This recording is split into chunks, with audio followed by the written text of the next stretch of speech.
Welcome, everyone. I'm glad you're here today. We're about to explore a fascinating historical document from the US Army. The title of our presentation is Handbook on the Chinese Communist Army, published in December 1960. Throughout this session, we'll cover the background, key insights, and significance of this pamphlet. So let's dive in and learn more about this important resource. This slide doesn't contain enough information. That's why we're moving to the next slide. Let's take a closer look at the Chinese Communist Army flag and star. The flag itself is red, symbolizing revolution and the blood of those who fought for the cause. On the flag, you'll notice a yellow star and other symbols, which are traditional in Chinese design. These symbols are actually a stylized form of the Chinese characters for 8-1, representing August 1st, 1927, the day the Chinese Communist Army was founded. This date is very significant, as it marks the beginning of their military history. The five-pointed star, which is also red with a yellow border, signifies unity and the guiding role of the Communist Party. The inscription in Chinese characters for 8-1 reinforces this important historical milestone. Overall, these elements on the flag serve to honor the founding of the Army and symbolize its core values and origins. Let's take a closer look at this pamphlet, which is titled No. 3051J and is also referred to as PAM 3051. It was issued by the headquarters of the Department of the Army in Washington, D.C., on December 7, 1960. This document serves as a comprehensive handbook on the Chinese Communist Army. The content is organized into several chapters, starting with Chapter 1, which includes sections on the High Command, Territorial Organization, personnel and training, and other key areas. Each chapter covers specific aspects of the military structure and operations. For example, in Chapter 1, the focus is on understanding the leadership and command hierarchy, as well as how the Army is organized territorially. Moving on, Chapter 2 discusses personnel matters, including the individual soldier, rank and pay structures, manpower, and procurement, which are all crucial for understanding how the Army maintains its strength and readiness. Chapter 3 and subsequent chapters delve into training and education, highlighting the importance of training schools and programs. The page references indicate detailed coverage of these topics, from basic training to specialized schools. Overall, this pamphlet provides a detailed overview of the Chinese Communist Army's structure, personnel policies, and training systems, giving us valuable insights into their military organization during that period. It's a vital resource for understanding how their military functions and how it might compare to other armed forces. Let's move on to Chapter 7, Section I, where we begin to explore the fundamentals of our military structure. This section provides a comprehensive overview of the key components that make up our armed forces. As we delve into the details, pay close attention to how each part interconnects to form a cohesive fighting force. Next, in Section II, we examine the different operational strategies and tactics employed in various scenarios. This section highlights the importance of adaptability and coordination in achieving mission success.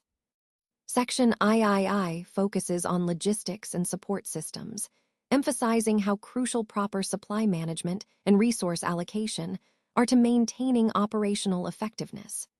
Remember, behind every successful operation is a well-organized logistical framework. Moving to Section IV, we cover communication systems, including the quartermaster signal and engineer units. Clear communication is vital for coordination, command, and control, especially in complex environments. In Sections V through VIII, we explore specialized equipment, uniforms, insignia, and the roles of various support units. These details might seem minor, but they play a significant role in discipline, identity, and operational readiness. Now, shifting to Chapter 8, we see a focus on organizational structure. Section I discusses the organization of our forces, laying out how different units and commands fit together to form an effective military machine. Section II expands on operational functions, especially in supporting ground forces. Understanding this support role is essential because it underscores how separate elements work in tandem to achieve common objectives. In Section III, we look at broader strategic considerations, including how our forces operate within the larger context of national defense. Section IV covers additional aspects such as training and preparedness, ensuring our personnel are ready for any challenge. Section V continues with specialized training programs, emphasizing continuous development. Section VI and VII wrap up with overarching themes of leadership, discipline, and the importance of morale, which are the backbone of any successful force. Finally, in Appendix I, we examine weapons and equipment, which are the tools of our trade. The detailed pages from 117 to 133 give us a look at the various arms, uniforms, insignia, and signals that define our military identity. In Appendix II, we focus on the structure of the Communist Air Force, discussing its organization and operational support, which is crucial for understanding the broader air strategy. And in Appendix III, we explore the relationship between the land and the people, emphasizing the importance of public support and the social fabric that sustains our military efforts. Throughout these sections, remember that every detail, from equipment to organization, contributes to our overall readiness and effectiveness. This comprehensive overview helps us appreciate the complexity and coordination required to maintain a strong military force. Let's take a closer look at the composition of the armed forces of Communist China, known as the People's Liberation Army, or PLA. The PLA is divided into ground, naval, and air elements. The ground forces are the largest, with approximately 2,600,000 personnel, making up about 90% of the total manpower. In contrast, the Navy and Air Force are much smaller, comprising roughly 2% and 3% of the total strength, respectively. Within the Ministry of National Defense, these forces are organized under various headquarters. Immediately subordinate to the ministry are the Air Force Headquarters, Naval Headquarters, and the Public Security Forces Headquarters. There are also specialized commands such as the Air Defense Command and at least 6 Ground Arms and Services Headquarters, including armor, artillery, engineers, railway engineers, signals, and technical services. Interestingly, there isn't a single, overarching ground force headquarters or infantry headquarters. Instead, the staff departments of the ministry also serve as the general staff for ground forces and infantry, which reflects the infantry and ground forces' central role in the PLA. Now, moving on to control. The Minister of National Defense directly commands the entire Chinese Communist armed forces.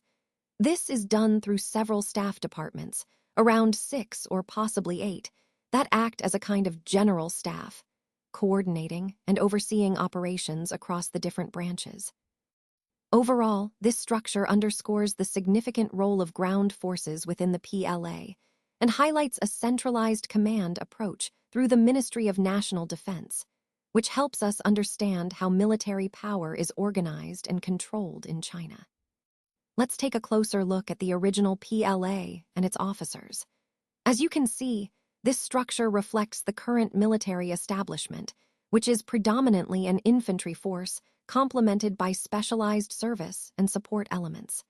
Additionally, relatively small air and naval components have been integrated into this framework. The organization is overseen by the Ministry of National Defense, the staff departments, and subordinate headquarters for various arms and services. Collectively, this forms what the Chinese Communists refer to as the Headquarters, People's Liberation Army. Moving on to the air defense subordinate headquarters and units, we see a clear hierarchy with dedicated command structures for the Air Force, Naval, and Public Security Forces. These are organized under specific headquarters, ensuring coordination across different branches. Now, focusing on the ground forces, which traditionally have played the most dominant role within the PLA, their primary missions are crucial. They are tasked with defending China, maintaining internal security, and enforcing Chinese communist policies abroad, even if that requires force.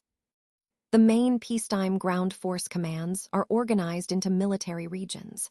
These regions control various units such as armies, independent divisions, and artillery. This regional command structure allows for centralized control while maintaining operational flexibility across different parts of the country.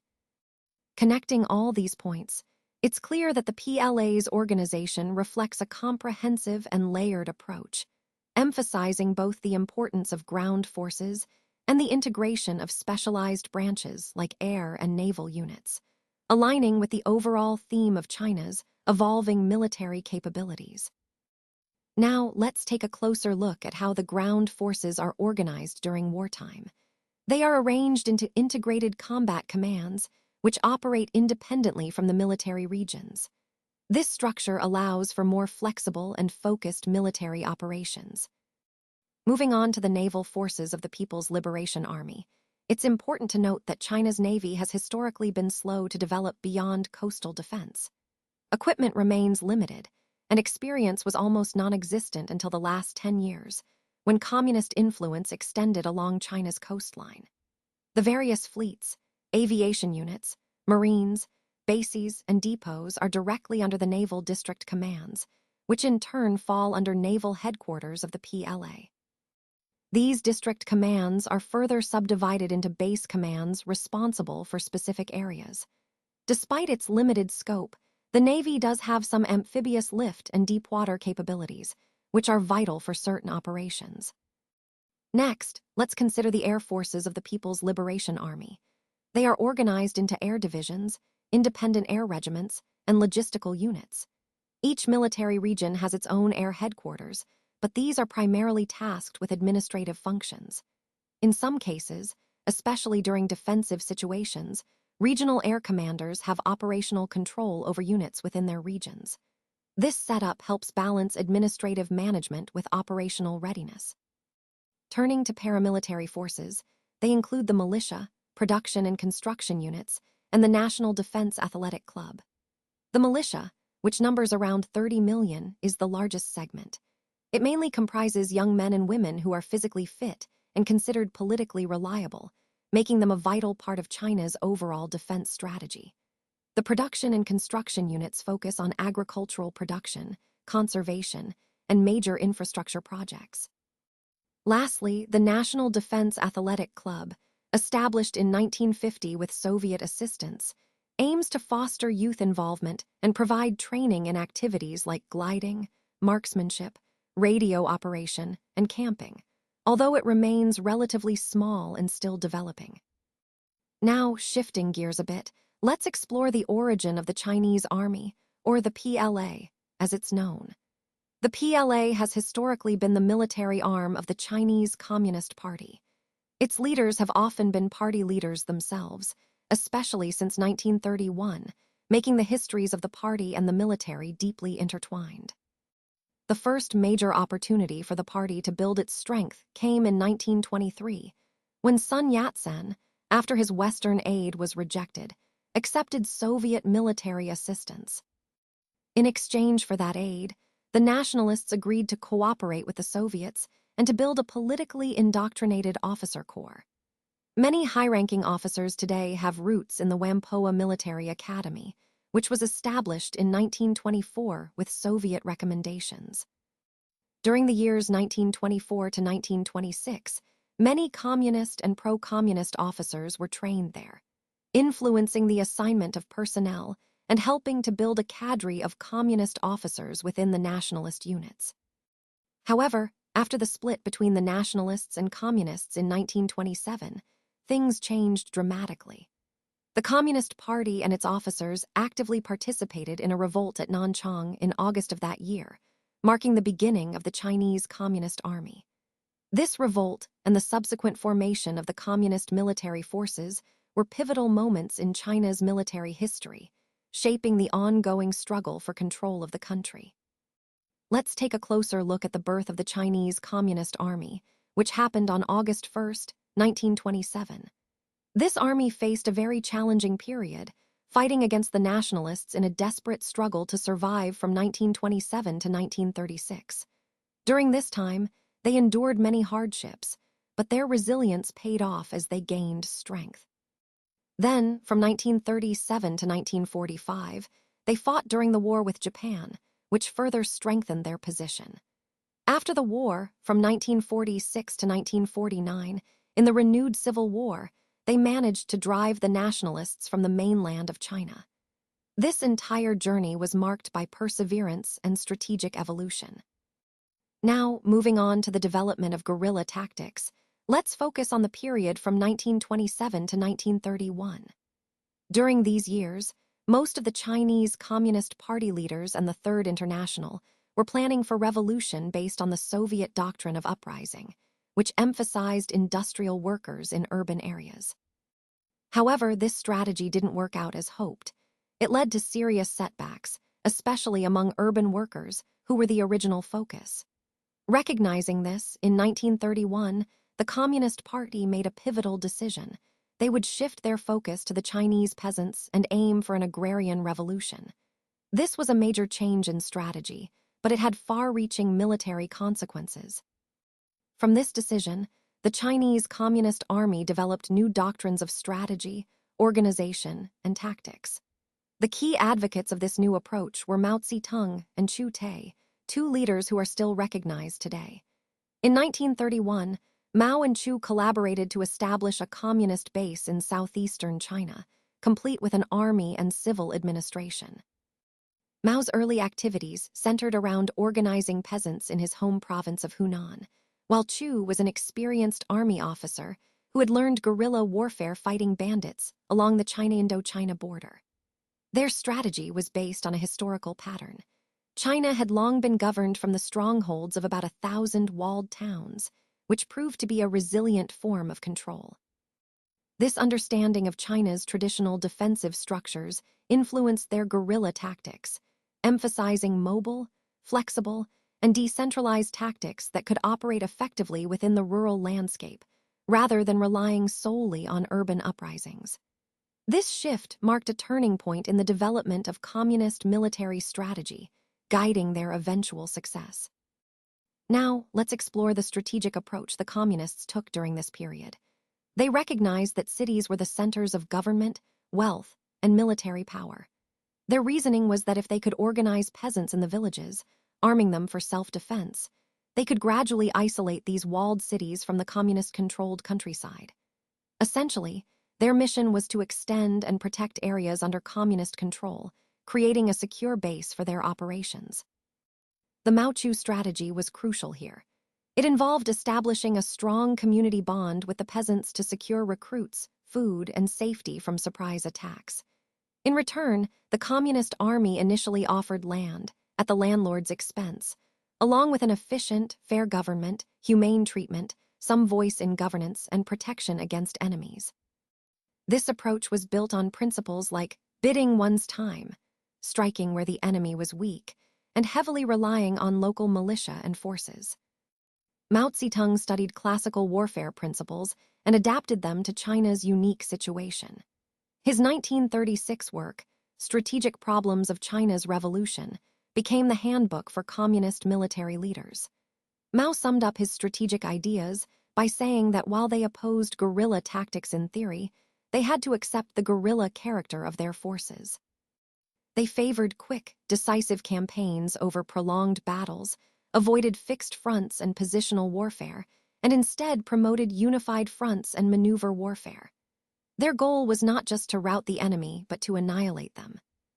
Between 1930 and 1933, the Communists faced 5 major offensives by the Nationalists, which severely reduced their territory and inflicted heavy losses. Encircled and vulnerable, they decided to break out and establish a new base. This led to the famous Long March starting in October 1934, where about 90,000 troops began their epic journey. Over more than a year, with constant attacks, only about 20,000 survivors reached the remote, impoverished hills of Shenxi province. By late 1936, the Nationalists were preparing a campaign against Shenxi, but the formation of the United Front against Japan prevented this. This alliance, driven by the threat of Japanese invasion, helped the Communists avoid destruction and allowed them to regroup. After the Long March, Mao-Chu gained firm control over both the Communist Party and its army. They promoted a strategy of bidding their time and suggested a joint effort with the nationalists against Japan. Interestingly, many nationalist leaders preferred focusing their military efforts on fighting Japan rather than the communists. In December 1936, Chiang Kai-shek was even kidnapped by his own commanders and forced into a truce, leading to the formation of a united front.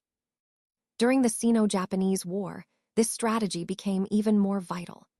The communists saw it as an opportunity to build strength in the countryside and expand their army for the eventual showdown with the nationalists. Under the United Front, their forces were nominally integrated into the nationalist army as the 8th Route Army, subordinate in name but largely independent in practice. This arrangement lasted until after Japan's surrender in 1945, allowing the communists to continue their efforts largely undisturbed, even as they appeared to cooperate with the nationalists.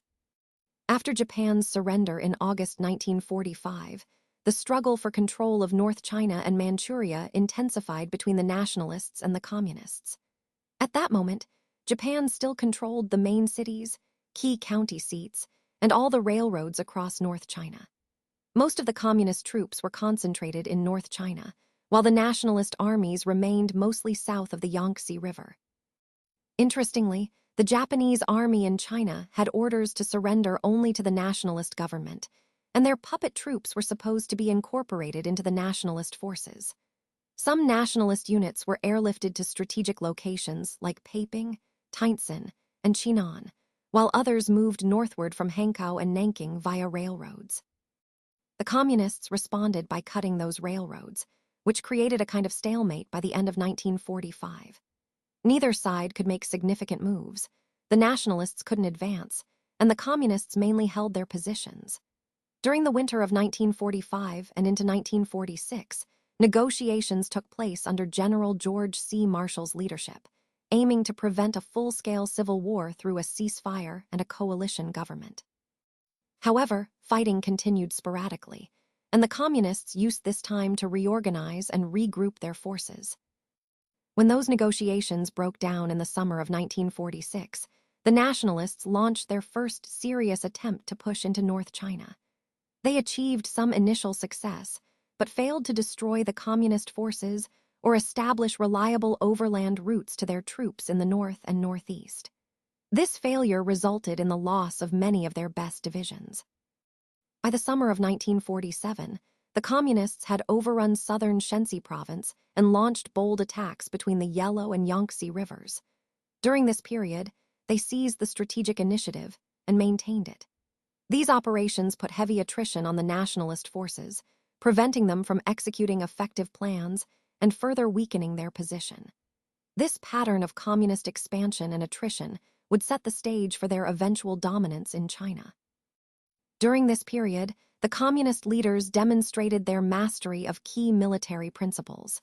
They effectively employed surprise, mobility, flexibility, and economy of force, showing that they were learning to deploy large forces successfully. This strategic development was crucial in their overall campaign. Now, during the struggle for North China, both the nationalists and the communists were vying for control of Manchuria as well. After Japan's surrender, communist cadres either marched overland from North China or were transported by junks from Shantung province via Soviet-held Dairen to enter Manchuria. Meanwhile, the nationalists moved their best US-trained and equipped armies from Shanghai and Canton to North China ports by water. Initially, the Soviets prevented the nationalist units from occupying Manchuria by delaying their withdrawal. But once communist forces had established their positions, the Soviets withdrew from key areas, forcing the nationalists to fight their way in. By the end of April 1946, most of southern Manchuria and central Manchuria up to the Sungari River had fallen under nationalist control, north of Changchun. However, the communists still held the agriculturally rich northern part and controlled the flanks of the nationalists. The Soviet withdrawal in 1946 was timed to allow a large cache of captured Japanese weapons to fall into communist hands.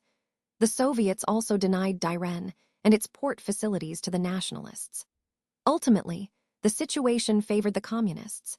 They had a solid base area with ample food, manpower, and enough arms to field nearly 500,000 troops. Importantly, for the first time in their 20 years of fighting, the Communists controlled a network of railroads and highways, enabling large-scale operations.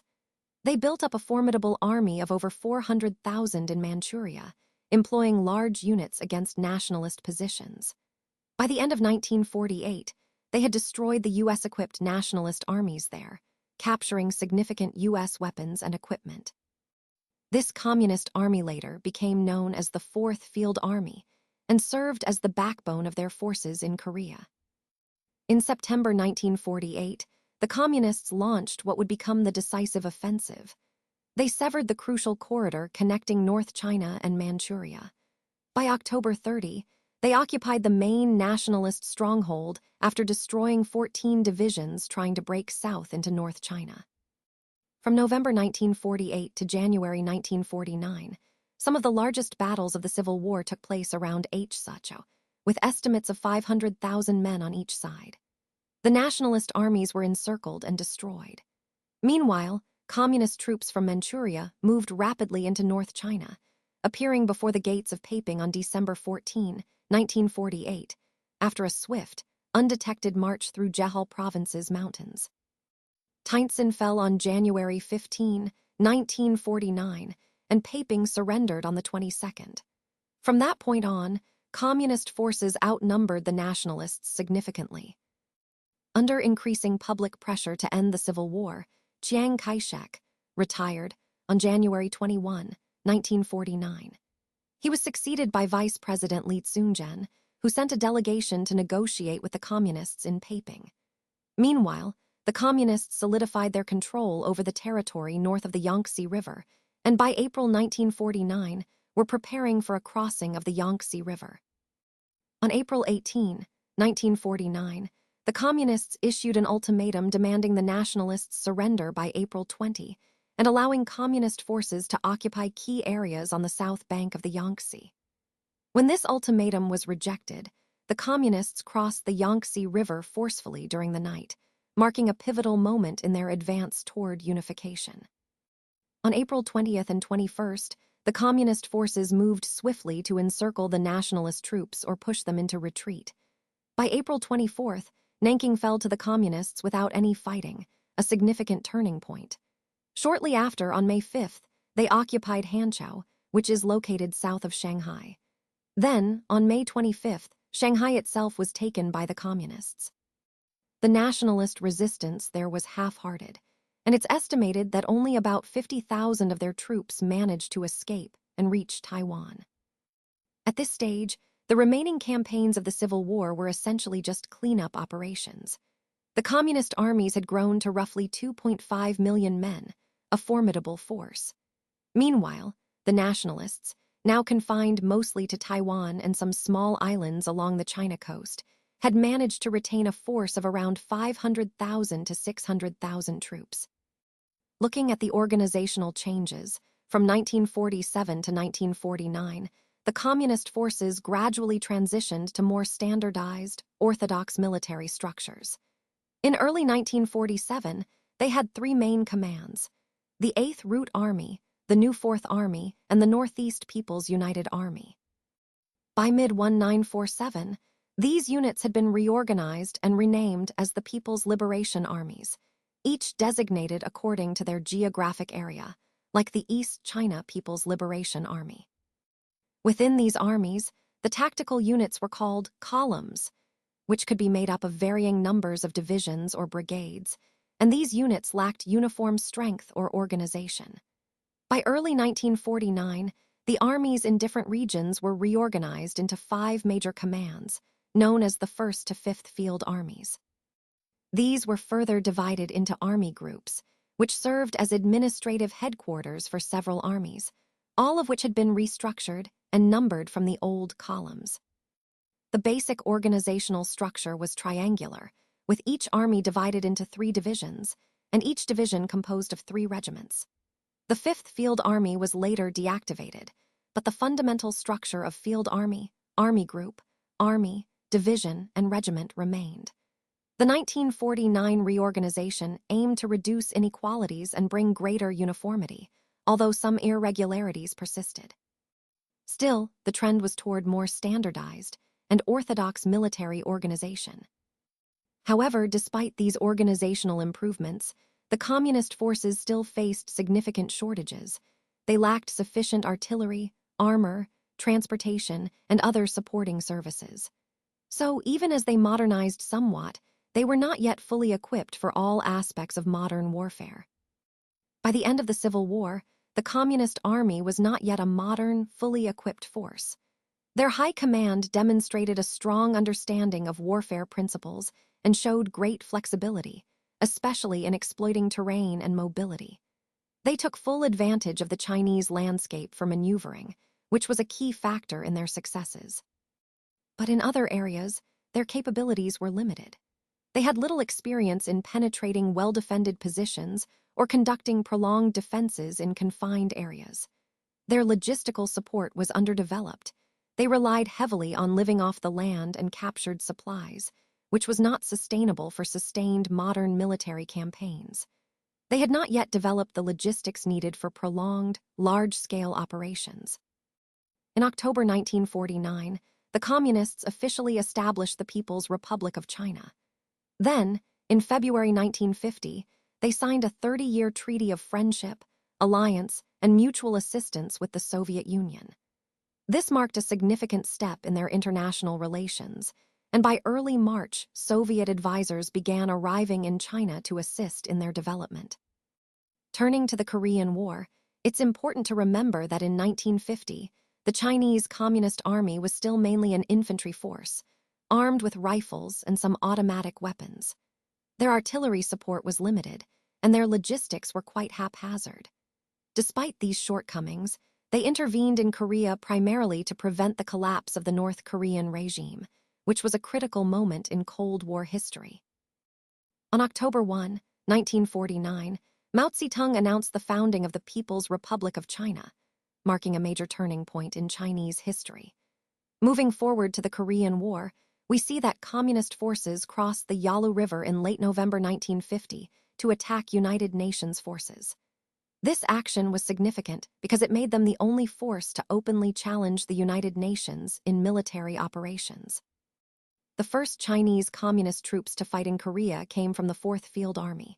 These soldiers, often called volunteers, were veterans who had fought against the Chinese nationalists across Manchuria and South China. They were considered the elite of the Chinese Communist Army. Soon after, troops from other field armies joined the conflict. By the summer of 1953, when the armistice was signed, about 1/3 of the Chinese Communist Army was in Korea. Initially, the Chinese Communists were successful, mainly because of their overwhelming numbers. Their human sea tactics, massive waves of soldiers, kept the smaller United Nations forces off balance. But their logistic weaknesses soon became apparent. They could only sustain their offensive for less than 10 days at a stretch before needing to regroup and resupply. Relying on these human sea tactics proved inadequate against better-equipped forces with strong firepower and logistics. They couldn't fulfill their goal of driving the enemy into the sea. Their experience in Korea made it clear that their army needed significant improvement to compete effectively against modern, well-organized military forces. Now, regarding the reorganization of the Chinese Communist Army, it's important to understand that their military structure was constantly evolving. Starting in late 1950, with support from the Soviet Union, they launched a major modernization effort. This process reached a peak between 1952 and 1963, with 3 main goals. First, they aimed to create a well-balanced army by establishing support and service units and improving training and control over these units. Second, they sought to replace overage, disabled personnel, and those who failed to respond to communist indoctrination, many of whom were former nationalists, with younger, physically fit, and politically reliable men. Third, they worked to establish an effective fighting force by reducing the number of units while increasing the strength of those that remained. This program led to a significant reduction in infantry units from 1960 to 1965, but overall army strength slightly increased. This was partly due to the formation of new non-infantry units, and partly because the remaining infantry units became stronger. Since they already had enough trained infantrymen, the focus was on building a more efficient, balanced, and modern military force capable of facing future challenges. Formed around cadres provided by existing units, the new units benefited greatly from Soviet support, which supplied some of the instructors and most of the equipment. Headquarters were established at the PLA level to develop tactical doctrine and training programs for their respective arms or services. However, operational control of these units remained with regional commanders, ensuring regional authority stayed strong. This new program led to a significant expansion in heavy firepower. They increased the number of artillery units and shifted to larger caliber artillery, which greatly enhanced their firepower capabilities. Despite improvements, artillery techniques, employment concepts, and technical standards still faced some deficiencies. During the Korean War, most of the Soviet equipment was issued directly to forces in Korea. Many personnel from units in China were used as replacements in Korea, which meant that units back home in China often fell below authorized strength. As a result, some units were deactivated, and their personnel reassigned to bolster others. Chu Tae summarized these developments in an Army anniversary speech on August 1, 1953. He emphasized that a regular training program was now underway in the PLA, marking a significant transition. The PLA had improved considerably since 1950, moving from a lower stage to a higher, more capable level, though it still lacked some flexibility due to communication issues. In terms of organization and equipment, the Chinese Communist Army has made impressive strides.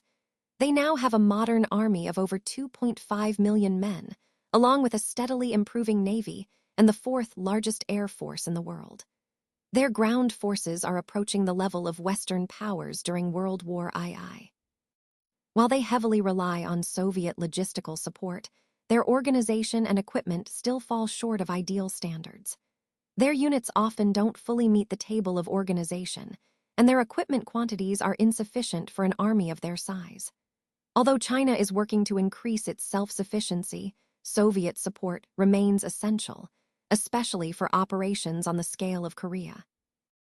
Now, when we look at the strengths of the Chinese Communist Army, the most obvious is their enormous manpower resource. The expansion of the militia since mid-1958 has provided limited but valuable training to many potential recruits. Since 1954, their conscription system has allowed for the release of 500,000 to 800,000 trained men annually into reserve, ready for mobilization in emergencies. The average soldier is outstanding in stamina, endurance, and resilience under harsh conditions. However, a key weakness is the lack of technical background among recruits, which complicates training and remains a personnel challenge for the PLA. Discipline and esprit de corps are maintained through indoctrination and political control by the party at every level. A high percentage of officers, about 90% of field grade or above, 30% of junior officers, and 10% of non-commissioned officers, are party members. Membership in the Youth Corps is also widespread among lower ranks. This strong party presence ensures close supervision of daily activities, attitudes, and even thoughts within the Army, reinforcing ideological unity and control. In this slide, we're looking at the general structure of China's military high command. The top control of the armed forces is constitutionally held either by the National People's Congress or, when it's not in session, by its standing committee. Essentially, this means that the highest authority is rooted in the legislative body. The Congress is responsible for electing the chairman of the People's Republic of China, who also serves as the commander-in-chief of the armed forces and chairs the National Defense Council. This position is quite powerful, as it links the political leadership directly to military command. The membership of the Politburo and the Central Committee of the Chinese Communist Party is chosen by the Congress based on recommendations from the chairman. This ensures a close connection between political leadership and military oversight. The National People's Congress, or its standing committee, then selects key government officials, including the premier, vice premiers, ministers, and heads of commissions, who form the State Council, which includes the Ministry of Defense. In the diagram, you can see how this structure flows from the legislative level down to the military command, with the chairman acting as the commander-in-chief and the premier leading the State Council. The National Defense Council also plays a role in strategic decision-making. Overall, this setup reflects a centralized, layered approach to military and strategic control, tightly integrated with China's political leadership. The overall policy for the armed forces is actually formulated by the Chinese Communist Party through its Politburo and the party's Military Affairs Committee. These bodies make all the important military policy decisions, but only with the Politburo's approval. So, the party has direct control over military policy through its influence over key government bodies like the National People's Congress, its Standing Committee, and the State Council. Additionally, the party maintains direct control over political organizations within the armed forces itself. Now, when we look at the top command structure, it's centered around the headquarters of the People's Liberation Army, which includes the Ministry of National Defense, its general staff, departments, and the headquarters of various arms and services. This setup is the main administrative and command organization. The Minister of National Defense directly commands the armed forces, a position held by a marshal since 1954. The minister also serves as a vice premier and a vice chairman of the National Defense Council. The minister is supported by several vice ministers, many of whom are high-ranking military officers and members of the National Defense Council. Most routine functions are carried out by the general staff, departments, and the headquarters of the arms and services, which handle planning, coordination, and execution. Interestingly, the headquarters of the PLA doesn't have a general staff, in the traditional sense. Instead, the Ministry of National Defense has several general departments that perform the typical functions of a general staff. For example, the General Staff Department is primarily responsible for coordinating combat operations across major services and commands. It includes divisions focused on operations, military intelligence, and tactical organization. However, the Chief of the General Staff is not the overall head of the General Staff, but rather the head of this specific department. Another key department is the General Political Department, which is probably the most powerful among the General Staff departments. It's the main agency through which the Chinese Communist Party exerts political control over the PLA. It handles ideological work, personnel, propaganda, education, and cultural activities within the military. It also oversees the organization of the civil population, especially in times of emergency, effectively paralleling military command, but with a clear political oversight. Then there's the General Rear Service Department, which is responsible for logistics. It manages logistical planning, procurement, and resource allocation, including major materiel needs. It oversees divisions for quartermaster services, medical support, veterinary services, ordnance, transportation, supply, and fuel. It may also include financial responsibilities related to the military budget. So overall, the structure is designed to maintain tight party control over military policy and operations, while ensuring effective military management through these specialized departments. This slide doesn't contain enough information. That's why we're moving to the next slide. Let's take a closer look at some of the key organizational structures within the PLA. First, although there was a brief period in the mid-1950s when finance was managed by a general finance department, that department may no longer exist today.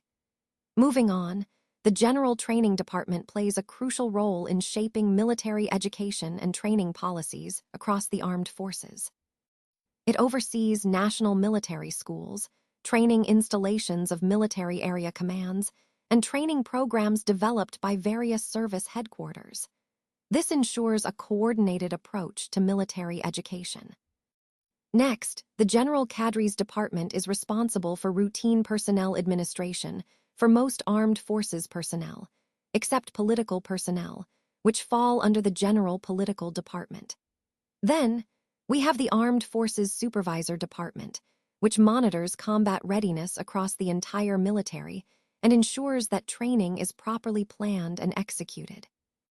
However, it probably doesn't inspect activities of the political department or handle morale, grievances, or fiscal matters. That's not its focus. The status of the General Ordnance and Mobilization departments is a bit uncertain. The Ordnance Department was likely responsible for liaising with the Ministry of Machine Building, handling military production, but if it no longer exists, those functions may have been absorbed elsewhere. The Mobilization Department, which dealt with policy for reserves and militias, might still exist or might have been integrated into other departments. At the PLA level, the headquarters include specialized arms and services such as the Air Defense Command, Naval Headquarters, Public Security Forces Headquarters, and others for armor, artillery, engineering, signals, and technical services.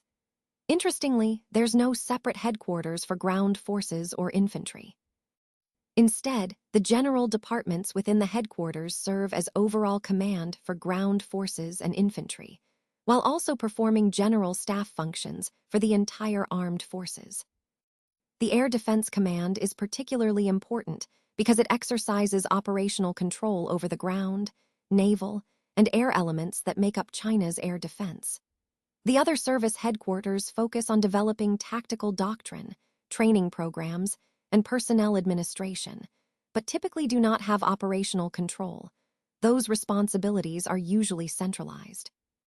Finally, the chain of command on operational matters generally runs from the minister, through the staff departments at PLA headquarters, down to commanders of military regions and theaters.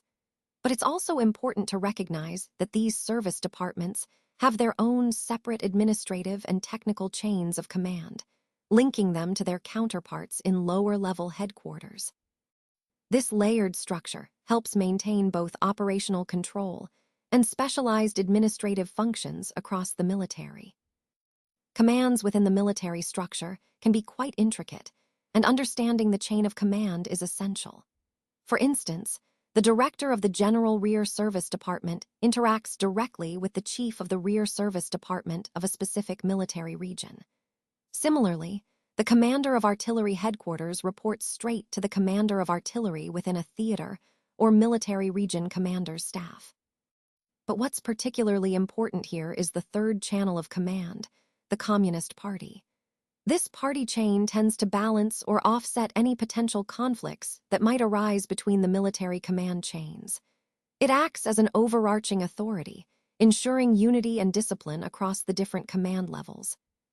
In situations where conflicts can't be resolved between the military and party channels, the region commander, the staff commander, and the party unit chief have the option to appeal to their superiors at the headquarters of the PLA.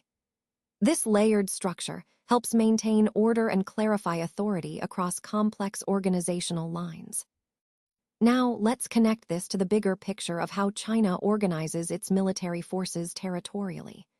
Due to its vast size and the number of troops, along with transportation limitations, China is divided into several geographic military regions, along with districts, sub-districts, and garrison commands. Currently, China is divided into 13 military regions. 10 of these are named after the cities where their headquarters are located, like Beijing or Nanjing, for example. The other 3 correspond with major autonomous regions: Inner Mongolia, Tibet, and Xinjiang. This geographic division helps manage such a large and diverse country effectively, ensuring that military operations and administration are tailored to regional needs. The map in the presentation will show you the specific locations of these military regions, giving a clearer visual of this organizational structure. Let's take a closer look at the territorial organization of Communist China. As you can see from the slide, the country is divided into various regions, each with its own administrative structure. These regions are often autonomous, meaning they have a certain degree of self-governance, but still fall under the central authority of the Communist Party. The diagram, labeled Figure 7, illustrates how these territories are segmented, highlighting the complexity of governance across such a vast nation. Understanding this organization is key to grasping how China manages regional diversity and maintains control over its expansive territory. This structure also reflects the broader themes of centralization and regional autonomy that are central to China's political strategy. The commander of a military region typically holds the rank of Colonel General and operates under the authority of the Minister of Defense through the Chief of the General Staff. He directly commands the regular military forces within his region and is responsible for their operational control, training, as well as administrative and logistical support. This means he oversees not only the day-to-day functioning of these forces, but also ensures they are properly trained and supplied. Additionally, he's responsible for operating logistical installations, providing administrative and logistical support to forces that fall under special commands but are located within his region. He also supervises militia units and reserves, supporting their training and readiness. On top of that, he plays a role in certain aspects of conscription, mobilization, and veterans affairs. Furthermore, the commander may also command the regional air and naval units through regional headquarters, integrating different branches of the military within his jurisdiction. Now, it's important to understand that a military region that includes multiple provinces is divided into military districts, which align exactly with provincial boundaries. The regional commander delegates specific responsibilities, like local administrative, logistical operations, mobilization, conscription, reserve management, militia, and veterans affairs, to the district commanders. This structure helps distribute authority efficiently while maintaining overall regional control. In the organizational chart, you see how various departments, such as political, operations, personnel, and rear service, are structured under the regional command. There are also specialized bureaus like the Militia Bureau, Training Headquarters, and Military Service Bureau, along with the General Survey Bureau. On the military front, regional commands oversee the headquarters for air, naval, artillery, armor, and engineer units, along with specialized troops and subordinate commands like armies and other combat units. Altogether, this organization ensures a comprehensive and coordinated military presence within each region, supporting the overall defense strategy. Let's take a closer look at the structure of military organization in China, starting with the military subdistricts. These subdistricts are subdivisions of the larger military districts, and their boundaries generally align with special administrative districts. The key point here is that responsibility for mobilization, conscription, reserves, militia, and veterans affairs is often delegated to the commanders of these subdistricts. This setup helps ensure localized control and efficiency in managing military affairs. Moving on to military garrison commands, these have been established in the principal cities across China. Their main mission is to defend these cities and maintain regime control over these vital population centers. The garrison commander oversees all ground force units within his area, which can range from small companies to entire armies. Interestingly, under certain conditions, these commanders may also command naval or air force units stationed in their city. The reporting structure depends on the size of the city. Larger ones report directly either to the military district or the military region. Now, let's discuss the militia, which has historically been a cornerstone of Chinese communist military strategy. From the early days, the communists relied heavily on local peasant militias. During their guerrilla campaigns, these militias harassed enemies, helped consolidate control over new areas, and provided additional manpower for the main army. After securing the mainland, the militia took on roles like maintaining public order and security. During the Korean War, the militia contributed large numbers of volunteers to support Chinese forces. Though, it's important to note, the militia was still quite poorly equipped and largely untrained at that time. With the introduction of communes in 1958, the militia expanded significantly, often using servicemen who had completed their military service as a core group. However, even today, the militia remains far from a fully professional military force. Out of the claimed 200 million members, only about 7 million have actually fired rifles in practice, and around 30 million have received basic military training. The broader reserve forces are believed to be integrated with the militia, with laws providing for reserve duty for all who have completed active service. These ex-servicemen likely form the backbone of the militia, providing leadership and training. In peacetime, the militia's main role is maintaining local security and functioning as a local police force. They also support regular military operations, for example, in situations like those near the offshore islands, by providing transportation and guard duties. In wartime, their role expands. They would increase internal security efforts, support rear area logistics, patrol near the front lines, and assist combat units directly. Essentially, the militia acts as a reserve force, ready to supply replacements and bolster regular forces when needed. This structure highlights how China's military relies heavily on a layered, localized approach, integrating regular forces, reserves, and militia, allowing flexibility and mass mobilization across the country. Let's take a closer look at Mao Zedong's military thought, which forms a crucial part of Chinese communist military doctrine. This thought has developed over more than 30 years, blending traditional Chinese ideas of the art of war with influential concepts from Clausewitz and Lenin, which were fundamental in the Soviet Union. Mao's influence has been strong throughout this development, and ultimately, his ideas have prevailed. His military thought is the result of careful study, combined with trial and error under a wide variety of conditions. The key works where Mao expressed these ideas are essential reading for anyone in the Chinese Communist Armed Forces. Now, it's important to remember that Mao's military thought cannot be separated from its political context. The army, in the eyes of the Communist Party, is a tool of the party itself. The party's objectives guide how the armed forces are employed and used in warfare. Despite this political element, we can extract certain military principles from Mao's works that are applicable to combat operations. We can organize these principles under 12 key headings. First, the concept of the goal of war emphasizes that the primary aim is to destroy the enemy's effective strength, rather than merely holding territory or strategic points. The focus is on crippling the enemy's fighting capacity. Second, security is vital. Protecting and conserving your own forces, strength is essential for any successful military operation. Without security, no matter how well planned, operations are likely to fail.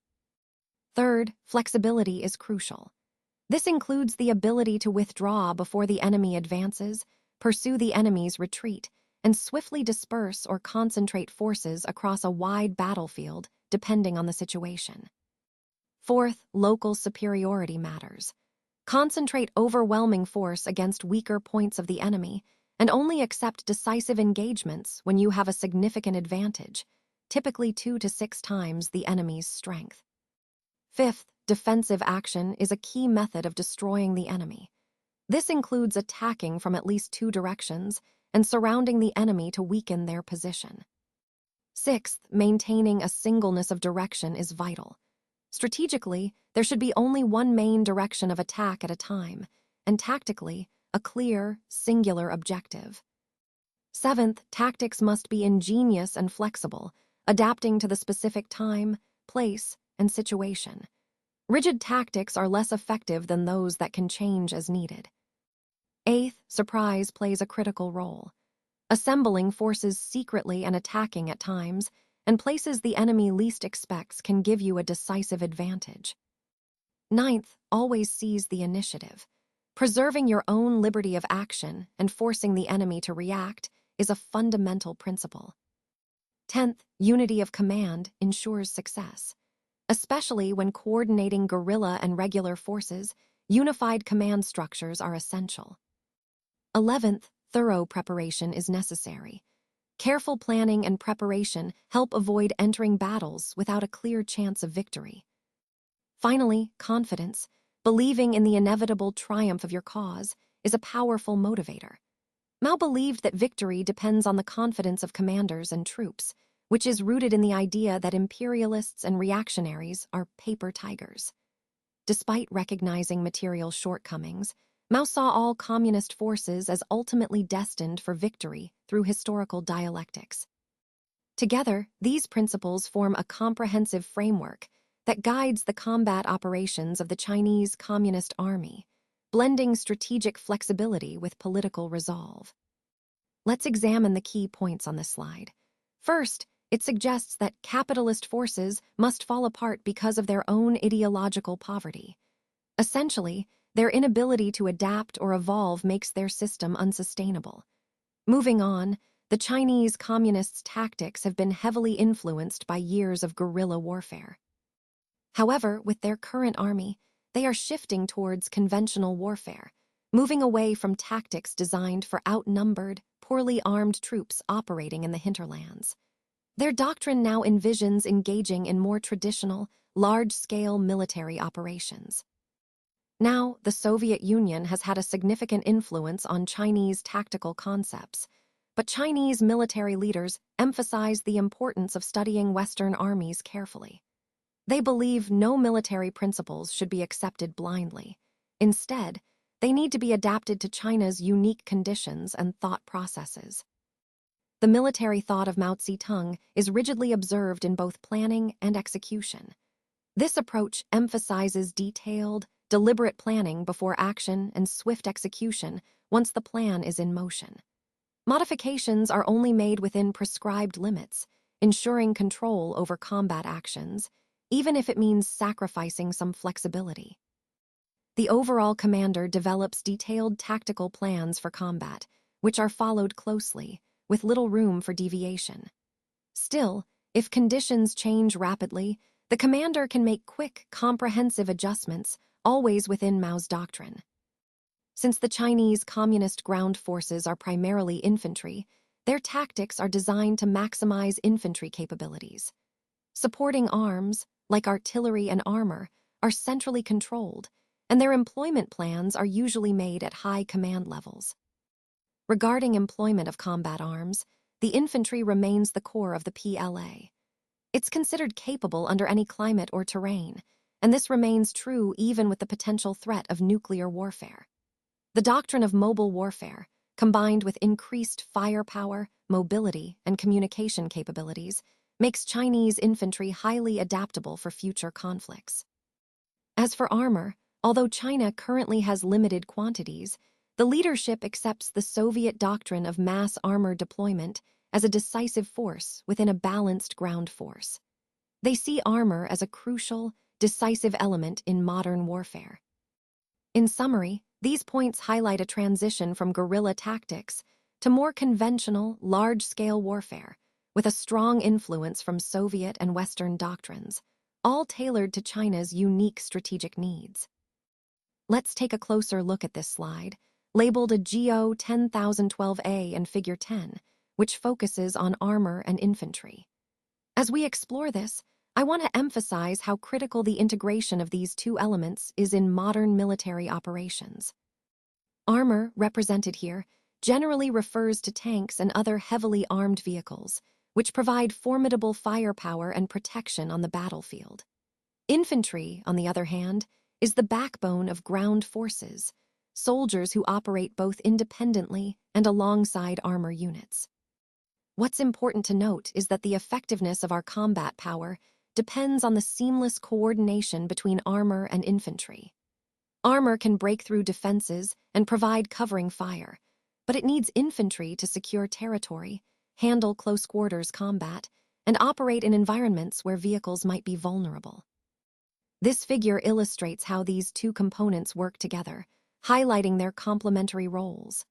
When synchronized properly, armor and infantry can accomplish complex missions more effectively, ensuring both offensive strength and operational flexibility. In the broader context of our presentation, this highlights the ongoing evolution of combined arms tactics, an approach that maximizes each element's strengths while mitigating their weaknesses. Understanding how they interact is key to developing effective strategies and maintaining battlefield superiority. Let's take a closer look at the current state of China's armored forces. At this point, their potential remains largely theoretical because domestic tank production still depends heavily on support from the Soviet Union. Additionally, there's a notable shortage of technically trained armor personnel within the PLA. Over time, As they gradually expand and modernize their armored units, we can expect them to adhere more closely to Soviet doctrine in practice. Moving on to artillery, which holds a vital role within the Chinese Communist Combined Arms team. Artillery is integrated at every level, from army down to regiment, ensuring it is a core component of their operational structure. There are also independent artillery units, but their deployment is managed by the artillery headquarters of the PLA. However, actual employment, meaning how and when they are used, is controlled by the military region or army command to which these units are assigned. In practice, combat groups of artillery units are formed and directly attached to the infantry units they support. The organization of these artillery combat groups is overseen by the artillery officer at the headquarters level, but tactical employment, how the artillery is used on the battlefield, is determined by the commander of the infantry unit. Fire control within these groups is managed by the designated commander of the artillery combat group, ensuring coordinated and effective support. Now, turning to air support, which has gained increased importance in recent military maneuvers. Although China's close air support capabilities are still somewhat limited and likely need more training and development, their doctrine emphasizes engaging targets beyond artillery range and reinforcing artillery fires in critical areas. However, it's worth noting that detailed information on how they coordinate air and ground forces and how effective this coordination is remains limited. This aspect continues to evolve as they refine their tactics and capabilities in joint operations. Let's take a closer look at some of the basic principles guiding offensive actions, specifically from the Chinese Communist perspective. The phrase, Section III, the offense, highlights that, for them, the main goal of offensive operations is to destroy the enemy's armed forces, rather than just capturing territory. This focus on destruction underscores their emphasis on decisive action. Another key point is that they believe victory is assured only when a vastly superior force strikes at a specific point. This means they prioritize concentration of force at the right moment and place to ensure success. Their tactical doctrine also stresses the importance of night operations and infiltration. These tactics are used to flank or approach from behind enemy lines, or to position themselves in a way that can block enemy withdrawals, making their attacks more effective. Moving on to offensive forms, the Chinese concept is well encapsulated by the phrase, 4 fast, 1 slow. This reminds us that careful planning and reconnaissance are critical before launching an attack, what they call the 1 slow part, taking the time to evaluate and prepare thoroughly. But once the attack begins, speed is everything. This is the 4 fast. In executing the attack, advancing quickly to flank or encircle the enemy, exploiting gains swiftly to prevent enemy regrouping, and pursuing to destroy retreating forces. They also employ a tactical technique called 1 point, 2 sides. This involves launching multiple separate attacks against a single objective, which is different from envelopment. Here, different units deploy and attack simultaneously from different directions, coordinating efforts but maintaining their own separate attack routes. This approach enhances the pressure on the enemy and increases the likelihood of breaking through their defenses. In summary, these principles and techniques highlight a strategic emphasis on speed, surprise, and thorough preparation, elements that are essential in their overall approach to offensive operations. Let's take a closer look at the concept of pursuit, specifically focusing on additional attacks and blocking efforts. When we talk about pursuit, we're referring to the phase where the attacking force presses forward to exploit the enemy's disorganization and weaken their defenses further. In this slide, you'll notice the emphasis on additional attacks and blocking efforts. These are critical during pursuit because they help maintain pressure on the enemy, preventing them from regrouping or mounting a counterattack. Blocking efforts are aimed at defending key areas, such as the main defense zone, while additional attacks are launched against enemy units that are on the move or retreating. The diagram illustrates how different efforts, main blocking efforts, additional attacks, and reinforcement columns, work together. The main blocking effort focuses on the core defensive area, while the additional attacks target enemy forces attempting to withdraw or reposition. Reinforcements are brought in to support these efforts, ensuring the attack remains overwhelming. This approach aligns with the overall tactical goal of defeating the enemy decisively. By continuously attacking and blocking, we can isolate and reduce strong points within their defensive zone, which is essential for creating opportunities to flank or rear their positions. Remember, in pursuit, timing and coordination are everything. The goal is to keep the enemy on the run, prevent their escape routes, and sustain the momentum of our offensive operations. This multi-layered effort is what makes pursuit a powerful phase of offensive action. When a unit deploys from the next higher echelon to which it is assigned or attached, the approach march comes to an end. This happens either when the unit reaches its attack position or when it starts deploying its subordinate units under enemy fire, such as in a meeting engagement. The attack position of a unit is defined by the Chinese Communists as the location where the commander issues the attack order to the subordinate units and designates their attack or assault positions. Typically, attack positions are used only by regiments and smaller units. Larger forces, like divisions, usually deploy in successive assembly areas before moving to their attack positions. Within a Chinese offensive, regimental, battalion, and sometimes company attack positions serve as intermediate areas.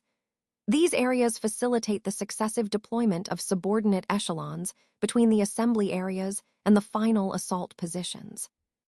Now, let's talk about the attack phase and assault positions.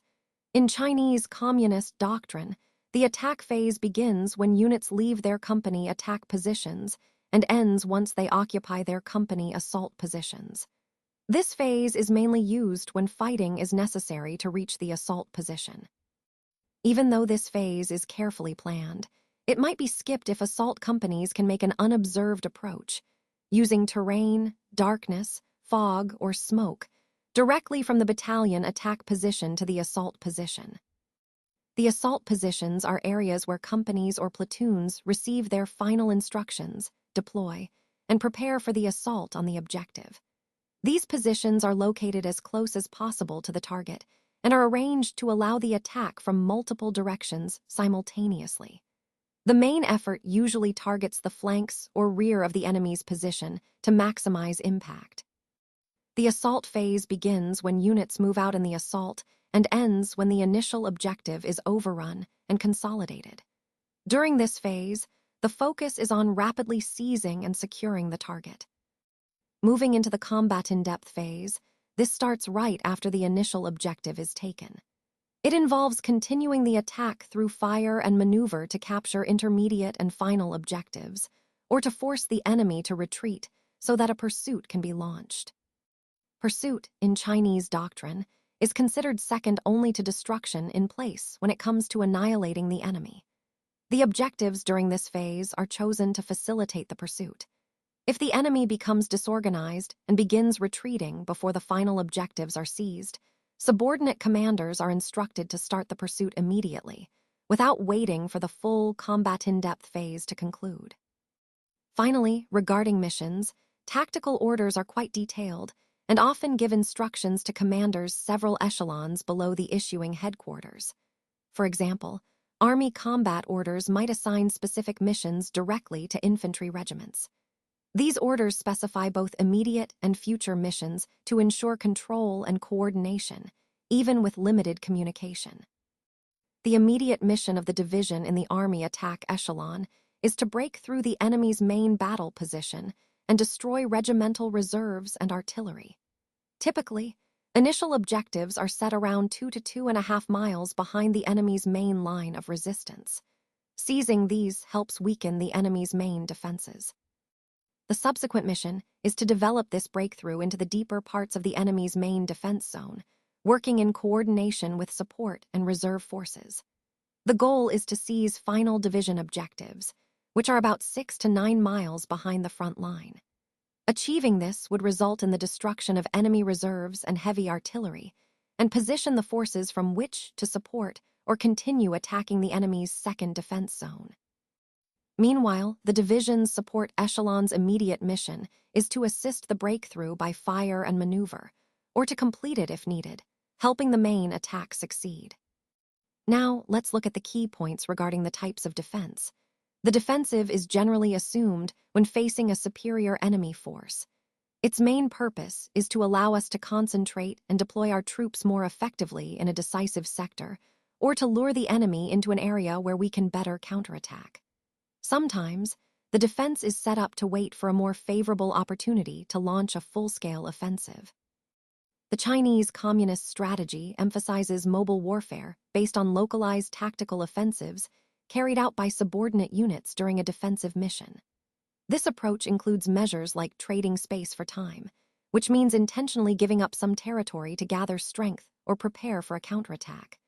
They also often abandon less important areas, especially if doing so helps preserve their main forces, sometimes using scorched earth tactics. Concentrating defensive strength in critical areas is another key principle. They conduct extensive guerrilla activities behind enemy lines and leverage psychological warfare to boost support at home, while also trying to create dissent among enemy troops and civilians. These tactics make their defense more flexible and resilient. Regarding specific missions, the primary goal in many cases is to seize objectives that prevent the enemy from withdrawing or reinforcing their forces. The subsequent missions aim to deepen or widen the gaps created, isolate enemy units, or help divide their forces into smaller, more manageable segments. For example, in an envelopment, the follow-up might be to seize a position that facilitates the division of enemy forces or to pursue the retreating enemy. Now, let's talk about the Chinese Communist employment of defense types. They favor mobile defense because it aligns with their concept of mobile warfare, which is more adaptable and dynamic. Mobile defense tactics are used when there's enough space to trade for time, enabling them to preserve their forces and inflict heavy losses on the enemy. This approach often involves luring the enemy into an extended engagement where they can be overwhelmed by superior forces waiting in ambush. Position defense, on the other hand, is used only when necessary to deny vital areas. It involves firm resistance without retreating from a continuous defensive perimeter. It doesn't include delaying actions across multiple positions. In extreme cases, if a position is overrun, defenders will fall back to bunkers, call in artillery and air support on their own positions, and wait for counterattacking forces to drive the enemy off. Overall, these defense principles highlight the importance of flexibility, strategic positioning, and psychological tactics in countering a superior force, all while supporting the broader campaign objectives. When the frontage assigned to a unit exceeds its ability to organize a continuous position defense, the commander shifts to a defense on a wide front. In this case, the organization of the sector focuses on holding critical terrain features that control the surrounding ground, rather than establishing a continuous defensive perimeter. It's important to understand that this approach doesn't involve falling back to successive positions, but instead concentrating on key terrain points. Moving on to defense against CBR attacks, this includes several essential measures. First, warning systems are vital to alert troops early. Then, countermeasures are employed to disrupt or break up the enemy's attack. Local activities also come into play to protect troops from the effects of CBR agents, and after an attack, activities are carried out to eliminate contamination effects. Recent Chinese Communist training has placed a strong emphasis on CBR defense, highlighting its importance. Now, let's look at how the Army and higher echelons organize their defense. They do so within 3 basic zones: the Advanced Zone, the Main Defense Zone, and the Second Defense Zone. The Advanced Zone includes security forces and security positions, serving as the first line of defense. The Main Defense Zone contains the primary and secondary battle positions, where the main fighting occurs. The Second Defense Zone is organized and occupied by troops not yet committed elsewhere, providing additional security. As the situation develops, further defense zones may be prepared farther to the rear. At the division and smaller unit levels, units organize their defense by establishing security positions, main defense positions, and positions in depth. The main defense position and positions in depth collectively form the next higher unit's main defense zone. The forward edges of all main defense positions and zones are aligned, marking the forward boundary of the overall main battle position. When troops arrive in their designated defense areas, they start organizing the ground immediately. This process continues throughout occupation, except during active combat. The first priorities include constructing minefields and obstacles, both anti-tank and anti-personnel, and field fortifications in front of the main defense zone. Clearing observation and fire fields is also critical. Further, troops build field fortifications, anti-tank defenses, and connecting trenches within their battalion's defense area and throughout the defense zone. Artillery firing positions and tank positions are also established, along with camouflage and concealment measures. Fortifications should be strategically placed to meet tactical needs, built in depth for mutual support and flexibility, and designed to be strong, well-concealed, appropriately sized, and with a low silhouette. In terms of terrain, defensive positions are ideally set on natural obstacles, which are then enhanced. Artificial obstacles, such as minefields and anti-tank ditches, are also installed to increase defensive strength. Camouflage plays a crucial role during the preparation and conduct of the defense. Units conceal their positions and activities, using field expedients and available materials to deceive the enemy. Deceptive camouflage continues even after positions are evacuated, helping to protect the next phase of the operation. Finally, retrograde movements are carried out with the overall goal of facilitating the initiation or resumption of offensive or defensive actions. These movements are strategic withdrawals or repositioning that prepare the force for the next phase of operations, ensuring the defense remains flexible, sustainable, and effective. Now, let's look at some key points about interior divisions and armies deploying online in secondary sectors. As you can see, they may establish three main components along the line. These include the blocking position, which is occupied to prevent enemy advance, and prepared blocking positions that are ready for immediate use. We also have the battle position, which is occupied when engaging the enemy directly, and the combat security position, which provides a defensive buffer. Preparing switch positions is crucial for flexibility, allowing forces to shift quickly based on the evolving situation. The diagram highlights a simplified view of a defense zone on a normal front, where the principal enemy threat is identified. It's important to note that secondary offense zones or alternate defense zones can extend to a depth of about 75 kilometers. This layered setup enhances the overall defensive posture, making it more resilient against enemy attacks. Understanding these elements helps us see how a well-organized defense can adapt to different threats and terrain, ensuring our forces remain flexible and prepared across the entire front. Let's start by discussing the role of the offensive. These units are employed in both offensive and defensive operations, highlighting their versatility on the battlefield. Security is stressed as the primary requirement for a successful withdrawal, so strict enforcement of active and passive defense measures is essential against air, airborne, CBR, and armored attacks. For example, masking troops, equipment, and supplies in open areas is prohibited to reduce vulnerability. Whenever possible, withdrawals are conducted at night, as this reduces the risk of being forced into a premature engagement and helps facilitate the undetected movement of large troop formations. Moving on to the Chinese Communist tactics, they execute what we might call a retirement in US Army doctrine when they want to decline combat or move to the rear after a successful relief or withdrawal. If their forces are in contact with the enemy, the initial phase is a withdrawal. Once contact is broken, it transitions into a tactical march away from the enemy, with a final assembly area known as the terminus of retreat. The Chinese also fight delaying actions when they're at a disadvantage, aiming to buy time and wear down the enemy.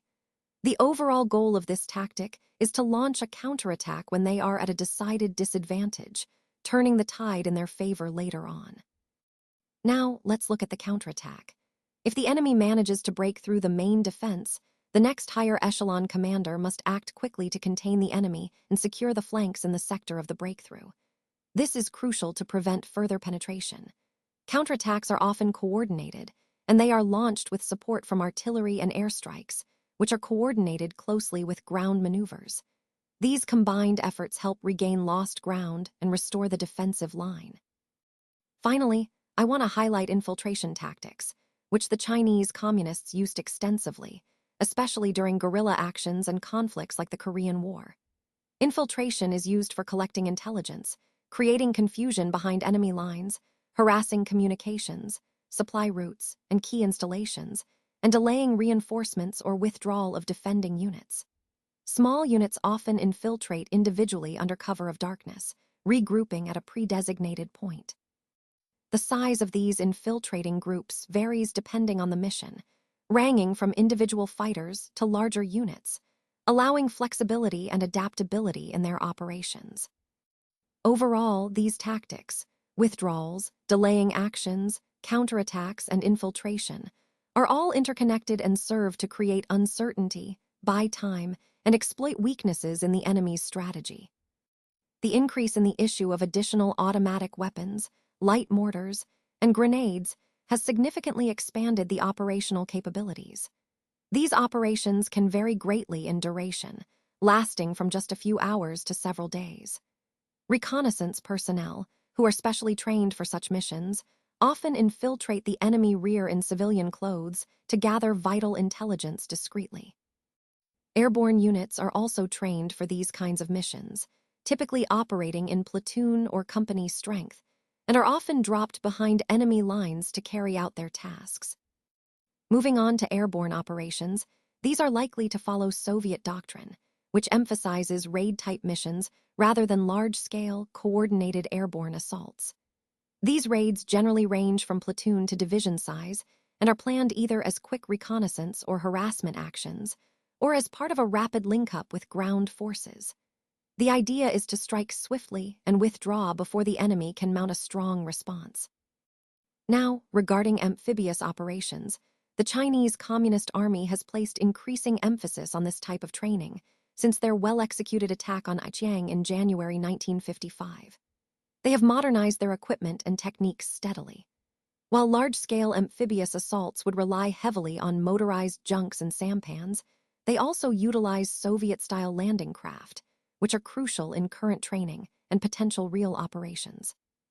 The Chinese have practiced landing tanks and heavy artillery along with infantry, demonstrating their ability to coordinate closely with naval and air forces during these landings. Finally, in jungle warfare, Chinese Communist forces have gained considerable experience through operations in Burma, along China's southern border during World War II, and in the Indochina War with Viet Minh troops. Their tactics likely include the use of streamlined infantry divisions without heavy armor, extensive infiltration, ambushes, and guerrilla tactics, where small units engage in hit-and-run actions. They also coordinate closely with civilians and local populations to enhance their effectiveness in this challenging environment. This versatility and adaptability in jungle warfare are crucial components of their overall military strategy. Let's take a closer look at the various forms of irregular communist forces used for intelligence and logistic support. These forces play a crucial role in their overall strategy, providing vital support behind the front lines. Moving on to rice field warfare, the Chinese communists have extensive combat experience in areas heavily covered by rice paddies. Recently, they've studied how to adapt their tactics to incorporate modern heavy weapons across such terrain. They've claimed to develop effective methods for overcoming the mobility limitations that rice fields typically impose. This is significant because, as shown in Figure 19, such tactical innovations could give them a substantial advantage if large-scale hostilities were to erupt in mainland China, Southeast Asia, or Korea. Next, let's consider mountain warfare. About 60% of China's land mass is mountainous, and this terrain is also prevalent in Korea, Taiwan, and Southeast Asia, regions where communist Chinese military activity might occur. The People's Liberation Army is well organized to operate in rugged terrain, with many commanders experienced in mountain tactics. In mountain combat, the Chinese communists prefer night attacks and often target strategic hill masses or ridges that control communication routes. They tend to surround objectives before launching mass attacks, and their defense strategy involves deep, layered positions with swift counterattacks to regain lost ground. Strategically, they exploit mountainous terrain to maximize the mobility of their forces both offensively and defensively. Turning to winter warfare, all Chinese communist units are considered capable of operating effectively in cold conditions. Some units have even received specialized ski training, as shown in Figure 20. Their winter maneuvers, which take place across northeast China, north and northwest China, as well as in the mountainous regions of Tibet, Qinghai, and Xinjiang, focus heavily on tactical operations under extreme cold. This adaptability allows them to maintain offensive and defensive operations year-round. Finally, let's discuss guerrilla warfare. Over the years, Communist China's doctrine for guerrilla warfare has been finely developed through numerous conflicts where they faced larger, better-equipped enemies. Even though the People's Liberation Army has grown to over 2.5 million well-trained soldiers equipped with modern materiel, guerrilla tactics remain a vital part of their overall military strategy. All ground units are expected to be prepared for guerrilla operations, and the militia would be called upon to participate as needed. This flexibility in their approach makes them a persistent and adaptable threat across various terrains and conditions. Now, let's take a closer look at Figure 20, which depicts ski troops on winter maneuvers. This image highlights the importance of mobility and adaptability in cold weather environments. As you can see, these troops are expertly navigating snowy terrain, demonstrating their training and readiness for winter operations. It's a great example of how specialized equipment and tactics are essential when operating in harsh winter conditions. This scene ties into our overall theme of versatility and strategic planning, emphasizing that successful military operations require preparation for all kinds of environments, including the challenging winter landscape. When we're looking at actions within the borders of Communist China, it's important to understand the context of Southeast Asia. The terrain, the political situation, and logistical challenges like communication problems really dictate the kind of tactics that would be effective. In this environment, guerrilla tactics become almost essential. Weapons used in such operations would need to be lightweight, something that can be carried easily by the fighters without the need for heavy transportation, often relying on minimal animal transport. This means units would likely be battalion-sized or smaller, small, mobile groups that can operate effectively in difficult terrain. Despite their small size, control at the strategic level would involve coordinating every aspect of the campaign, ensuring that these smaller units work together toward a common goal. What's really notable here is the Chinese Communist Army's physical stamina, their organization, equipment, and leadership qualities, all of which make them particularly well-suited for this type of warfare. So overall, this slide emphasizes how the combination of terrain, logistics, and the Army's capabilities shape the nature of the campaign, highlighting the importance of guerrilla tactics in such complex environments. Now, let's look at the organization of the field forces, starting with the development and trends. Historically, the Chinese Communist Army has undergone 4 major reorganizations that have shaped it into what it is today. In 1949, the forces were primarily guerrilla units transitioning towards a more conventional structure. Then, around 1951, a sweeping reorganization was implemented to prepare these armies for participation in the Korean War. Following the ceasefire in 1953, further modifications were made to refine the force structure. The most significant change came in June 1955, after lessons learned from recent combat experiences and the receipt of modern equipment from the Soviet Union. This final reorganization has not been fully completed, but is expected to set the standard for the future. Moving to the present status and trends, despite efforts to standardize, there is still considerable variation within units. The materiel supplied by the Soviet Union and produced domestically is not enough to fully equip all units according to a standard table of organization and equipment, or TOE. Additionally, units still use a variety of non-standard items, some captured from nationalist Chinese forces, Japanese, or United Nations forces in Korea. While a standard TOE has been adopted, commanders are granted a fair amount of flexibility. This allows them to organize their forces based on specific tactical situations, terrain, or weather conditions. At the higher levels, such as the theater of operations or wartime command, the organization includes the Field Army or Army Group, which consists of several armies. Currently, these large formations are not active, but in a major, prolonged conflict, they would likely be reconstituted or reformed.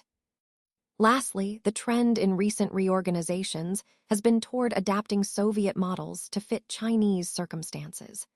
This has involved reducing staff and overhead personnel and streamlining service and support units, making the force more efficient and better suited to modern warfare needs. All of these points highlight how the Chinese army has evolved through various reforms, balancing Soviet influence with local adaptations, to develop a flexible and modern force capable of meeting future challenges. Port elements have been strengthened.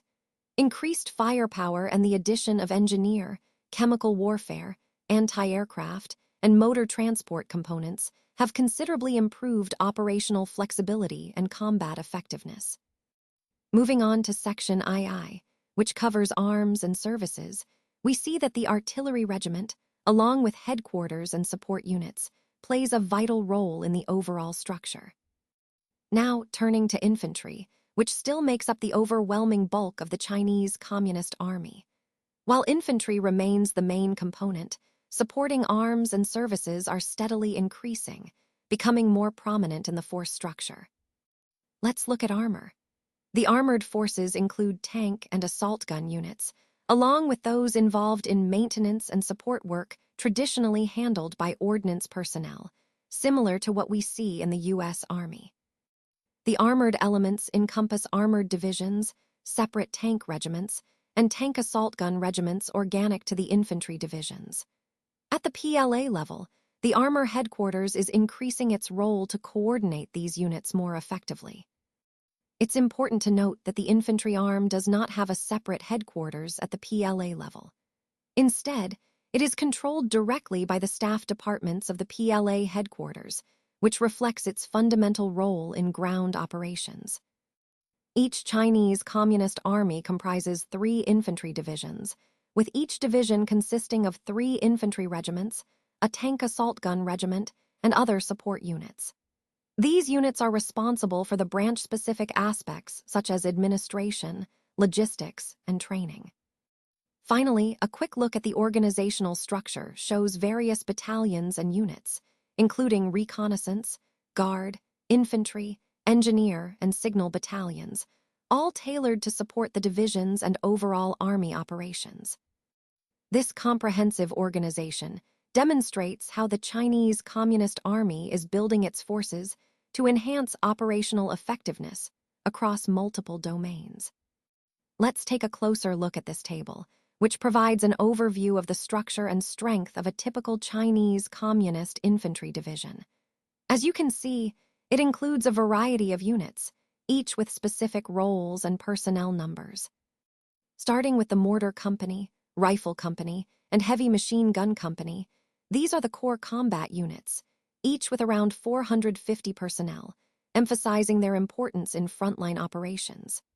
Moving on, we have specialized units like the Anti-Aircraft Artillery Battalion and Signal Company, with 160 and 130 personnel respectively, highlighting their support functions. The Engineer Battalion and Chemical Warfare Platoon are also key, with 150 and 130 personnel, responsible for fortifications, demolitions, and chemical defense. The infantry division itself is quite substantial, with a total strength of approximately 1,150 personnel, including headquarters and staff elements, which are essential for command and coordination. There are also artillery regiments, tank assault gun regiments, anti-tank battalions, and reconnaissance companies, each with their own personnel counts, supporting both offensive and defensive operations. Notably, the diagram shows the division's layered structure, ranging from combat units to support and reconnaissance, demonstrating how integrated and versatile these divisions are. Finally, there are additional support units like the Guard Platoon, Band Platoon, Heavy Weapons Battalion, Engineer Company, and Anti-Aircraft Missile Battery. These units, while smaller, play crucial roles in maintaining operational readiness and morale. Overall, this slide underscores the complexity and scale of a typical Chinese Communist infantry division, highlighting how each component contributes to the division's combined arms capabilities. On this slide, we're looking at the structure of the Chinese Communist Armored Division. You can see it's quite comprehensive, with various components working together to form a formidable force. At the top, we have the headquarters and staff, totaling around 180 personnel, supported by a support unit of about 900 troops. These units are essential for command, control, logistics, and overall coordination. Moving into the combat units, the division includes an armored division itself, with specific divisions for reconnaissance and armored units. The armored division is quite heavily equipped. For example, it includes 15 tanks like the T-34 and JS-2, as well as assault guns and 76 guns, giving it significant firepower. Within the division, there are support units such as anti-aircraft artillery battalions, signal companies, engineer companies, and various regiments, armored, infantry, and artillery. The artillery regiment, for instance, supports the division with medium and heavy artillery, while the infantry regiment provides the core ground forces. Supporting these are the medium companies, heavy tank companies, and other specialized units like guard, reconnaissance, engineering companies, maintenance, signal, and service platoons. Each of these plays a critical role in ensuring that the division operates smoothly, from combat to logistics. Overall, this structure illustrates the complexity and depth of the Chinese Communist Armored Division, designed to be highly mobile, well-supported, and capable of both offensive and defensive operations. It's a clear example of how modern military forces are organized to maximize effectiveness on the battlefield. Let's talk about artillery as used by the Chinese Communists. The term artillery here includes a variety of weapons such as conventional field artillery, mortars, multiple rocket launchers, and recoilless rifles. You can see an example in Figure 25. Organizationally, some of this equipment is found not only in dedicated artillery units, but also within infantry units, as well as in field, anti-tank, and anti-aircraft artillery units.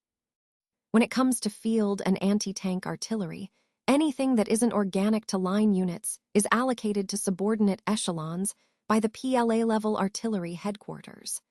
The three main types of artillery are organized as follows. First, we have the field artillery, which in the Chinese Army includes two main types of divisions. The Howitzer Division, shown in Figure 26, Part 2, is similar to the Soviet Breakthrough Division. Then there's the Gun Division, also shown in Figure 26, Part 1, which is comparable to the Soviet Gun Division. Additionally, you'll find field artillery regiments that are organic to infantry and armored divisions, and there are heavy weapons battalions that serve public security divisions and infantry regiments. Interestingly, truck-mounted multiple rocket launchers are organized into one regiment within each howitzer division, according to TOW. And in Korea, rocket launcher divisions have been observed, so they may still be operational. Next, let's look at anti-tank artillery.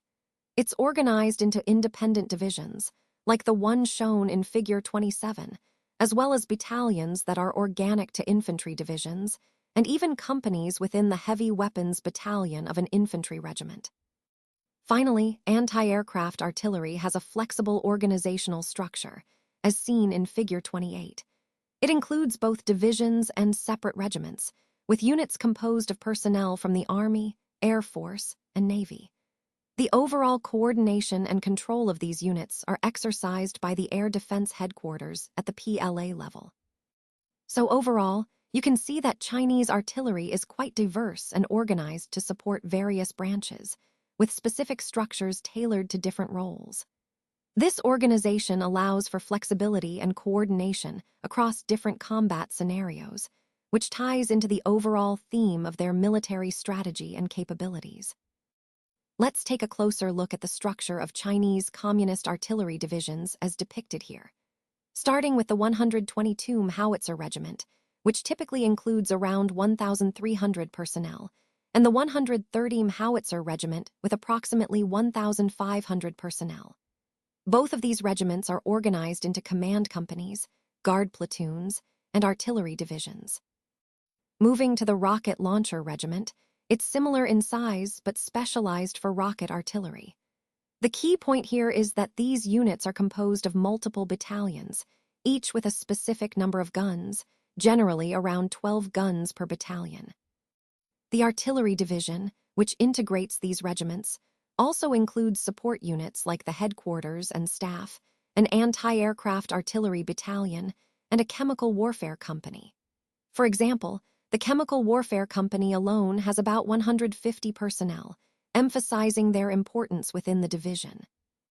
It's important to note that these strengths are based on full wartime tables of organization and equipment, or TOE, and are rounded for simplicity.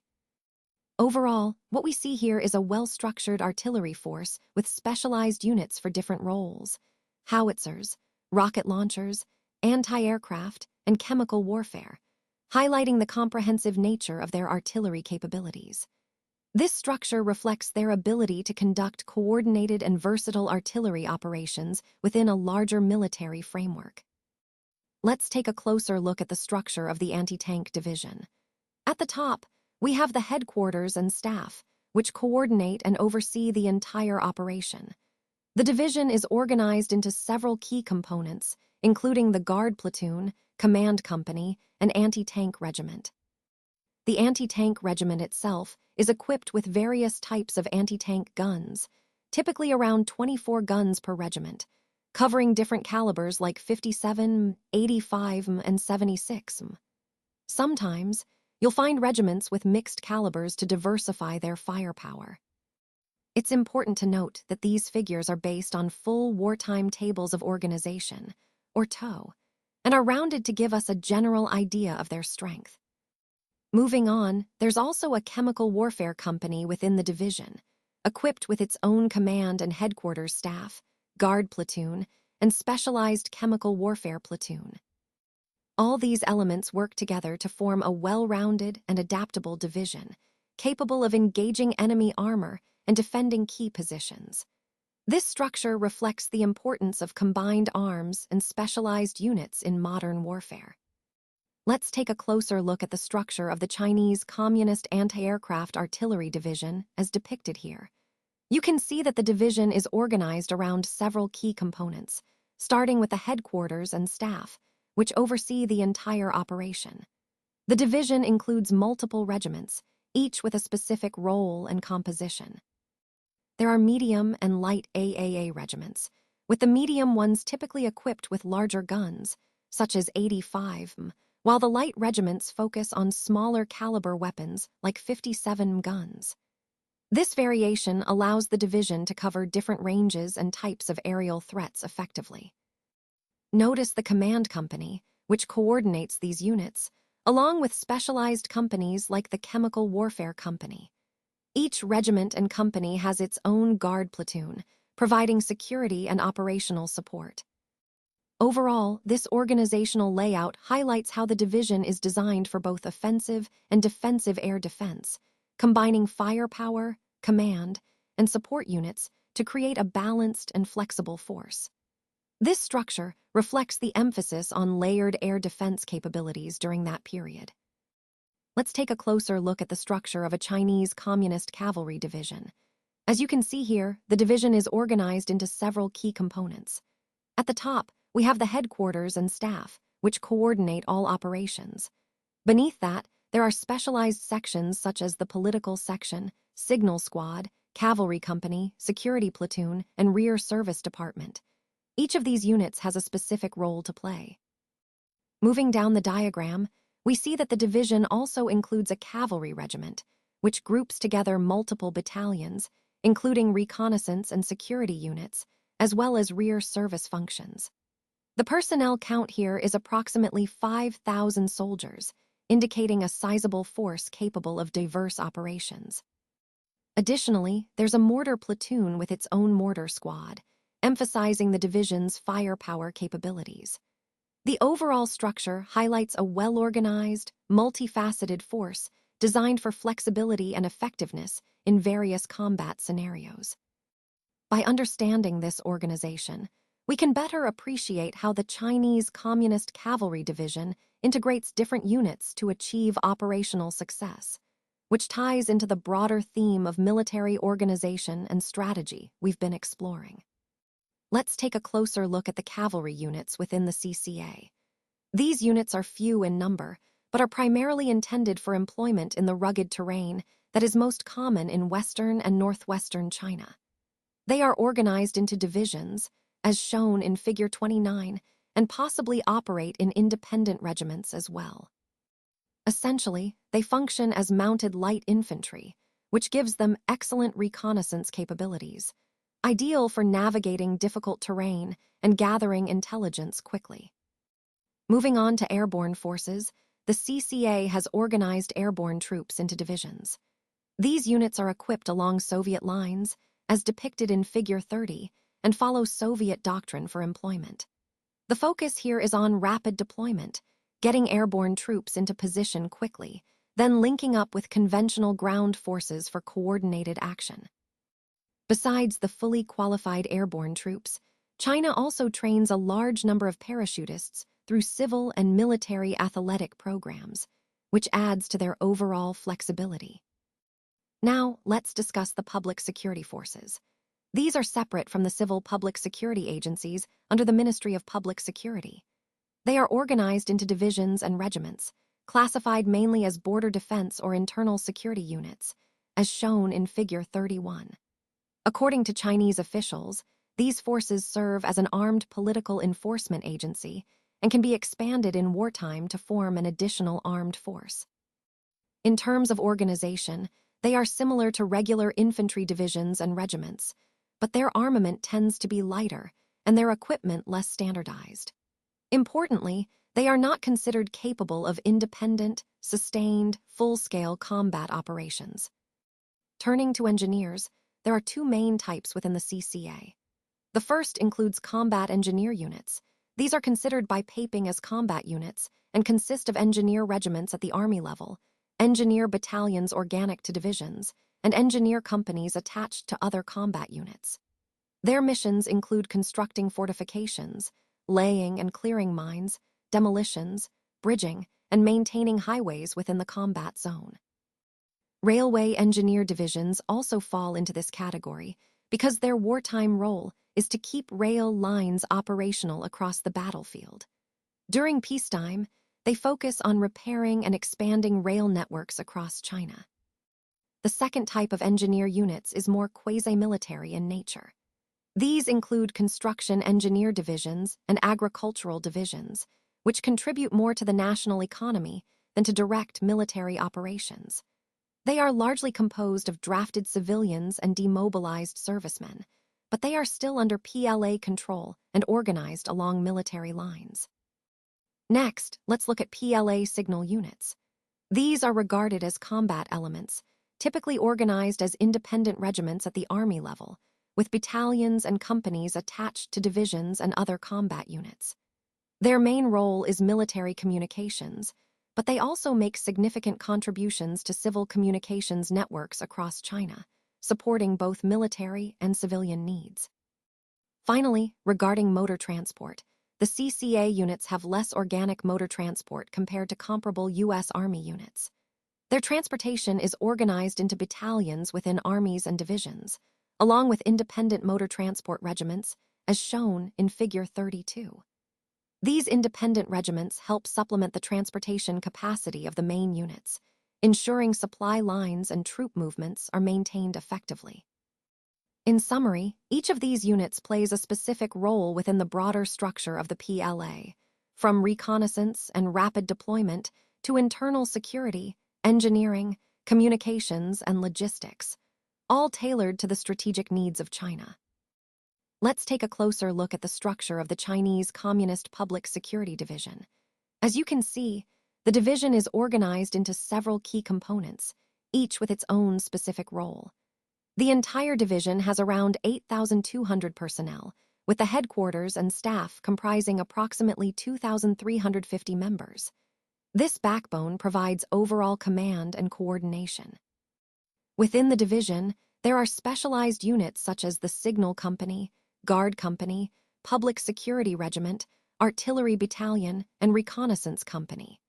Notably, the headquarters and staff units in these sections number around 610 personnel, supporting their operational functions.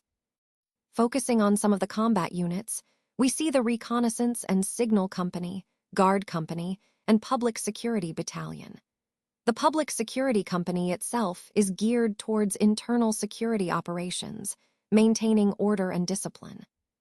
The artillery component is quite significant, featuring a battalion equipped with a 4x 76mm gun, which provides artillery support. Additionally, the Mortar Company is equipped with 982mm mortars, essential for indirect fire support and area suppression. Overall, this detailed organization highlights how the division integrates various specialized units to fulfill both internal security and combat roles. It reflects a comprehensive approach to maintaining control, gathering intelligence, and providing firepower when necessary. This structure is a key part of understanding how the Chinese Communist forces organize their security and military operations. Let's take a closer look at this diagram of the Chinese Communist Motor Transport Regiment. As you can see, it's organized into several key components. Starting with the service squad and maintenance sections, these are essential for ensuring that all vehicles are operational and well-maintained. The service squad handles logistics and support, while the maintenance section is responsible for repairs and upkeep. Moving on, we see the Motor Transport Company, which is crucial for the movement of personnel and supplies. The regiment's total strength includes various vehicle types, such as trucks, 1 4-ton vehicles, and wrecker units for recovery operations. Notably, the regiment's headquarters and staff oversee these units, coordinating their activities. Within the maintenance company, we find the Guard Platoon and the Motor Transport Battalion, along with a driver training company. This structure emphasizes the importance of not only maintaining vehicles, but also training drivers to ensure efficiency and safety. The battalion itself comprises several truck units, specifically 6 trucks and 1 4-ton vehicle, and additional recovery vehicles like wreckers. These elements work together to support the regiment's mobility and logistical needs.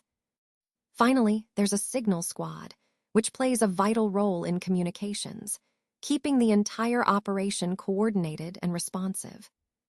Overall, this diagram highlights the complexity and organization required to sustain a fully functional motor transport regiment, emphasizing mobility, maintenance, and communication as key pillars of military logistics.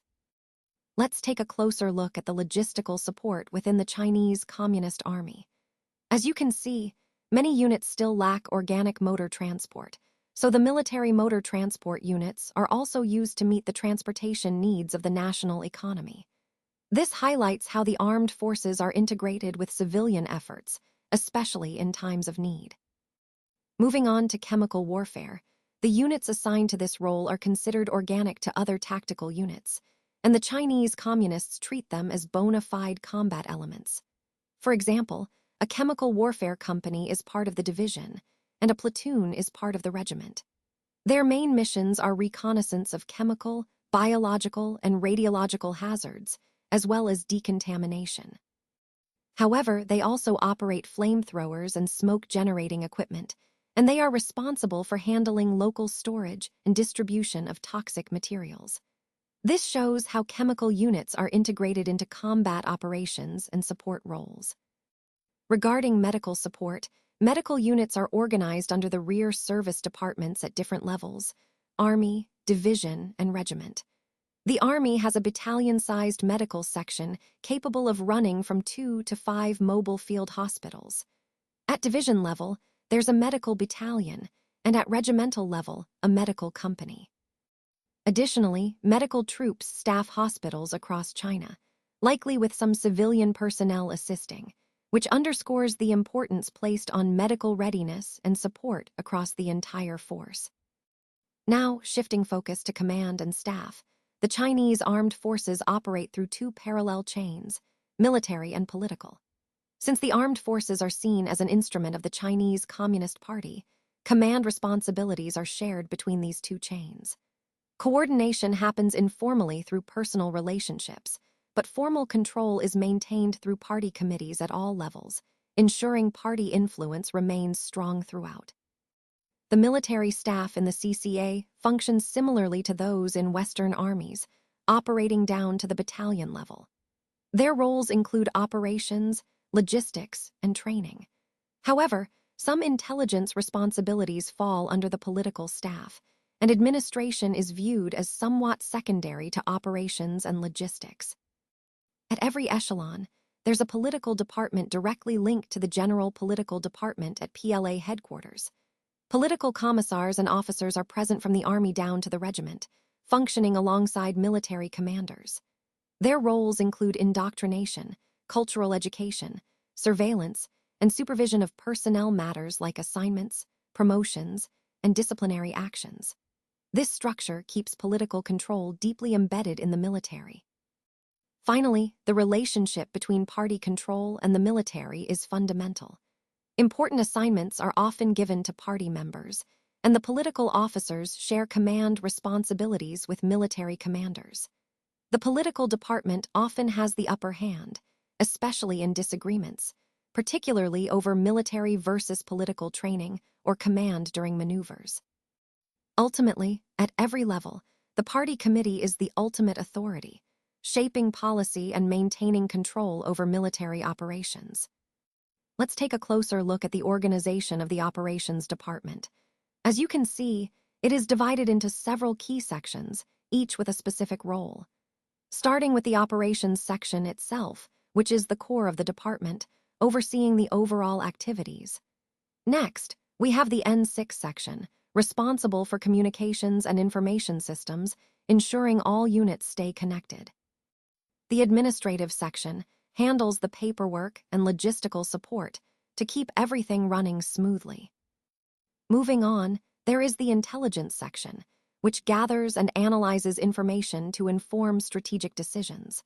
The Engineer section focuses on construction, maintenance, and technical support, while the Chemical section manages chemical warfare and related safety measures. The Military Affairs section oversees interactions with other military units and coordination.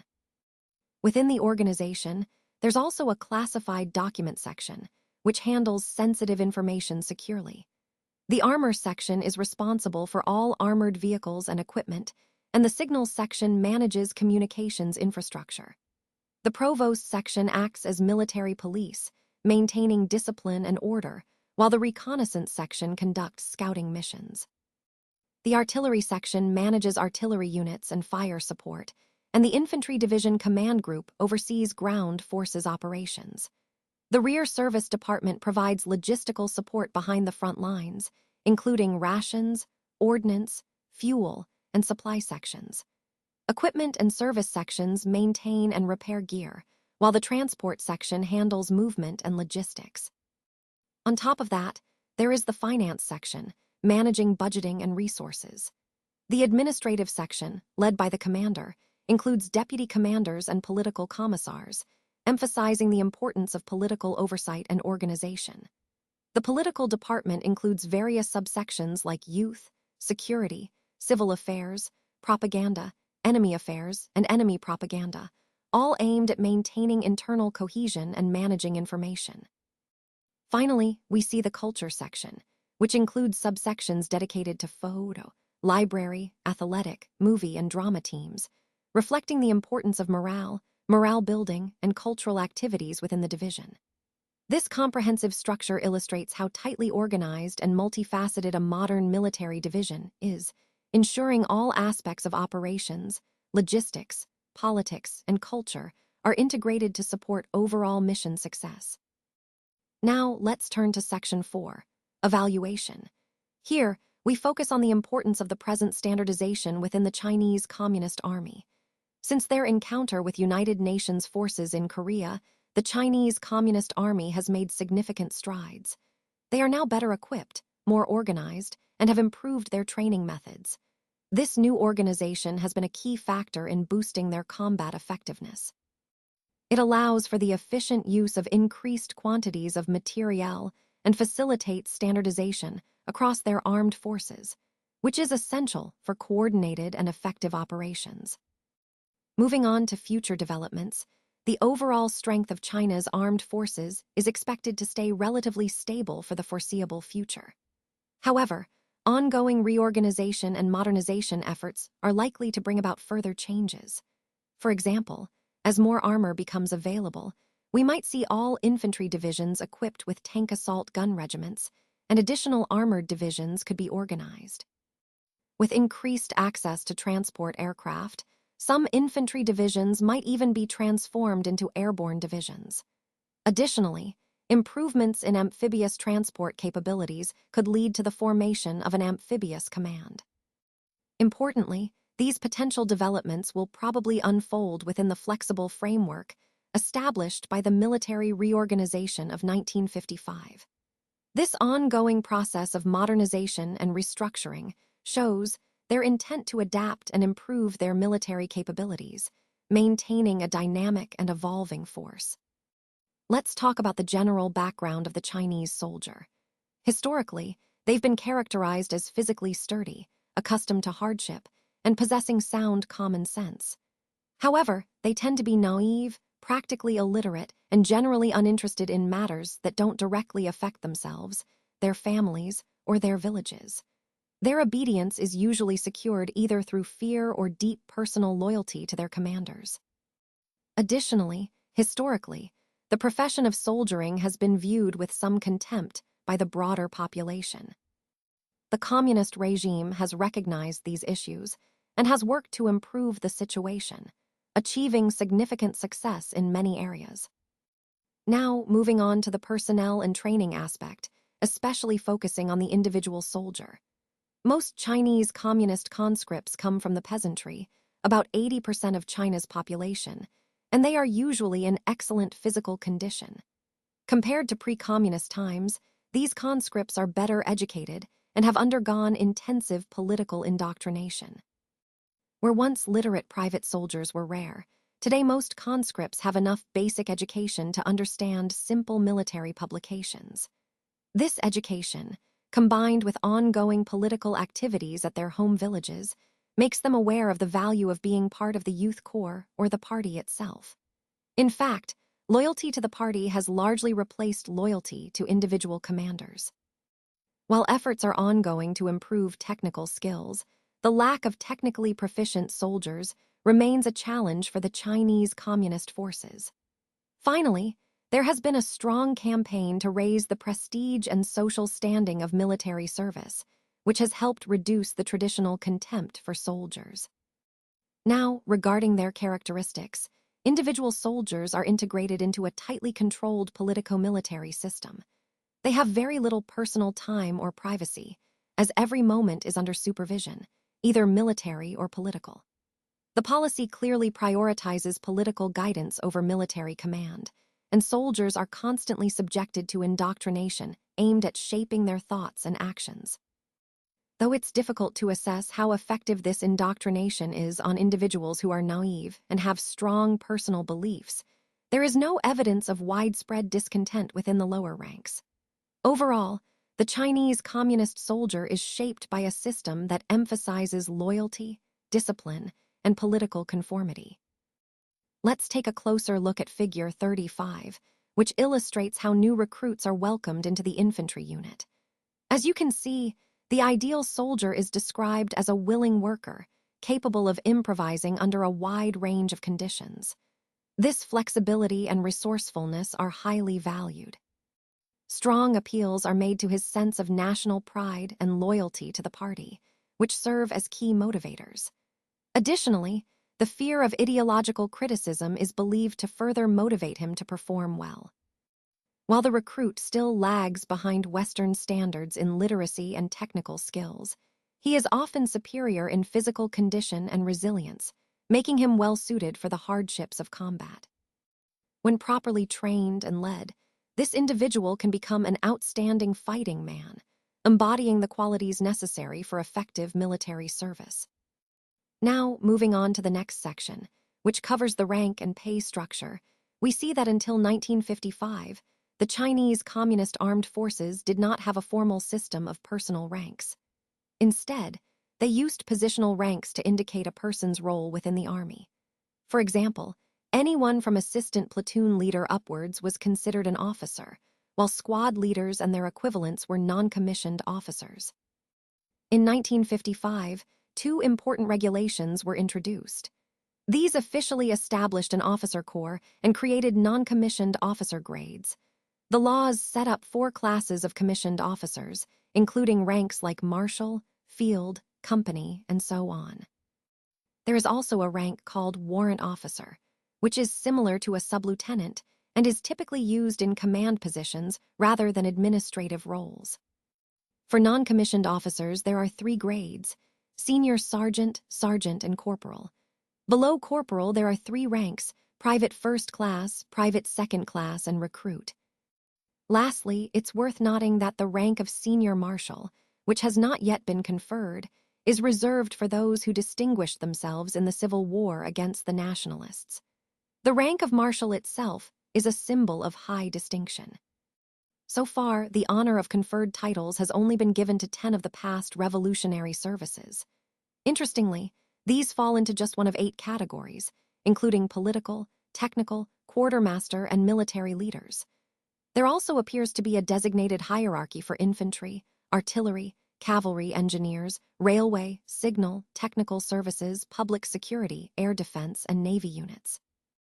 Moving on to pay, by Western standards, military salaries are relatively low. However, service personnel enjoy a higher standard of living compared to the average civilian in Communist China. Recruits and privates are paid enough to have a purchasing power comparable to that of Chinese peasants, and non-commissioned officers' pay closely matches that of semi-skilled and skilled civilian factory workers. Officers' salaries are roughly on par with professional civilians.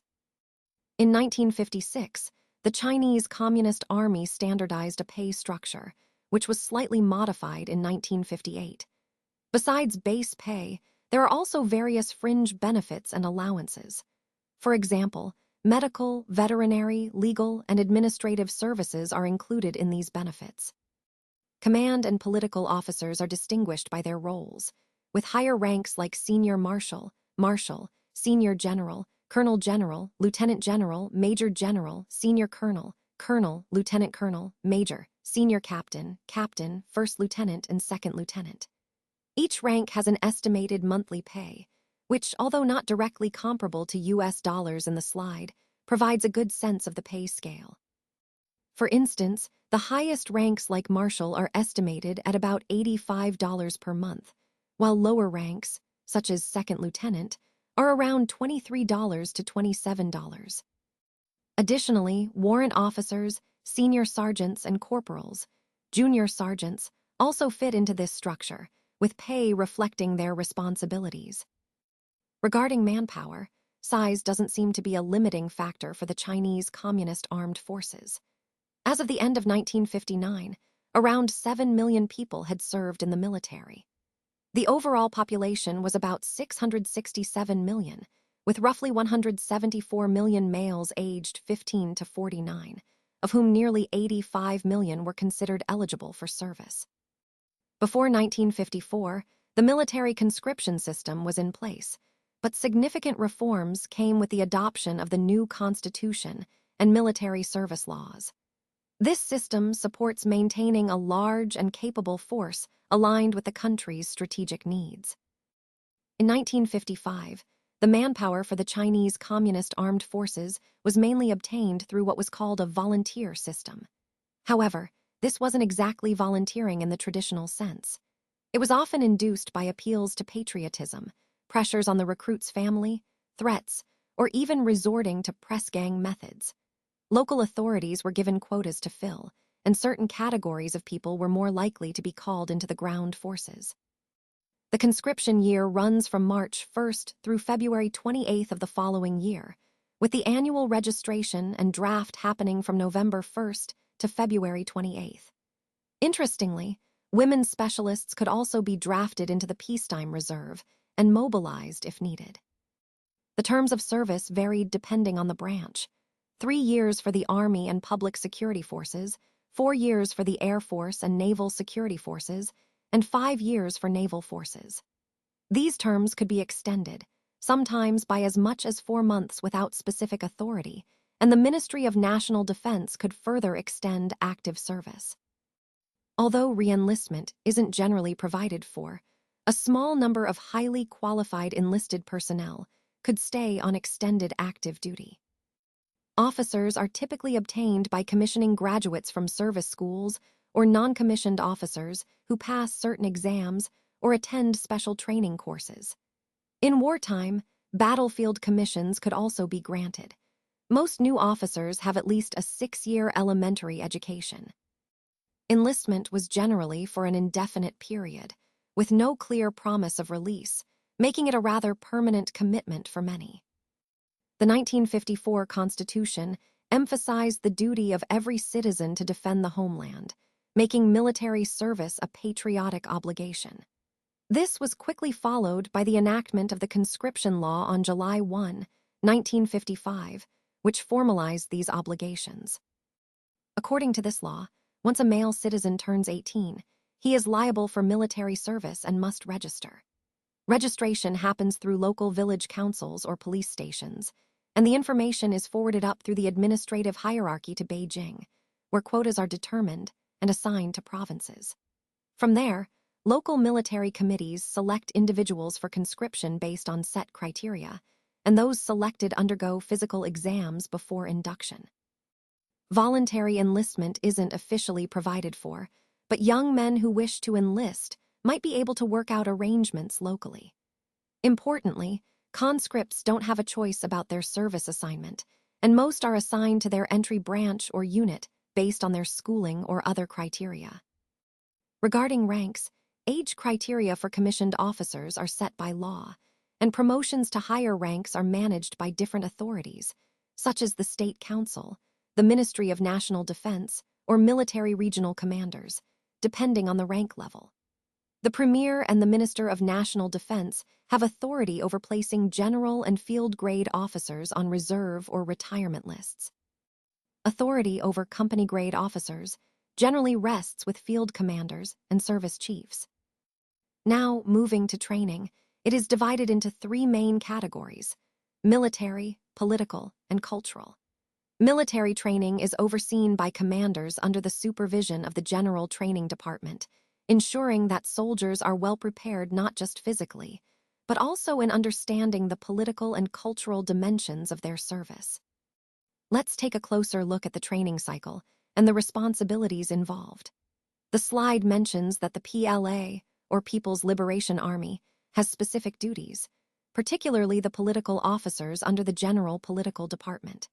In practice, however, the General Political Department tends to take precedence and exerts an indirect supervisory role over the General Training Department, even in purely military training matters. Furthermore, political influence can extend into every phase of the training program within the units, highlighting how intertwined military and political aspects are in this context. Moving on to the structure of the training year, there is a standard cycle for all PLA units, typically around 140 training days spread over 7 months. This schedule is flexible, allowing adjustments depending on the type of unit, geographic or climatic conditions, and operational responsibilities. The training year begins in April, right after recruits are processed. Training progresses from individual and small unit exercises, think of basic marksmanship and drills, to more complex company, battalion, and regimental training. The culmination of this cycle involves larger maneuvers at the divisional or higher levels, usually in November and December.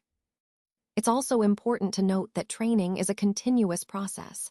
Tests and evaluations happen throughout the year, ending only with end-of-the-year inspections. Units sometimes have the flexibility to accelerate their training, but they must meet required standards, and the prescribed training hours for each subject are strict. Finally, even on weekends or during the last days of each month, training continues, often as extra sessions or for unit upkeep. Sundays, which are theoretically days off, are usually spent on semi-supervised study or political activities, ensuring discipline and ideological education stay consistent. Overall, this cycle emphasizes a disciplined, structured approach designed to ensure troops are thoroughly prepared, both militarily and politically, to meet the PLA's operational needs. Let's take a closer look at training methods and trends. The Chinese communists understand that the success of any training program really depends on the quality of the instructors. To ensure this, they've taken several strategic steps. For example, they've provided specialized courses for instructors before the training year even begins. They've also established off-duty schools to give middle school and specialized college education to all cadres, which helps improve overall training quality. Additionally, they rely heavily on experienced old soldiers to teach recruits the basics, things like drill, military customs and courtesies, and weapon handling. An important aspect of their approach is concurrent training in the field. This means they emphasize combining instruction across many subjects in a short period, but under real, practical conditions. Night training, in particular, is considered very important because it enhances soldiers' adaptability and skills in low-visibility situations. Every unit participates in what's called a one specialty and many skills campaign. This approach encourages soldiers to develop expertise in one main area while also acquiring a variety of other skills. It's all about making training more versatile and efficient, especially in the context of modern military needs. So, in essence, their training methods are designed to ensure instructors are well qualified, to simulate real-world conditions as closely as possible, and to develop a flexible, multi-skilled force. Key trends that support their overall military effectiveness. Now, let's explore the core concepts of Mao Zedong's military thought, which is considered the fundamental guidance in training and strategic planning. This thought is essentially a comprehensive collection of Mao's ideas on strategy, tactics, and political-military relationships, spanning from the late 1920s to the present day. It's important to understand that Mao provided specific solutions for immediate military problems at various stages of the Chinese Communist Revolution. However, these past solutions are not meant to be applied blindly today or in the future. Instead, the fundamental principles of Marxism-Leninism, which Mao adapted to different circumstances, should be studied and reapplied to current conditions, much like the approach used by the Chow. Moving on to officer and NCO training, we see that non-commissioned officers in the Chinese Communist Army are mainly recruited from conscripts in their second or third year of service. Promising privates, those showing both military and political promise, are sent to a division training battalion for a 3-month course to become squad leaders. Afterward, they return to their units, serving as squad leaders or assistant squad leaders, typically holding the rank of corporal.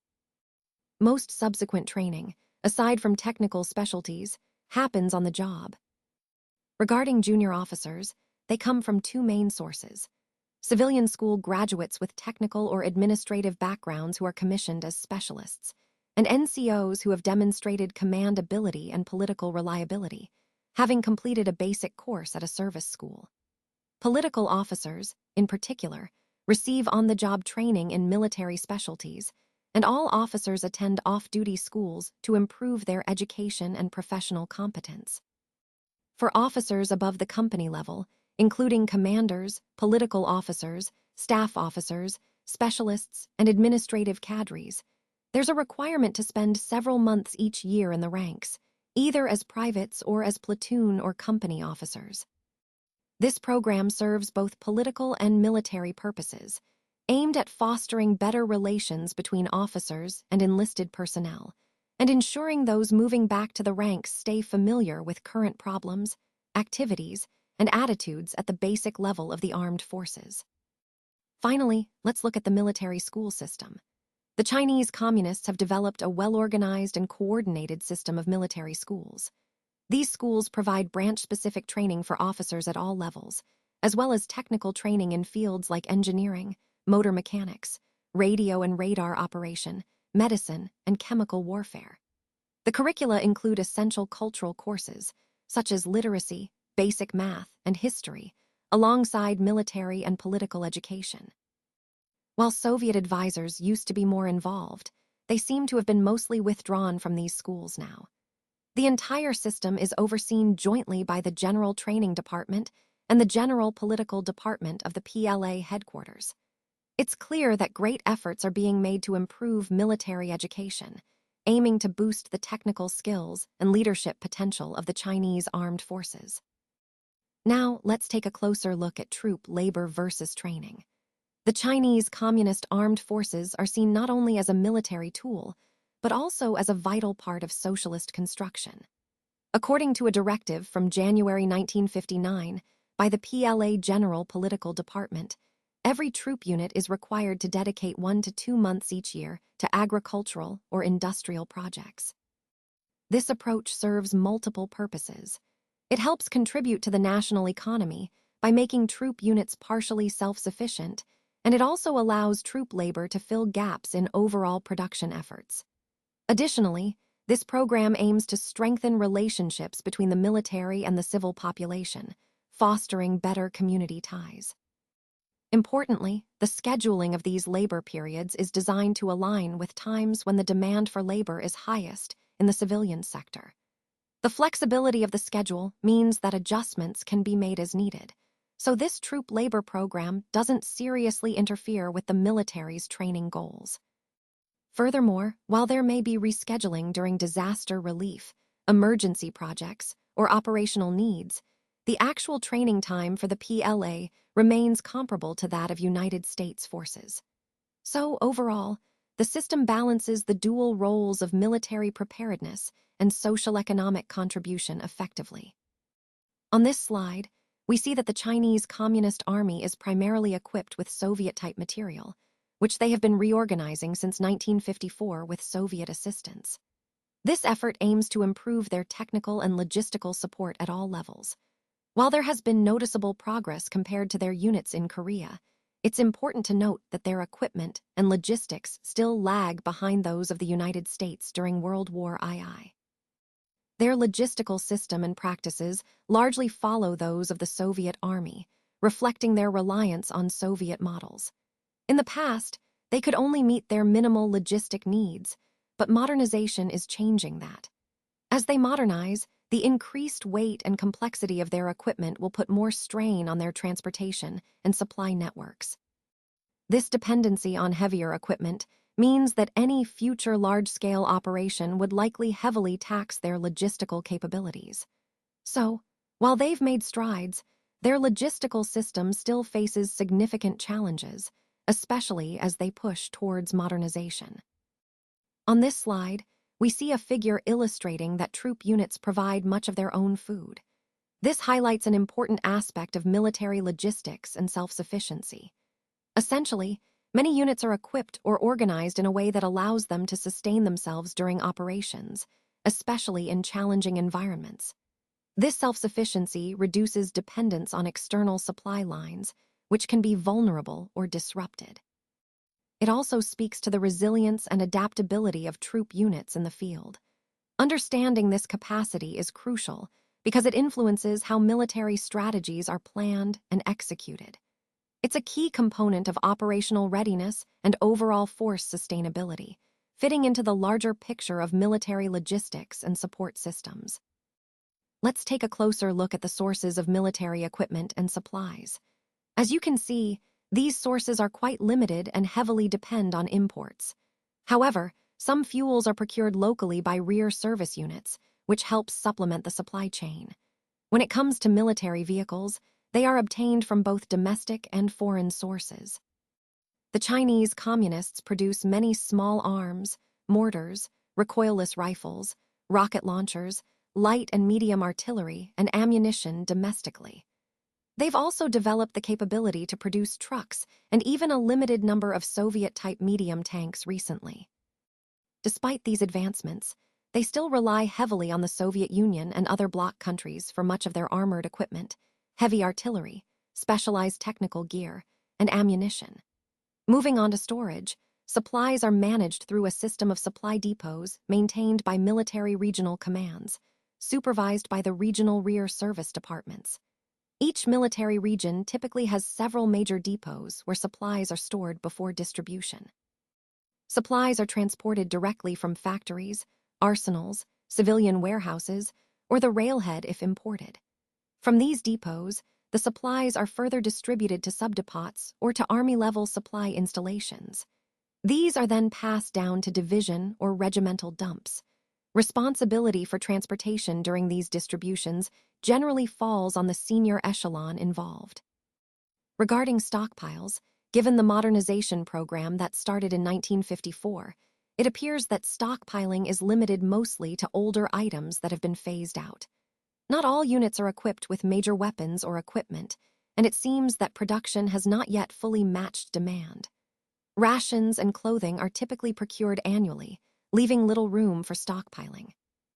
While newer weapons and heavy equipment, including armor, haven't been widely distributed yet, ammunition production exceeds current operational needs, which likely allows for some stockpiling. Overall, the logistics system shows a focus on immediate needs, with limited reserves of older equipment and a developing capacity for new weapons. And stored in military region dump for distribution by the Regional Command Ordnance Officer.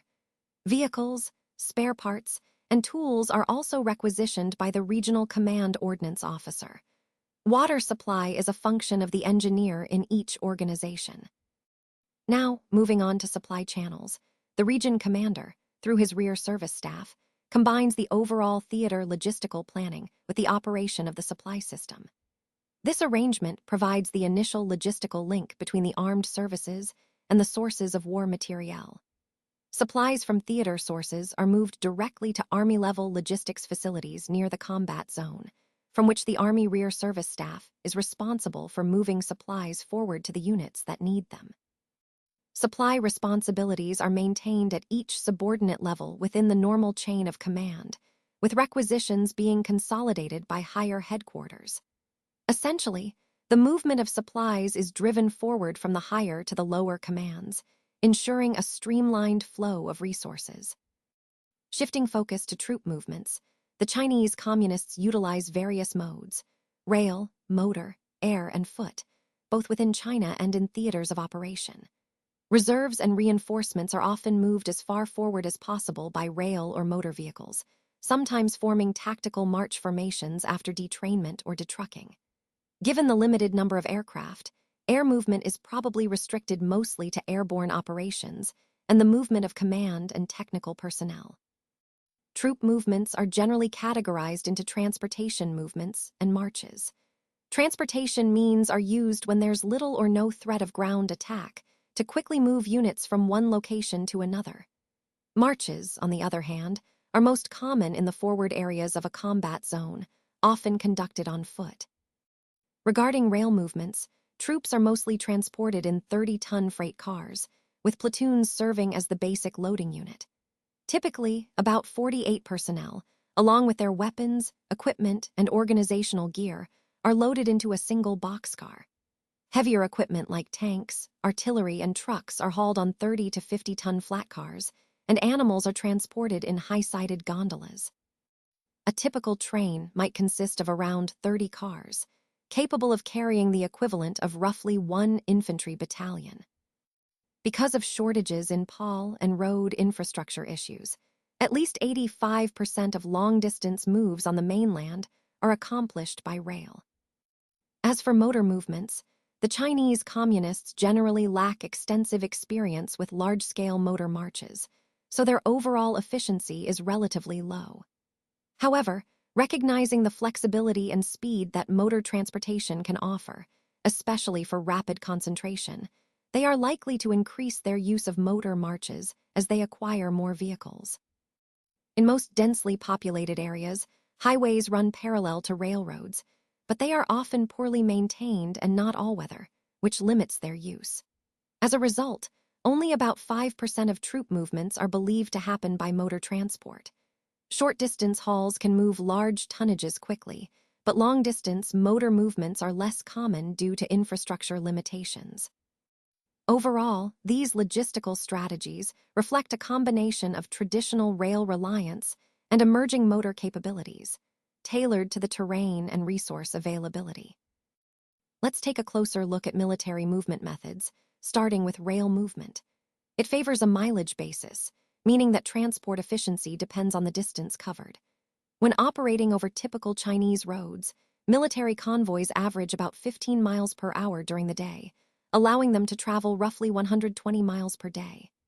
At night, speed naturally drops to around 10 miles per hour due to reduced visibility and other factors. A typical truck load in these convoys usually carries between 13 to 16 men, along with their personal gear and a proportional share of organizational equipment. This setup helps ensure that troops and equipment move together efficiently. Moving on to air movement, there's limited information about Chinese communist capabilities for administrative air transport of non-airborne troops. However, it is believed that only high-priority equipment and personnel are airlifted because aircraft availability is limited and in high demand. The tactical movement of airborne troops is possible, but again, the capacity of available aircraft is a constraint. This means that heavy equipment generally can't be airdropped given the limited capacity, highlighted here in the visual as Figure 46, which shows aerial resupply.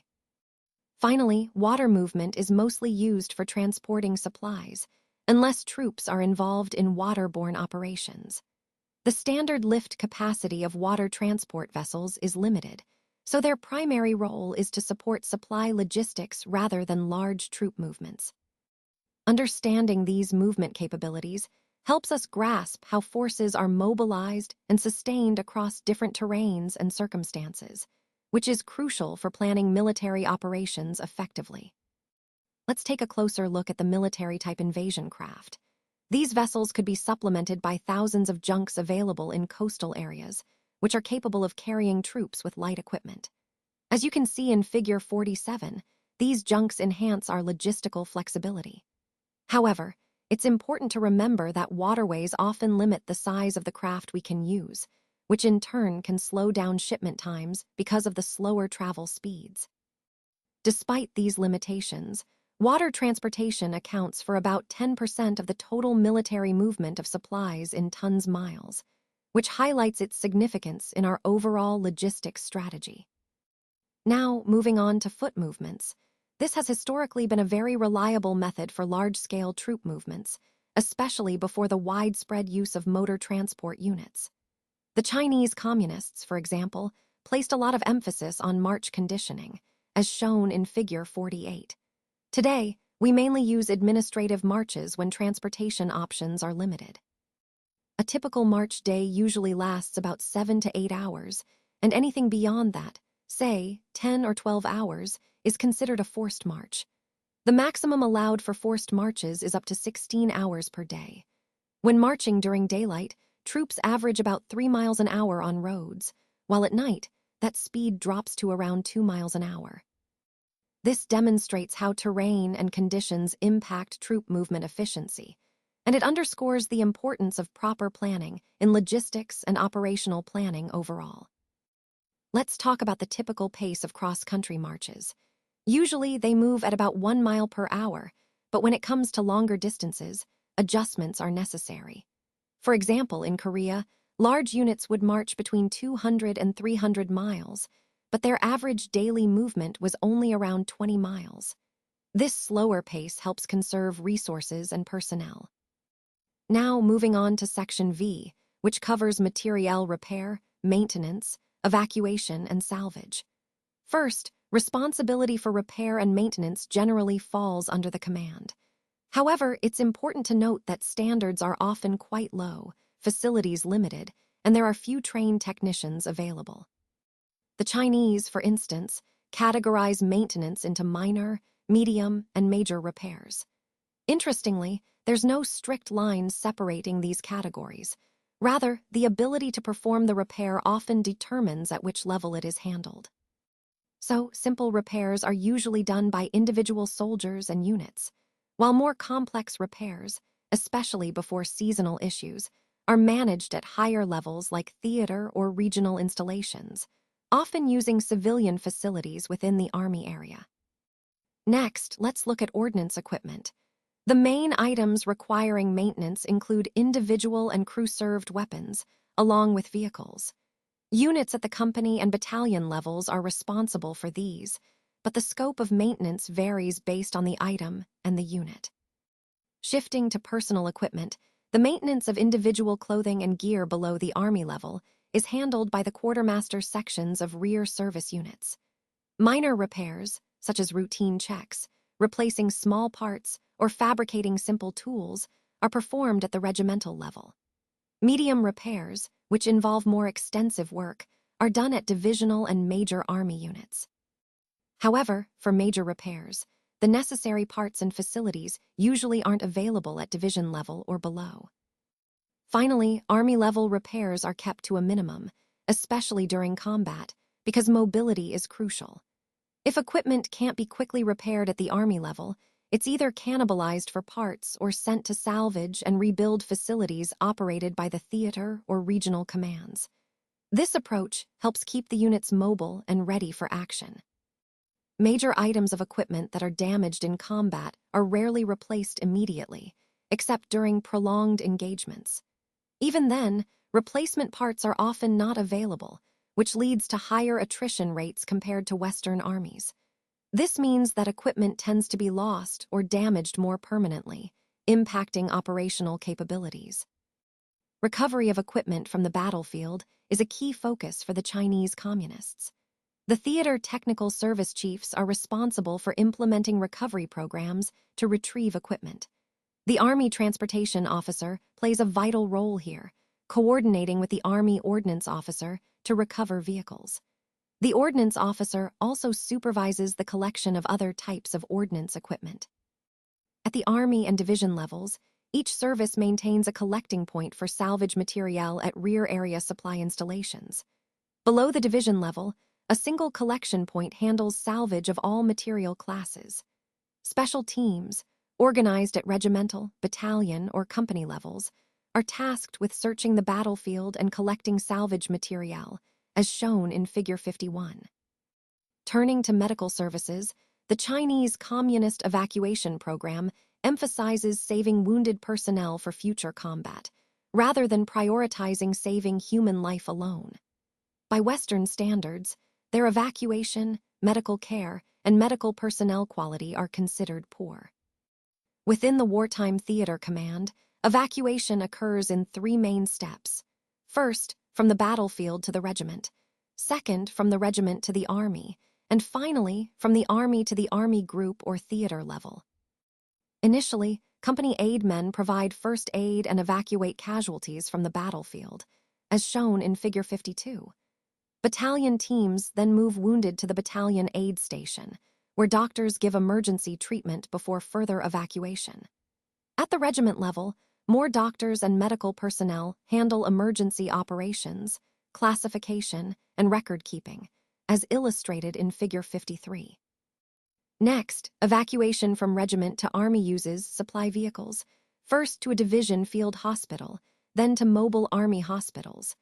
Each Army typically has several mobile hospitals equipped to provide extensive care, with most surgeries performed at the Army level. Cases requiring long convalescence are handled accordingly.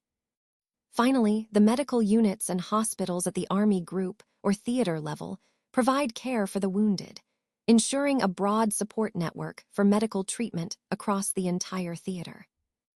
Let's take a closer look at Figure 53, which illustrates evacuation by litter bearers. In the chaos of battle, injured soldiers are typically moved by litter bearers to safer locations where they can receive further medical treatment. The goal is to get the wounded to a point where they can recover or be evacuated to hospitals within the interior zone. The Theater Rear Service Department plays a crucial role here. It may include specialized medical units that provide evacuation services by various means, road, rail, or air, depending on what is most efficient and feasible in the situation. Now, moving on to burial and graves registration, which is equally important. The Army surgeon is responsible for managing burial and graves registration services. This involves a coordinated effort with political, medical, and transportation sections to clear the battlefield, select appropriate burial sites, and perform any necessary ceremonies. For fallen officers, both field grade and general officers, detailed records are kept, and their bodies are shipped back home for proper burial. For all other personnel, the bodies are generally interred in mass graves, sometimes in common graves, especially when circumstances demand speed and efficiency. Casualty reports are a vital part of this process. They are forwarded through command, political, and medical channels. These reports help inform requests for replacements and pension payments for the servicemen's survivors, ensuring that the administrative process continues smoothly even amidst the chaos of war. Overall, these procedures highlight how critical effective evacuation, burial, and record-keeping are to maintaining order, morale, and support for our personnel and their families during and after operations. The Chinese Communist Army is actively modernizing its materiel, and this progress is quite evident when we look at their conventional weapons. We see a continued presence of modern Soviet-type weapons in their units, which shows ongoing upgrades. Some of these newer, more complex weapons are still imported directly from the USSR, but others are produced locally, often in factories that previously manufactured Soviet weapons from World War II. This local production includes infantry weapons, artillery up to 152 millimeters, and even some medium tanks. While achieving full self-sufficiency in weapons production is clearly a goal for the Chinese Communists, they haven't quite reached that point yet. As they acquire newer weapons, the older models tend to be reassigned, either to militia forces or kept in reserve stockpiles.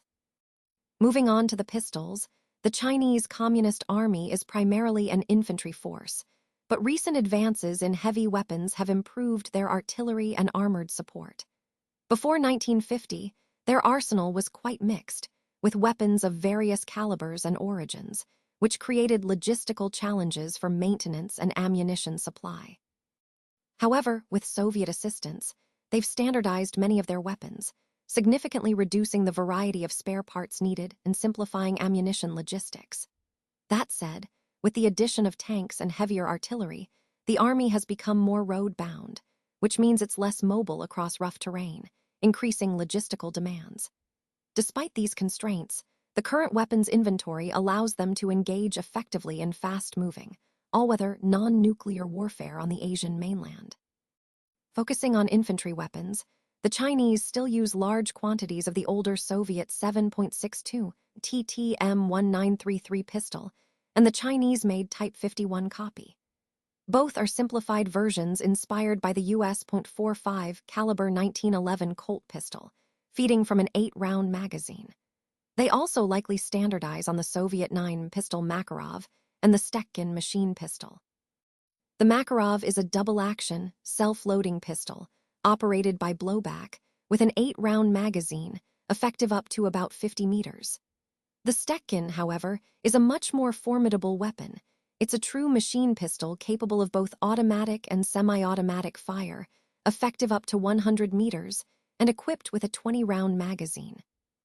As for submachine guns, the standard shoulder weapon is the Soviet 7.62 Mackay, known in China as the Type 56.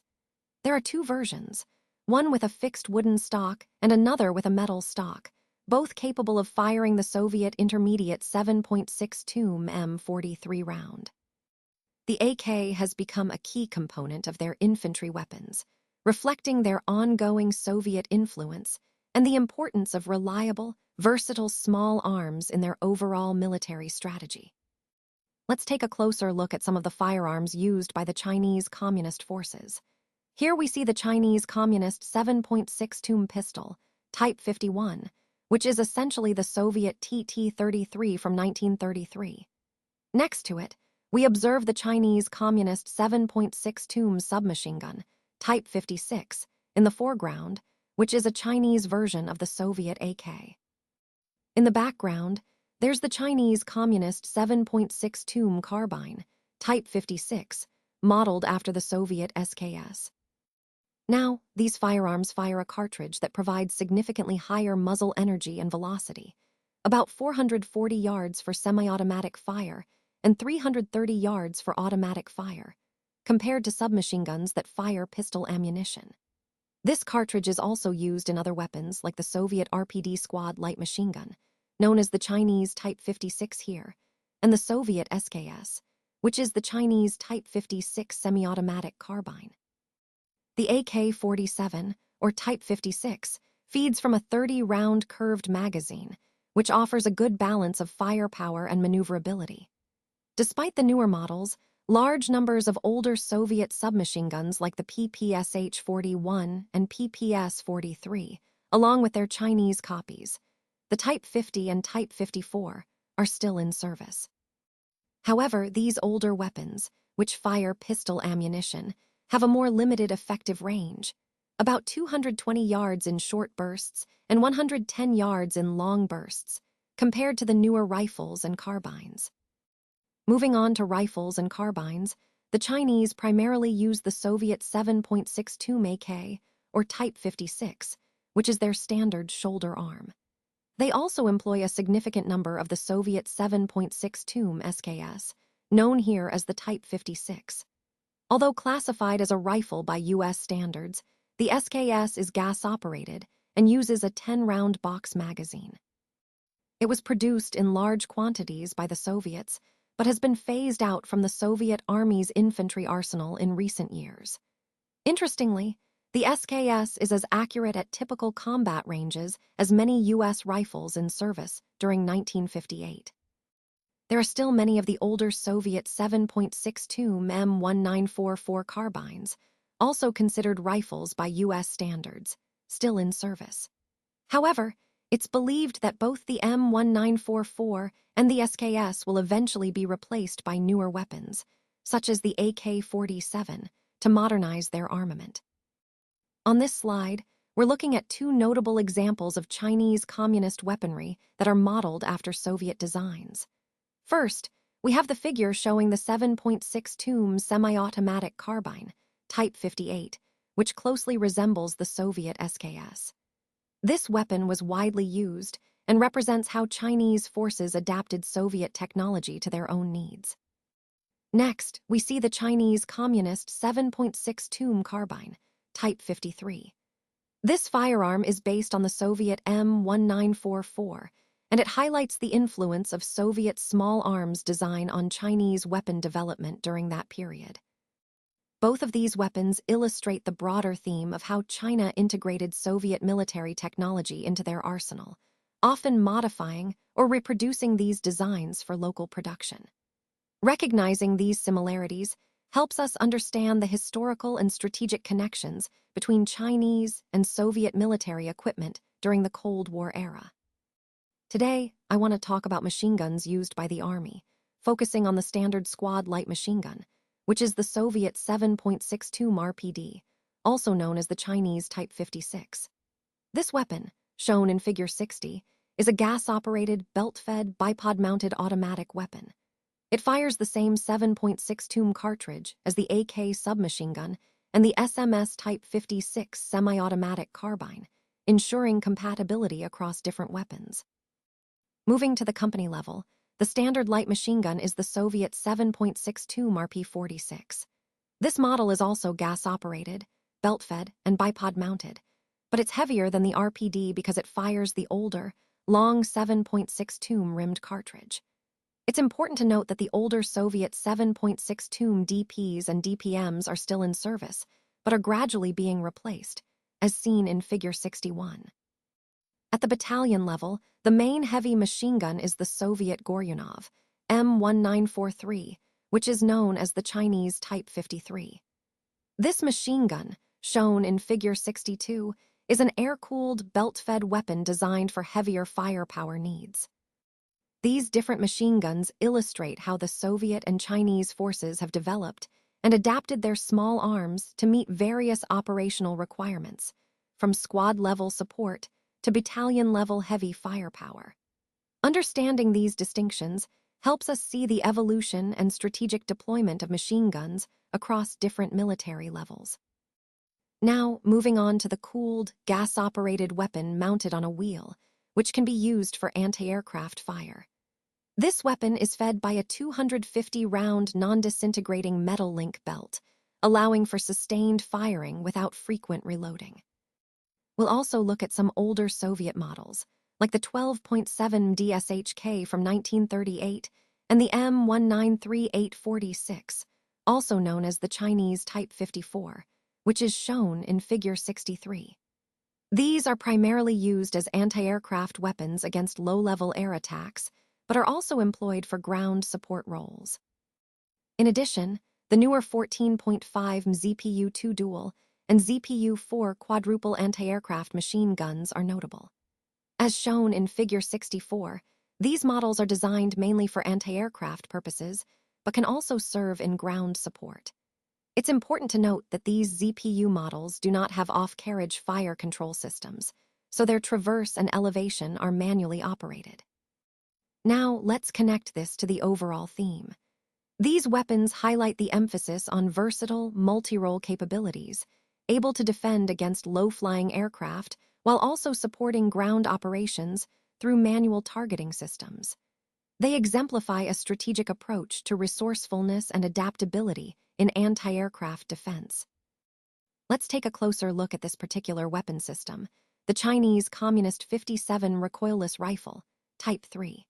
As you can see in the figure, this is a recoilless rifle designed for portable infantry support roles. The key feature here is its relatively small caliber, 57 millimeters, which allows for easier handling and mobility on the battlefield. The design emphasizes a balance between firepower and portability, making it a versatile tool for infantry units. What's particularly interesting is how this weapon fits into the broader theme of evolving small arms during the Cold War era, where nations sought effective yet manageable weapon systems. The Type 3 recoilless rifle exemplifies this trend, providing significant firepower without the drawbacks of larger artillery. This weapon system reflects the technological and tactical innovations of the time, aiming to enhance infantry capabilities in various combat scenarios. Understanding this piece helps us see how different countries, like China, adapted existing concepts into their own unique designs to meet their strategic needs. Let's take a closer look at the Chinese Communist 75 recoilless rifle, Type 52, which is essentially the US M20. This weapon represents their efforts to develop modern infantry anti-tank capabilities. It's believed that the Chinese are obtaining some advanced Soviet infantry anti-tank weapons and are likely producing Chinese copies. For example, they probably make copies of the Soviet RPG-2 anti-tank launcher, as well as the 82 and 107 recoilless anti-tank guns. The RPG-2 is a shoulder-fired, smoothbore weapon functioning as a recoilless grenade launcher. It's a standard squad-level anti-tank weapon, firing an 82 heat grenade with an effective range of about 165 yards. Now, the Soviet 82 B-10 and the 107 recoilless guns are considered the tactical equivalents of our US 75 and 106 recoilless rifles. This shows how the Chinese are aligning their weapons development with Soviet designs, which are quite comparable to our own systems. Moving on to mortars, the Chinese Communists use them extensively, often replacing artillery in certain roles.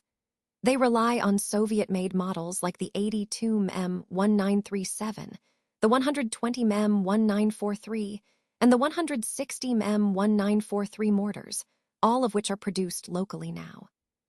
The 82 mortar, for instance, can fire the same conventional 81 mortar rounds used by many countries, including the US. It's also designed for portability. It can be broken down into a 3-man load or even operated by a single individual, making it highly versatile in the field. The 120 mortars, despite their size, are surprisingly lightweight and highly mobile. They can be easily manhandled, which enhances their tactical flexibility. Overall, these developments reflect how the Chinese are enhancing their infantry firepower with modern, Soviet-influenced weapons, often adapting or copying existing systems to fit their strategic needs. Let's take a closer look at the Chinese Communist 160 mortar, which is actually based on the Soviet M1943 design. This weapon is designed for short distances, making it quite portable. To facilitate transport, it comes equipped with a lightweight two-wheeled carriage. The mortar itself is breech-loaded and triggered by a firing mechanism, and it's mounted on wheels that are permanently attached, allowing for quick movement and deployment on the battlefield.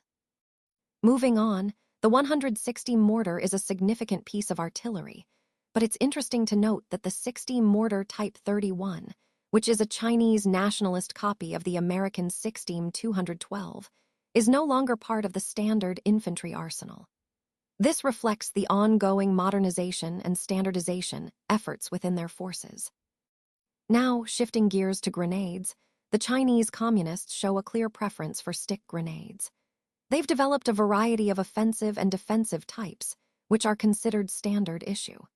Despite differences in shape and specific features, all these grenades are fundamentally based on the German Model 24 and the Japanese Type 98 stick grenades, highlighting a common design philosophy.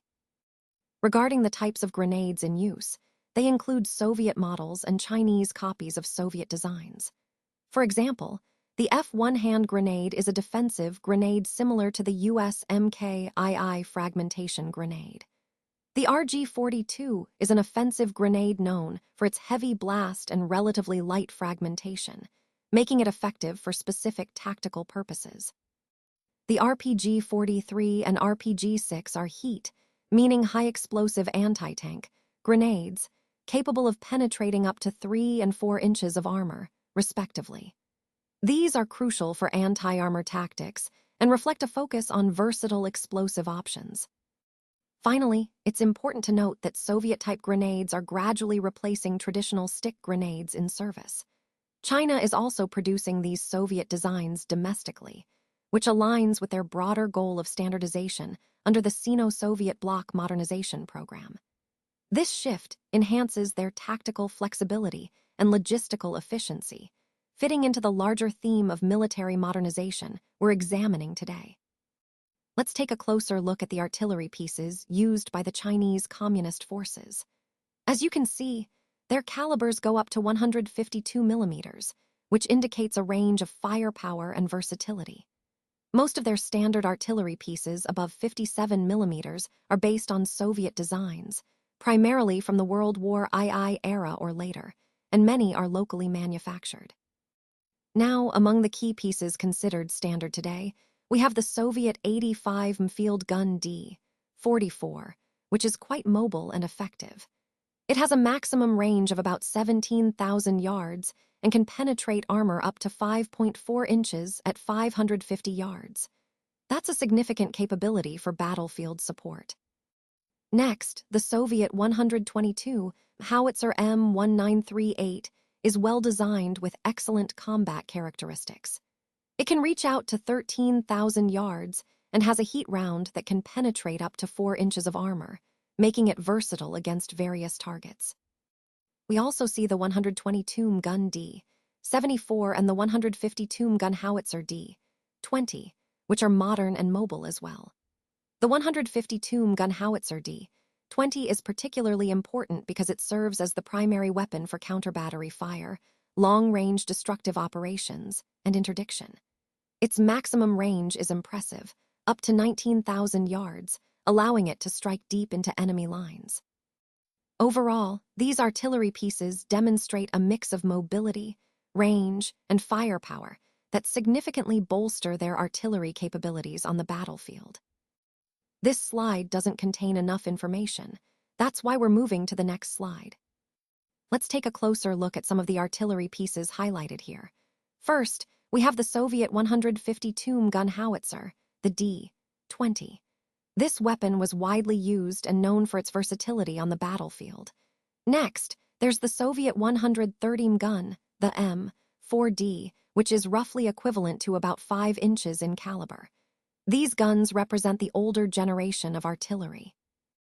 Moving on, we see the 6.5-inch guns and the Soviet 152 howitzer from 1943, which is shown in Figure 80.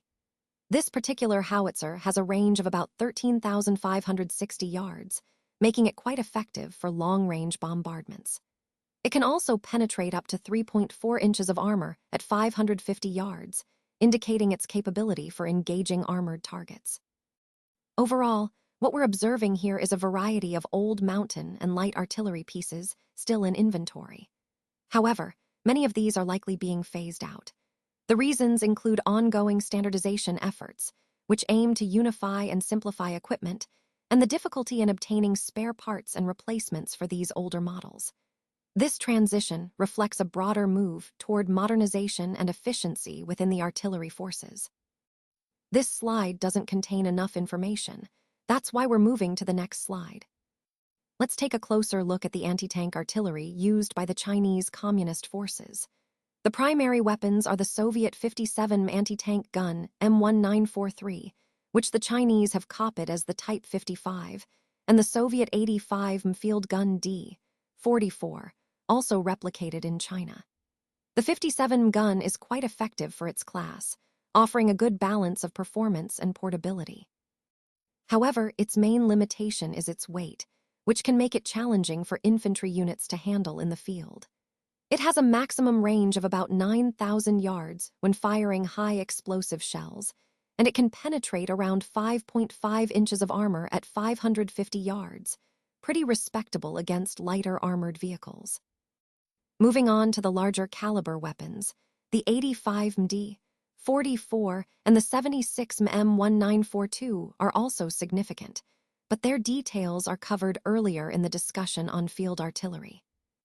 Now, shifting focus to anti-aircraft artillery, the key players are the Soviet 57 anti-aircraft gun S-60 and the 100 MK-19. These are the mainstay of their air defense. The older 37 M1939, known in China as the Type 55, still sees some service but is gradually being phased out. Similarly, the 85 M1939 anti-aircraft gun, which works with the Soviet Puazo-3 Director from WWII, is also being replaced by more modern systems. Overall, these weapons illustrate the evolution and modernization of Chinese artillery, shifting from older models toward more versatile and powerful systems, aligning with the broader theme of improving military capability and readiness. Let's take a closer look at Figure 83. Here, we see a visual representation that highlights some key relationships. The most important point to notice is how the different components interact and influence each other. These interactions are crucial because they help us understand the overall system behavior. By examining this figure, we can better grasp how changes in one area might affect the entire process. This connects to our broader theme of understanding complex systems and the importance of a holistic approach. Recognizing these connections allows us to make more informed decisions and optimize outcomes effectively. Now, let's take a closer look at the Soviet 85 anti-Warcraft gun, M1939, as shown here in Figure 85. This weapon was a significant development during the late 1930s. The M1939 was designed to provide effective anti-aircraft defense, which was crucial given the increasing threat from enemy aircraft at the time. Its 85 caliber allowed it to engage fast-moving aerial targets effectively. You can see the design features that emphasize both mobility and firepower, making it a versatile piece of artillery. When we consider the overall evolution of anti-aircraft weapons, this gun represents a key step forward for Soviet defenses, integrating technological advancements of the era. Its deployment played a vital role in protecting strategic points and supporting ground forces during the early years of World War II. On this slide, we're looking at the Soviet rocket and missile weapons, starting with the standard field rocket launcher, which is the 140 Baf-14. This particular launcher fires spin-stabilized high-explosive rockets and has a range of nearly 10,000 yards. It's electrically fired and mounted on a 6x6 truck, making it quite mobile on the battlefield. Some older Soviet models, like the 132 BM-13 rocket launchers, are still in service, but they're gradually being phased out in favor of the more modern 140 BM-14.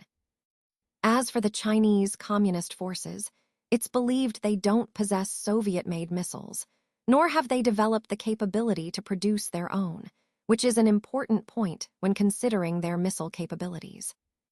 Now, moving to armored vehicles, the slide shows the Soviet T-55 tank, which has been a mainstay since World War II.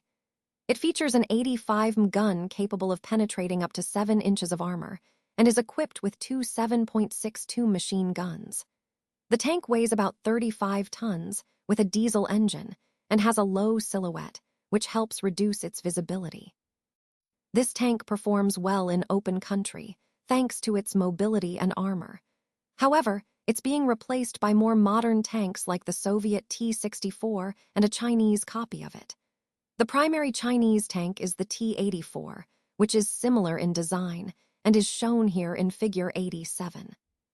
The T-84 has a 85 gun and a couple of machine guns, but it does have some limitations, namely, less efficient steering and more brittle armor compared to newer models. The appearance of the T-54 in Chinese armored units signals a shift, bringing their armored combat capabilities more in line with other world standards. So overall, this section highlights the evolution of rocket and missile technology and the development of armored vehicles, showing how these elements fit into the broader picture of modern armored warfare. Now let's take a closer look at Figure 88, which depicts the Chinese Communist T-54 medium tank.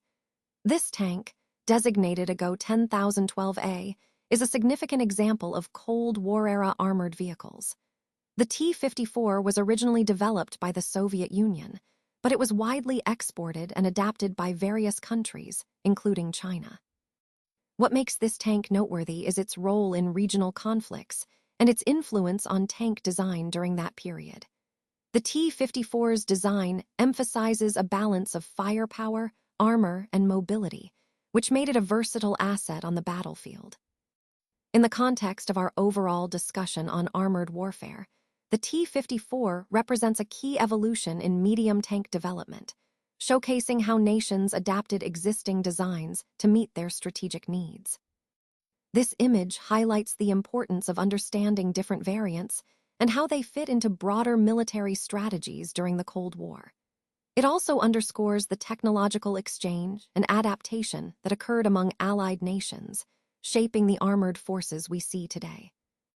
On this slide, we see that the Chinese Communists have a limited number of Soviet J-8G and IPI-2 heavy assault guns, as shown in Figure 89.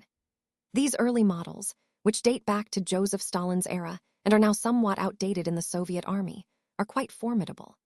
Both mount a 122 gun capable of firing 28 rounds of ammunition, with a maximum speed of 23 miles per hour, and they weigh about 61 tons. They are also equipped with three 7.62 machine guns. The 122 gun can penetrate up to 6 inches of armor, making it quite powerful for its time, and importantly, the IPI-2 has better frontal armor than the IS-1 model. Moving on, the Chinese use Soviet self-propelled guns, specifically the Su-76 and Su-100, as their main armored assault and support weapons, which you can see in Figures 90 and 91. These weapons are of proven Soviet quality and are primarily employed as assault guns to support infantry, as well as direct fire support in armored operations. They are mainly found in armored divisions and independent tank regiments. The Su-76 weighs around 12 tons, with a top speed of about 28 miles per hour. It carries 60 rounds of ammunition and has a 76 gun that can penetrate roughly 6 inches of armor. The Su-100, on the other hand, is mounted on a T-34 medium tank chassis, weighs about 33 tons, and can reach speeds of 35 miles per hour. It carries 54 rounds of ammunition, and its 100 gun can penetrate armor up to 8 inches thick. This makes it a very effective tank destroyer. Additionally, the Chinese also have small numbers of the Su-122 and Su-162, which are mounted on heavy tank chassis like the Joseph Stalin tanks, as shown in Figures 92 and 93. The ISU-122 weighs 50 tons, has a maximum speed of 23 miles per hour, carries 20 rounds, and can penetrate up to 11 inches of armor. The ISU-162 is equipped with the 150 Tomb gun howitzer, which greatly enhances its firepower. Overall, these vehicles demonstrate the Chinese Communists' reliance on Soviet-designed equipment, adapting it for their needs, and enhancing their armored capabilities within the broader context of their military strategy. Let's take a closer look at some notable Soviet self-propelled guns. On this slide, we see Figure 9J, which depicts the SUJ-0 self-propelled gun. This vehicle was designed for direct fire support and was part of the Soviet efforts to modernize their artillery capabilities. Moving on, we also have Figure 92, showing the JSU-122 self-propelled gun. The JSU-122 was built to provide heavy firepower and was equipped with a formidable 122 gun, making it effective against fortified targets and enemy armor. Both of these vehicles highlight the Soviet focus on creating mobile, heavily armed artillery platforms that could keep pace with advancing troops and provide versatile fire support on the battlefield. These self-propelled guns played a significant role in Soviet armored tactics, offering a combination of firepower and mobility that was crucial for battlefield flexibility. Understanding these vehicles helps us see how the Soviet military prioritized combining firepower with mobility, which was a key element of their overall tactical approach during this period. Let's take a closer look at the Soviet JSU-152 self-propelled gun depicted in Figure 93. This vehicle is a powerful artillery piece mounted on a tracked chassis, designed for direct fire support and firepower delivery on the battlefield. Its mobility and firepower make it a significant asset in Soviet ground forces. Moving on to armored personnel carriers and special-purpose vehicles, one example is a vehicle built on a GAZ-63-4X4 truck chassis, featuring light, welded armor and equipped with radio communication capabilities. This type of vehicle underscores the importance of mobility and communication in modern combat. The Chinese Communists have adopted Soviet-designed armored vehicles, notably the BTR series, specifically the BTR-40 and BTR-152. The BTR-152, for instance, weighs about 12.2 tons, can reach speeds of up to 43 miles per hour, and is armed with either a 7.6 Tomb or 12.7 machine gun. It carries a crew of 12 men, making it versatile for personnel transport and patrol duties. However, there's little evidence that Chinese forces utilize specialized armored vehicles for specific tasks like flamethrowing or mine-clearing operations. Instead, they seem to rely more on standard equipment in their armored units, as shown in Figures 94 and 95, which display the Soviet BTR-40 and BTR-152 respectively. Speaking of the BTR-40, it's a scout car-type vehicle designed for reconnaissance and rapid deployment, while the BTR-152 serves as a more heavily armed personnel carrier. Now, shifting focus to ammunition, Chinese Communist forces primarily use Soviet-designed ammunition, which is known for being simple, rugged, and effective. Their ammunition for infantry anti-tank weapons closely copies Soviet prototypes, ensuring reliability and interchangeability. Overall, the Chinese military possesses a broad array of ammunition types, reflecting their evolving capabilities. The emphasis on Soviet design and technology highlights the strong influence and reliance on Soviet military equipment during this period. Now, let's look at the types of ammunition suitable for their intended purpose. The Chinese Communists produce all kinds of small arms ammunition used by their forces, including ammunition for mortars of all calibers they operate, and a significant portion of their artillery ammunition as well. To make manufacturing, utilization, and maintenance easier, they emphasize simplicity and ruggedness, while also minimizing the use of strategic materials. Their doctrine, which is based on Soviet principles, places a strong emphasis on high interchangeability of parts and weapons. This approach leads to a focus on multi-purpose weapons. For example, Artillery pieces up to 152 millimeters are equipped with anti-tank ammunition, allowing for versatility in combat scenarios. Moving on to ammunition types, they use standard 7.62mm Soviet-type M43 small arms ammunition, which is interchangeable across various weapons like the AK-47, the SKS carbine, and the RPD squad light machine gun. They also use the Soviet 7.62mm M0, 830 rounds with weapons such as the DP, DPM, RP-46 light machine guns, as well as the Goryunov SG-43 and SGM heavy machine guns. There's a variety of ammunition available, from anti-personnel, armor-piercing, tracer, to incendiary rounds, including dummy and blank rounds for training or special purposes. Regarding artillery, they employ Soviet-designed fire control equipment, including on-carriage telescopes, aiming circles, aiming posts, binoculars, gunner's quadrants, and other tools like BC scopes, protractors, and slide rules. These tools are used for both field and anti-tank artillery. Although some of these telescopes are outdated by US standards, they still provide greater accuracy than the weapons they serve. They also rely on Soviet fire control radar systems, such as the SCR-584 copy, which can track aircraft up to 20 nautical miles away, and various gun directors like the Puazo-3 and Puazo-6, as well as the newer fire can radar, which offer increased range and accuracy for their anti-aircraft guns. In terms of anti-aircraft defenses, they depend heavily on Soviet-supplied fire control systems, even though some of their equipment, like the Puazo-3, relies on visual tracking and is considered obsolete. Still, newer systems like the Puazo-6 and Fire can improve their capabilities significantly, allowing them to operate effectively against aircraft at greater distances and higher altitudes. Overall, these details highlight their emphasis on practical, versatile, and somewhat standardized equipment, which aligns with their doctrine of efficiency and adaptability in combat. Let's take a closer look at Section J12, Mine Types. The Chinese Communist ground forces are quite capable of conducting extensive mine warfare.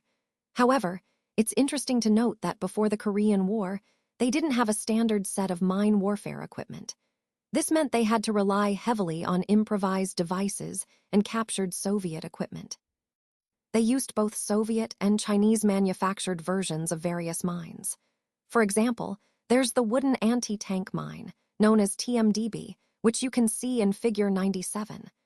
They also employed the metallic anti-tank mine, TM41, shown in Figure 98. In addition, they used wooden anti-personnel mines like the PMD6, which is depicted in Figure 99. And then there's the POMZ2 anti-personnel mine, shown in Figure 100. All these mines use TNT as the explosive, making them reliable for both offensive and defensive operations. These mines are versatile. They can be employed singly or in fields, and are used in a variety of tactical situations.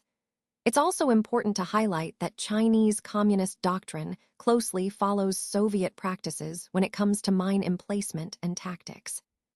Typically, troops are used for all mine emplacement, and often they do this in a somewhat hasty manner.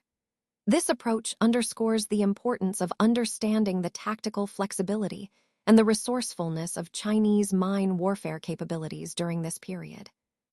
Let's take a closer look at some examples of explosive weight and their dimensions. Starting with the wood TNT case, it weighs about 17 pounds. Its dimensions are approximately 13.4 inches in length, 11.3 inches in width, and 3 inches in height.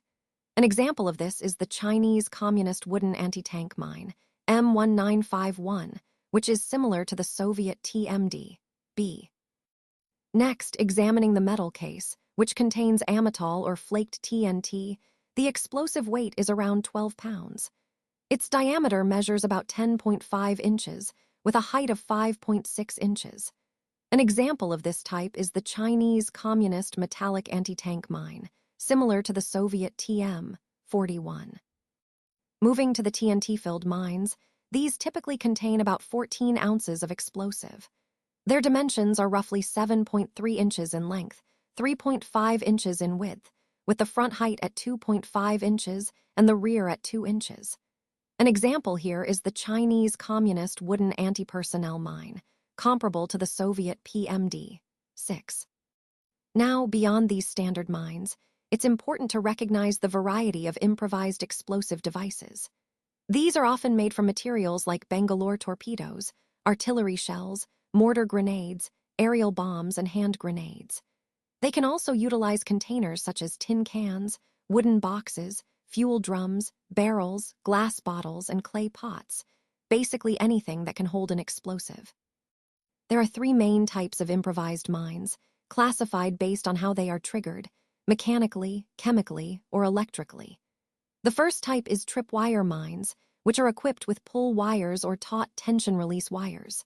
The second are pressure mines, which can trigger from pressure or pull fuses, or sometimes from an improvised circuit that completes the detonation.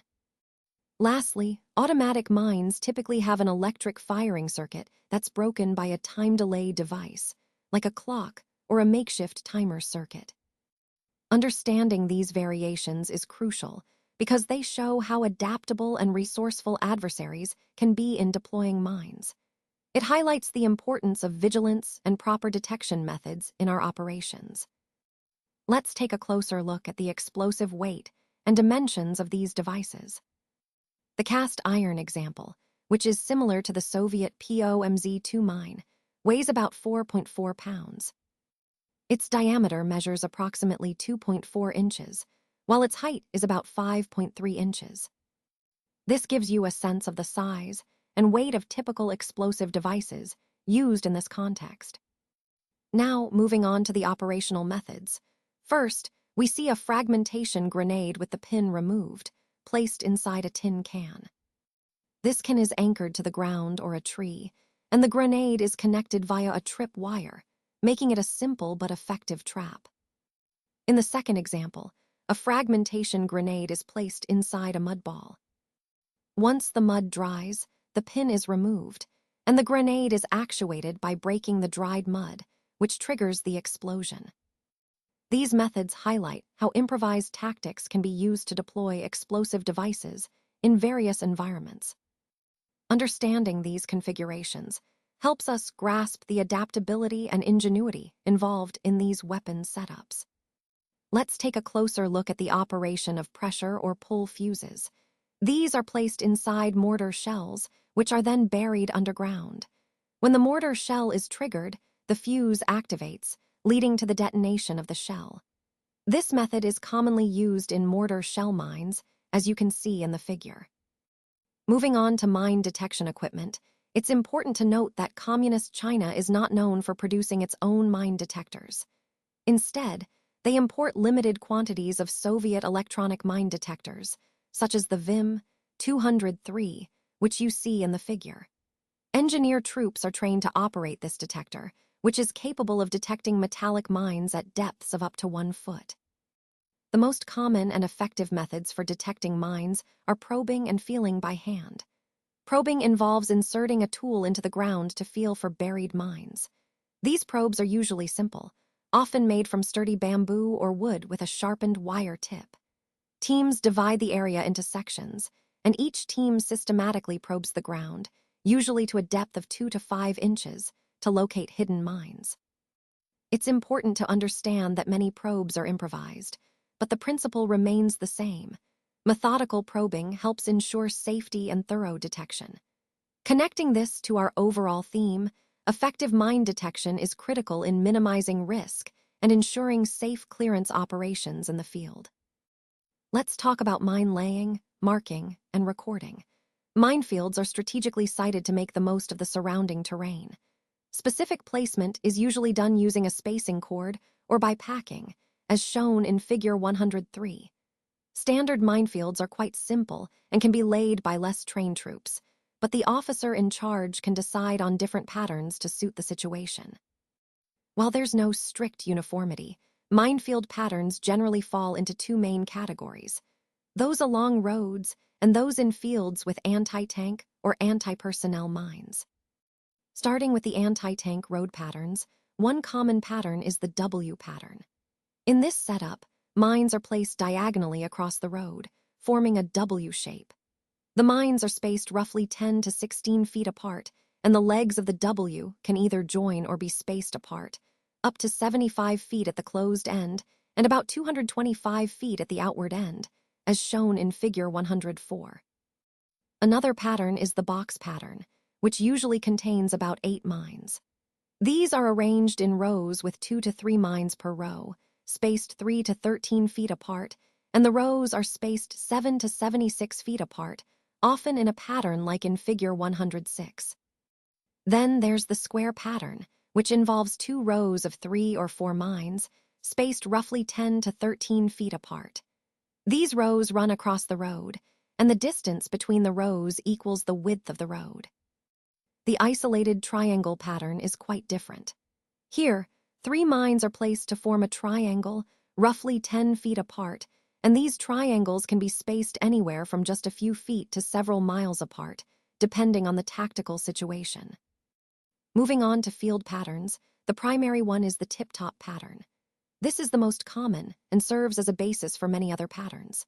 In this pattern, anti-tank mines are laid 10 feet apart in a row parallel to the front, with a depth of about 10 feet. Anti-personnel mines are usually placed 3 feet apart in a similar row, with a depth of 3 feet. Any group of 3 mines in this pattern forms a triangle, as shown in Figure 106. Another pattern is the double zipsaw pattern, which resembles a zigzag but with a more complex appearance, like 3 rows of the zigzag pattern. The distances between mines are consistent, with 6.5 to about 8.3 feet between mines parallel to the front, and the row depths match the spacing, as seen in Figure 107. Finally, the windtooth pattern combines elements of zigzag and double zigzag patterns.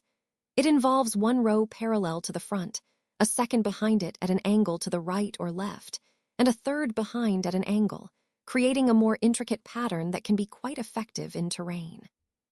Understanding these patterns helps us see how minefields are designed to maximize their defensive or offensive effectiveness while adapting to terrain and tactical needs. Let's take a closer look at some of the common minefield patterns. First, the G pattern, which is shown here at an angle from left to right, as seen in Figure 108. This pattern is often used for its effectiveness in controlling movement across a broad area. Next, we have the anti-personnel tripwire barrier pattern. This involves arranging 4 mines in a rectangular shape, with the mines spaced anywhere from 3 to 27 feet apart. The trip wires are attached from one mine to the next around the perimeter of the box pattern, creating a tripwire network that can trigger the mines when disturbed. Moving on, there are mixed minefields, which are a bit more flexible but also more complex. Currently, there are no standard procedures for mixing anti-tank and anti-personnel mines within a single minefield. This decision is left entirely to the discretion of the officer in charge of laying the mines. This allows for strategic flexibility depending on the specific operational needs. Now, referring to the figures, Figure 104 illustrates the anti-tank road W pattern, which is designed to channel vehicles into kill zones. Similarly, Figure 105 shows the anti-tank road 3-2 box pattern, which is used to create a layered barrier that can slow or stop advancing tanks. Figures 106 and 107 depict zigzag patterns. These are irregular, winding layouts that increase the difficulty for enemy movement and clearance efforts. The zigzag pattern is useful for covering an area thoroughly and making mine clearance more challenging. Regarding minefield marking, in forward areas, mines are usually not marked unless friendly troops need to withdraw through them. In those cases, individual mines are marked temporarily until the troops pass, then the markers are removed. In more rearward areas, minefield boundaries might be marked with natural materials like dead branches or rocks, or with poles and ropes. Outside the combat zone, flags or wooden markers bearing the Chinese characters for danger, often in black, are used to warn personnel. Finally, it's important to note that a minefield record is maintained for all deliberate minefields, recording all relevant data. However, hasty minefields, which are laid quickly without planning, are not recorded or reported. This helps in operational planning and demining efforts later on. Understanding these patterns and marking procedures is crucial for effective minefield management and safety. Let's take a closer look at Figure 108, which illustrates the Antiton L or anti-personnel field 5 Au Tooth Pohen. This diagram provides a detailed view of the field's structure and how it functions. As you can see, the design is focused on creating an effective barrier against personnel movement or infiltration. The most important aspect here is understanding how this field disrupts or neutralizes threats by its specific configuration. When we consider this in the context of overall security measures, the ability to deploy such a field adds a significant layer of defense. It's essential to grasp how these components work together to enhance operational safety and effectiveness in various scenarios. Let's take a closer look at ammunition, specifically within the context of chemical warfare and flame weapons. The Chinese Communist chemical ammunition holdings are primarily of Soviet origin or design. Before receiving this Soviet ammunition, their stockpile consisted mainly of smoke rounds captured from the Japanese and US forces, which they repurposed for their own use. Most mortars and artillery pieces can be adapted to fire chemical rounds, and training is conducted for both offensive and defensive applications involving toxic and bacterial agents. However, at present, the Chinese Communists do not have large stocks of these toxic and bacterial agents, so their capacity for large-scale chemical operations is limited. They do, however, seem to have plenty of smoke shells for mortars and artillery, and during the Korean War, they demonstrated quite effective smoke screening capabilities. They also use small smoke pots, specifically a 13-ounce Soviet toxic smoke pot, adding to their smoke screening potential, although it doesn't significantly enhance offensive toxic capabilities. Their inventory also includes larger Soviet-supplied smoke pots, some weighing up to 97 pounds. Moving on to flame weapons, their potential is growing but remains moderate overall. Their main flame weapons are Soviet-type portable flamethrowers. They use the ROKS-3, which weighs about 50 pounds and can fire 6 to 8 bursts at targets 35 to 40 yards away. They also have the LPO, which is the latest Soviet portable flamethrower model, and unlike the older ROKS-3, it doesn't require a separate pressure tank. It's important to note that, so far, there haven't been reports of mechanized flamethrower systems being used by Chinese Communist forces. Overall, while their chemical and flame weapon capabilities are expanding, they still rely heavily on Soviet-supplied equipment and limited stocks of toxic agents, which constrains their operational scope. Let's take a closer look at the general equipment situation of the Chinese Communist Army. As we see, their force is primarily equipped with World War II-type materiel, mostly of Soviet manufacture or design. This reflects their historical reliance on Soviet equipment, although there has been a gradual increase in local manufacturing. Still, the majority of their military hardware is imported from bloc countries. One challenge they face is a shortage of skilled personnel, which often leads to deficiencies in maintenance and repair. Because of this, field commanders rely heavily on the individual soldier's ability to improvise and adapt in the field. Despite these challenges, the ground forces are considered adequately equipped to handle internal security tasks and large-scale conventional warfare. However, it's important to note that they lack the necessary equipment for nuclear warfare, highlighting a significant gap in their strategic capabilities. Now, moving to uniforms and insignia, which play a key role in identifying ranks and branches. The Chinese Communist Army uniforms are modeled after Soviet styles, and there are two main types: the service and field uniforms, and the dress uniforms for officers. Officers wear the service and field uniforms for everyday activities, training, and maneuvers, while dress uniforms are reserved for formal occasions like parades and ceremonies. Enlisted personnel wear the same service and field uniforms for all occasions. The uniforms differ slightly between seasons. Typically, both summer and winter uniforms are dark olive drab, but there are variations including brown and olive green shades. Officers' winter dress uniforms tend to be darker blue to bluish green, while summer dress uniforms are ivory-colored. There are also special uniforms designed for specific functions like chemical decontamination, armored forces, paratroopers, and for camouflage and rain protection. For women, the summer uniform substitutes a skirt and beret for trousers and a cap, but their winter uniforms are quite similar to men's. Rank insignia and branch insignia are worn on collar tabs for service and field uniforms, while shoulder boards are used on officers' dress uniforms. Regarding the materials, summer uniforms are generally made from wool or silk for officers and cotton for enlisted personnel. Officers typically wear black low-cut leather shoes or boots, whereas enlisted personnel wear lighter rubber or canvas shoes, and possibly black or brown leather low quarters for garrison duty. Officers through field grade often wear a Sam Brown belt, while enlisted personnel wear a plain leather waist belt. Headgear varies too. Officers usually wear a service cap with a chin strap of gold braid or black leather, depending on rank, while enlisted personnel wear a garrison cap. The winter uniforms are similar in design, but are made of quilted cotton for warmth, with officers, overcoats made of part wool material and smartly tailored, while enlisted personnel's overcoats are quilted for insulation. Overall, these uniform details reflect both the organizational structure and the resource limitations, but they also emphasize the importance of appearance and discipline within the Chinese Communist Army. Let's take a closer look at the winter uniforms and related gear. The padding, for example, is made of cotton material and tends to look bulky and shapeless. This design prioritizes warmth and practicality over style. All personnel wear fur or pile-lined caps during cold weather, which closely resemble the Soviet cap, providing essential insulation.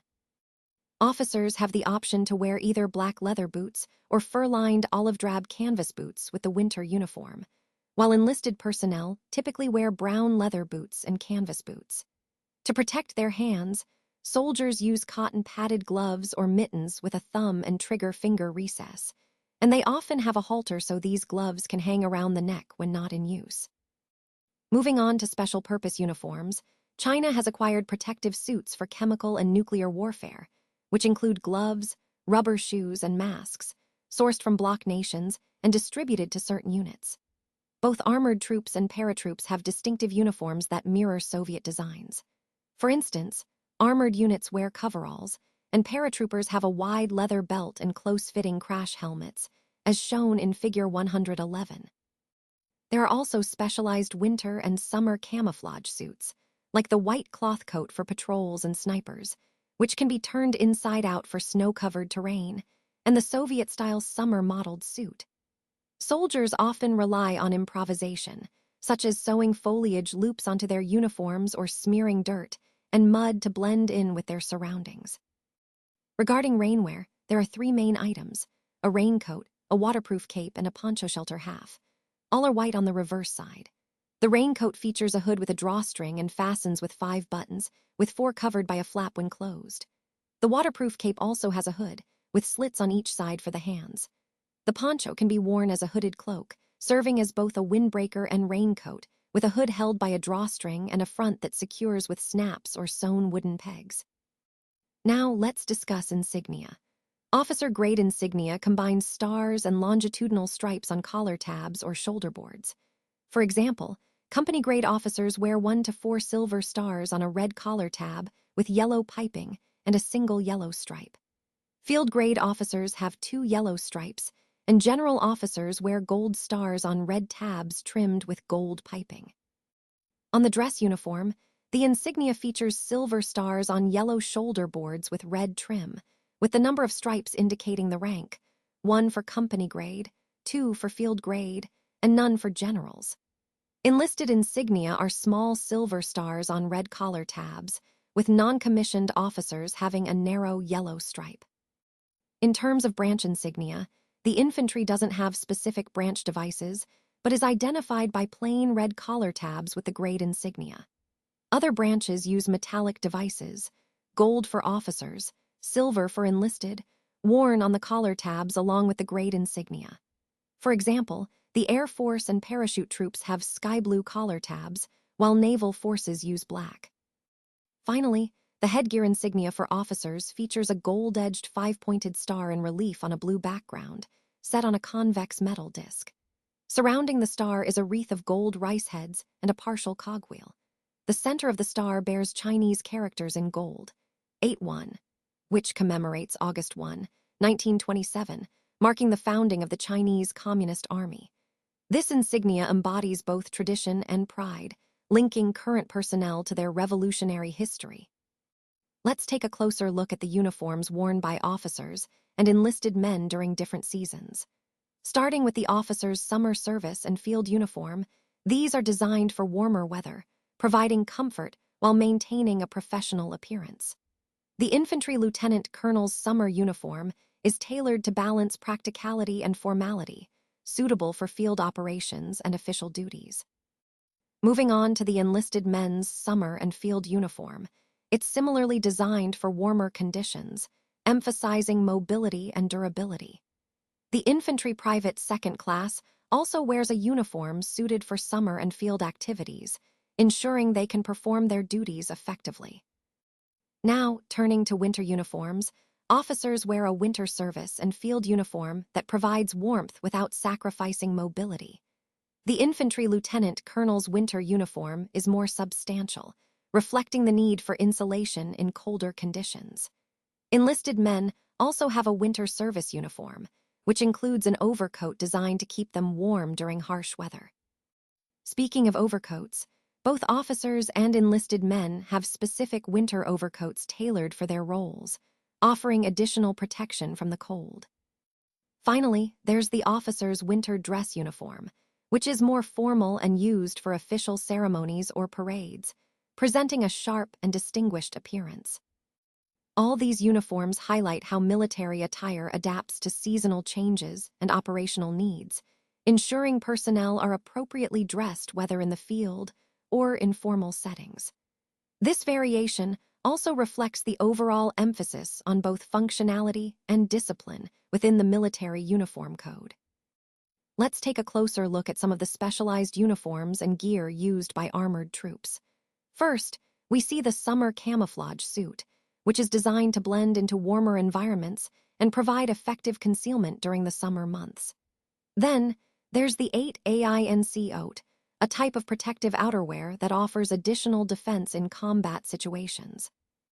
Moving on, the paratroops gear highlights the importance of specialized equipment for airborne operations, allowing troops to parachute safely into various terrains.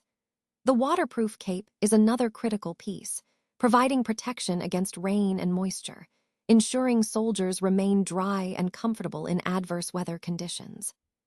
For winter operations, the winter camouflage coat is essential for blending into snow-covered environments, helping troops remain concealed and protected from the cold. These clothing items are part of the Chinese Communist Army's overall approach to specialized uniforms, each designed for specific environments and operational needs. Finally, we see a combination poncho or shelter half, an incredibly versatile piece of gear that can be used for shelter, protection from the elements, or even as additional camouflage. All of these items highlight how well-equipped armored troops are, with gear tailored to ensure they perform effectively in diverse conditions. This focus on specialized uniforms underscores the overall theme of adaptability and readiness in military operations.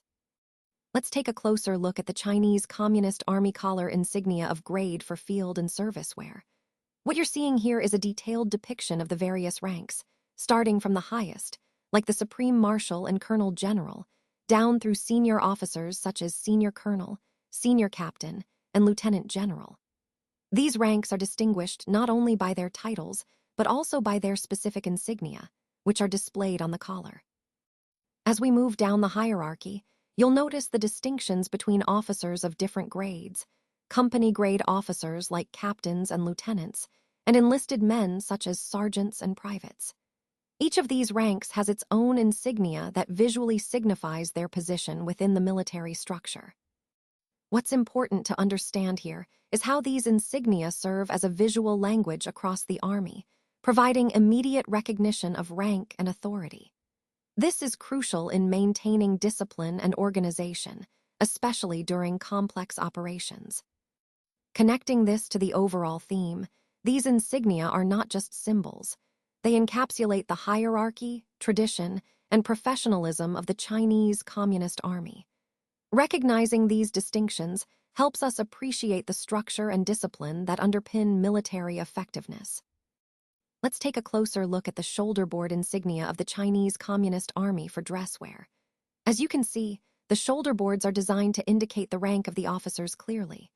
Starting from the top, we have the GNFRA 1 of CERS, which is a general officer rank, followed by the Supreme Marshal, the highest possible rank. Moving down, we see the Marshal and Senior General ranks, which denote senior leadership positions. Further down, the ranks include Colonel General, Senior Colonel, and Colonel, each with distinct insignia. For the intermediate ranks, we have Senior Captain and Captain, which are important for company-level officers. The shoulderboards also distinguish field-grade officers, like the Lieutenant Colonel, Major General, and Lieutenant General, which are crucial for command at higher levels. Notice the inclusion of the overcoat SHOULDERBOARDS that all officers wear, with a specific example shown for the major. Additionally, the lower ranks, such as the 1 SD Lieutenant, 2 ND Lieutenant, and Warrant Officer, are also clearly marked. There's a special category for student officer shoulderboards, which helps identify those still in training or education within the military structure. Overall, these insignia are designed to convey hierarchy and rank visually, which is essential for maintaining order and discipline within the Chinese Communist Army. This slide highlights the importance of insignia as a universal language of rank and authority, not just in China, but across many military organizations. Let's take a closer look at the different branches of the Chinese Communist Army as depicted here. As you can see, there are several key corps and units, each with distinct roles and insignia.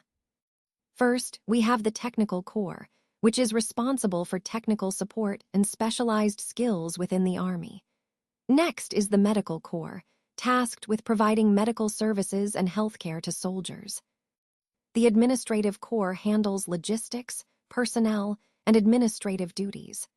Moving on, we see the Officers section, which includes various officer ranks and their insignia, essential for command and leadership roles.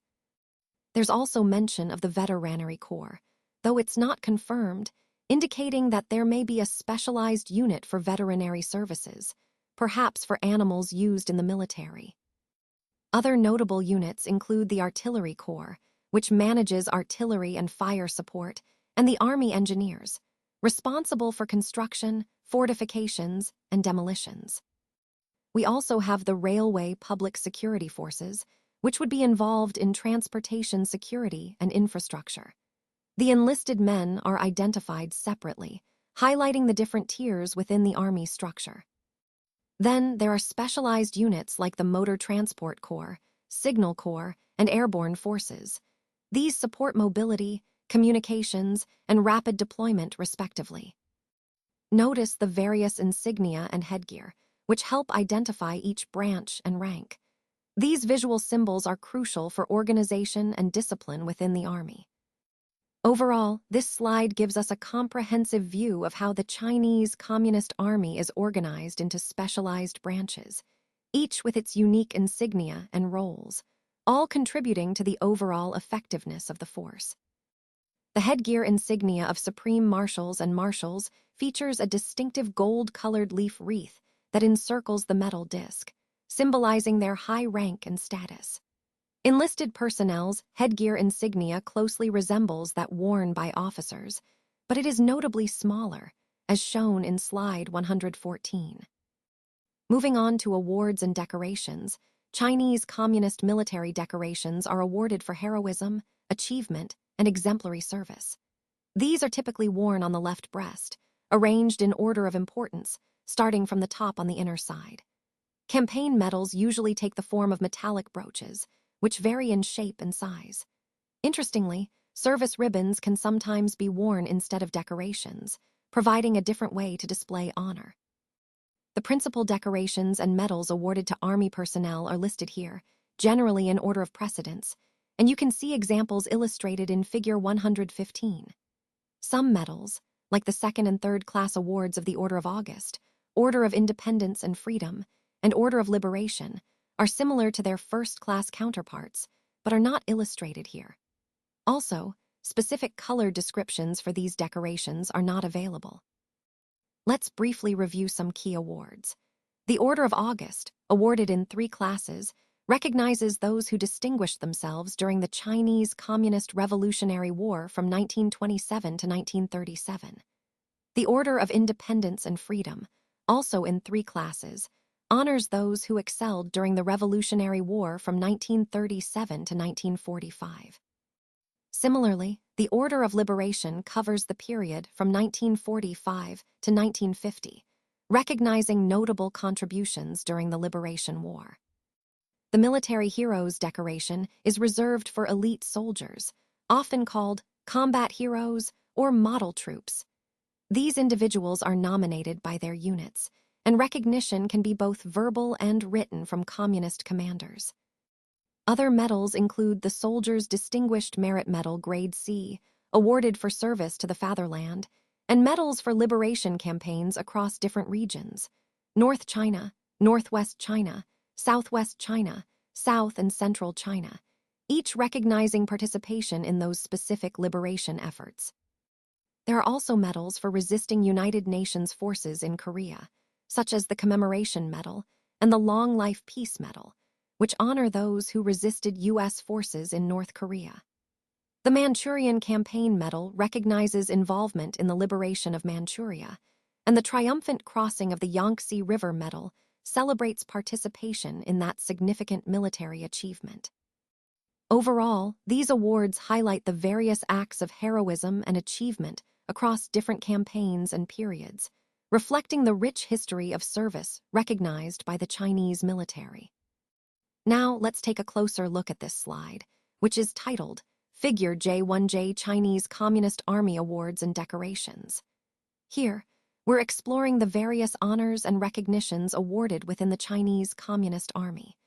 These awards serve not only as a recognition of individual bravery and service, but they also reflect the values and priorities of the military. The awards can range from medals for bravery to decorations for long service or exceptional achievement. Understanding these awards helps us grasp the military culture and how accomplishments are celebrated within the organization. It's also a way to see how the Chinese Communist Army motivates its personnel and maintains morale. By examining these decorations, we gain insight into what qualities and actions are most valued, whether it's heroism, loyalty, or technical excellence. Connecting this to our overall theme, these awards are a window into the broader military traditions and organizational structure of the Chinese Communist Army. On this slide, we see a detailed overview of the rations and equipment provided to Soviet and Chinese soldiers. Starting with the Soviet field kitchen, which is a one-hot type, designed for efficiency in the field. The individual Chinese communist soldier is issued about 3 pounds of food daily under normal conditions, but during an offensive, this drops to around 2.2 pounds. While this diet is considered inferior to Western standards, it's still quite a bit better than what the average Chinese civilian receives. The typical meal in unit kitchens combines rice, kaoliang, millet, and soybeans, with occasional additions like vegetables, radishes, or even some meat. The main combat ration is a baked mix of soybean, corn, millet, and kaoliang, which is soaked in water before eating. Before operations, each soldier is issued rations covering 5 to 7 days, including some pre-cooked food sufficient for 2 days, all carried in a ration bag around the waist. In the field, small groups and individuals often prepare their own meals, but in rear areas, larger-scale cooking facilities are used to feed sizable troops. Sometimes, as shown in the diagram, a simple company cookpot is all that's needed for small groups. Moving on to individual equipment, soldiers receive clothing, bedding, and personal gear. They get an initial issue of a seasonal uniform and regular updates, 2 summer uniforms in spring, and a winter quilted uniform in fall. About every 2 months, they get a pair of rubber-soled canvas shoes, which last through multiple issues. They also keep their summer uniforms but must turn in their winter gear when a new summer uniform is issued. Other essentials include a cotton blanket, towels, a leather belt, raincoat, rice bowl, canteen, cup, spoon, and a cloth carrying bag. Finally, the organizational equipment supplied by quartermasters varies quite a bit from what you might see in the US Army. It includes medicines, signal and communication gear, various accessories for weapons like gun covers and holsters, construction materials, and hand tools, not engineer tools, but general-purpose ones. Interestingly, laundry and bath equipment are not part of this supply, and tentage is limited mostly to higher command units when other facilities are unavailable, like the division field hospital shown here.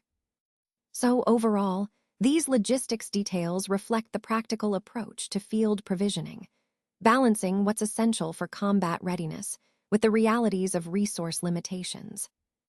Let's take a closer look at the general signal equipment used by the Chinese Communists. They primarily utilize Soviet signal equipment from both World War II and the post-war era. However, there's a notable issue here. It's available in insufficient quantities to fully meet the needs of their units. The quality of this equipment varies quite a bit. Some of it is outdated, but interestingly, some of it is actually among the latest and best Soviet designs. One of the main challenges they face is a severe shortage of competent technical personnel, which hampers effective operation and maintenance. Additionally, many senior commanders do not fully appreciate the importance of signal communications, which can impact overall coordination and responsiveness. Moving on to the signals section, specifically radio communications, it's worth noting that their tactical doctrine is quite similar to that of the Soviet Army. They do have radio equipment, but again, shortages are common. The Chinese have been cautious in using radios, primarily due to concerns about revealing tactical information, and partly because much of their equipment is old and their personnel often lack proper training. The radios they use are categorized into several types: man-packed, vehicular, mobile, and relay sets. The man-packed radios, which are carried by individuals, can weigh anywhere from 20 to 96 pounds and have a range of about 3 to 30 miles. These are used for communications between different levels, regiment to battalion, battalion to company, and by forward observer parties. Some of these sets are quite similar to US models like the SCR-300 and SCR-284 from World War II, while others resemble Soviet models, and some are a mix of different types. These radios can handle both code and voice transmissions, sometimes using both modes together. As for vehicular radio sets, these are mounted on tanks and other armored vehicles. They are capable of transmitting on various frequencies suitable for armored operations, helping keep the units coordinated on the battlefield. Overall, the key takeaway here is that while the Chinese Communists have some Soviet-designed signal equipment, shortages, variable quality, and limited technical expertise pose significant challenges to their communication capabilities. This impacts their operational effectiveness and the agility of their units during combat. Let's take a closer look at Figure 120, which illustrates the telephone line. As you can see, it highlights the basic setup of how telephone lines connect and transmit signals. This diagram is important because it helps us understand the fundamental infrastructure behind voice communication. Notice the key components, such as the line itself, which acts as the conduit for transmitting electrical signals. The diagram also underscores the importance of reliable connections for clear and effective communication. Throughout this presentation, we've seen how these initial concepts laid the groundwork for more advanced telecommunication systems. Recognizing how these lines function is essential for appreciating the evolution of communication technology over time. Let's take a closer look at the communication equipment used by the Chinese Communists. As shown in Figure 119, their radio sets have a range from about 3 to 13 miles. Most of the known sets are patterned after Soviet models, which indicates a strong influence from Soviet technology. The mobile radio sets are generally similar to Soviet designs, although there is one model that resembles the US SCR-399 and SCR-499. These mobile radios have a much wider range, from 12 to as much as 1,000 miles, and they can transmit both in voice and code, providing flexibility in communication. Radio relay sets are line-of-sight systems and are used to extend communication over longer distances through relay. Interestingly, the models used by the Chinese are imported from East Germany, which shows a reliance on Soviet bloc imports for their communication infrastructure. Moving on to wire equipment, it's mostly simple and conventional in design. The field switchboards and telephones are based on World War II designs, and their quality varies. Soviet equipment is gradually replacing US equipment, which is becoming obsolete. The US EE-8 and a Chinese copy are probably standard for them now. The Chinese version is considered inferior to the US model. They still use several Soviet World War II telephone models, with one having a range of about 12 miles and functioning fairly effectively. These telephone sets are lightweight, less than 10 pounds, and operate on dry cell batteries. Switchboards are similar to US World War II designs, with capacities for 6 or 12 lines, while Soviet models with 10 or 30 lines are also in use. Now, because radio sets are limited, the Chinese rely heavily on wire communications. However, their wire equipment is believed to be in short supply, which makes their reliance on wired communication even more critical. In terms of engineer equipment, the Chinese have limited quantities of most types. They depend significantly on blockade, captured materials, and field improvisation to meet wartime demands. The shortage of modern power equipment means much of their engineer work is carried out manually, relying on manpower rather than machinery. When it comes to explosives, TNT, picric acid, and dynamite are most commonly used. The frequent use of dynamite as a combat explosive suggests a shortage of more suitable military explosives. These explosives are packed in various ways: paper-wrapped blocks, metal-covered charges, and Bangalore torpedoes. While China manufactures both electric and non-electric blasting accessories, production is only sufficient for peacetime needs, highlighting supply constraints. Regarding bridging and stream crossing equipment, the Chinese either improvise or use newly acquired fixed bridge equipment to cross water and dry gaps. Some of this equipment, including pneumatic footbridges, has recently been issued to engineer units, allowing them to perform crossing operations more effectively, even with limited modern equipment. Overall, what we see here is a force that relies heavily on Soviet and bloc technology, improvisation, and manpower, especially given the shortages of modern equipment and supplies. This approach reflects their need to maximize available resources in wartime conditions. On this slide, we see Figure 122, which shows a steel ponton boat with an engineer demolition team. This image highlights the types of floating equipment used in military engineering operations. First, there are reconnaissance boats, which are small and used for scouting and reconnaissance purposes.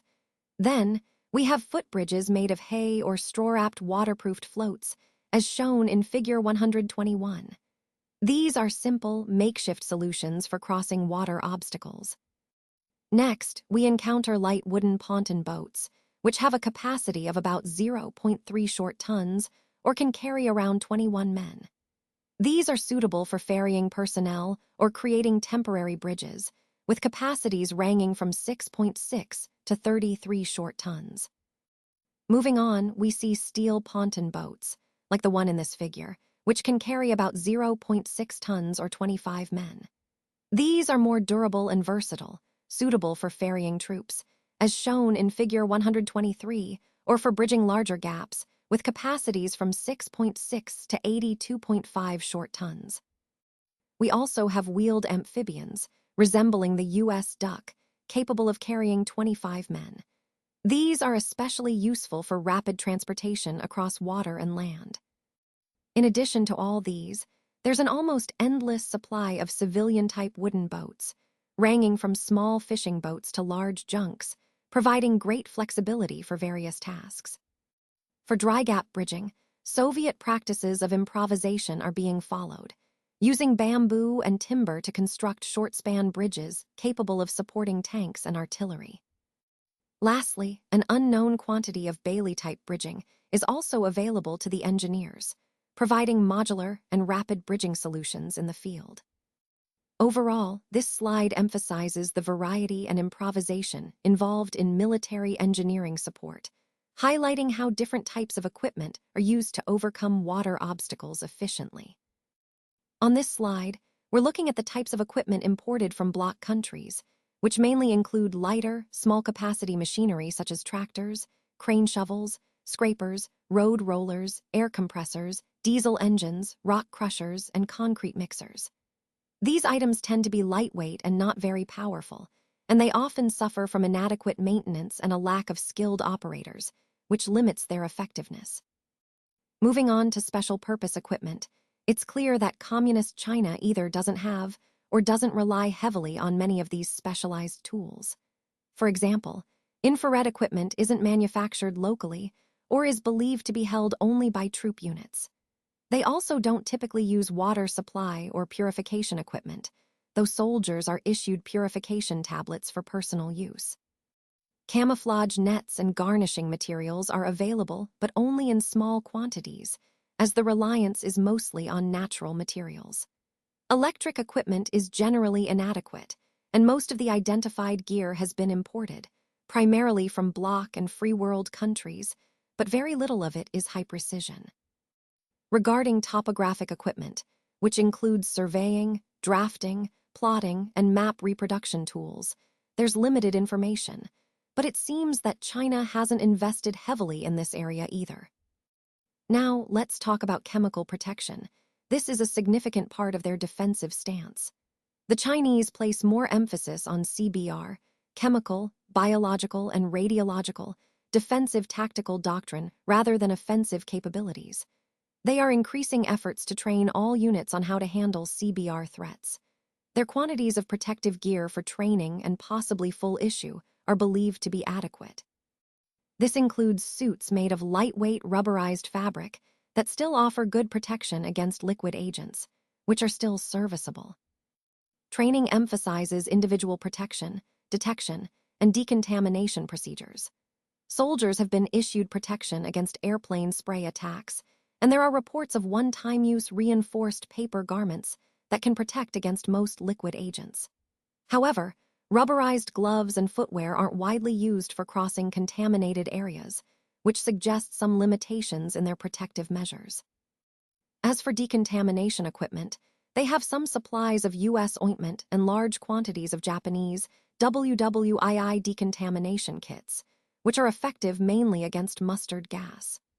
The overall equipment includes captured Soviet gear, Chinese-made items, and some self-aid devices, masks, clothing, and decontamination gear, covering a range of needs.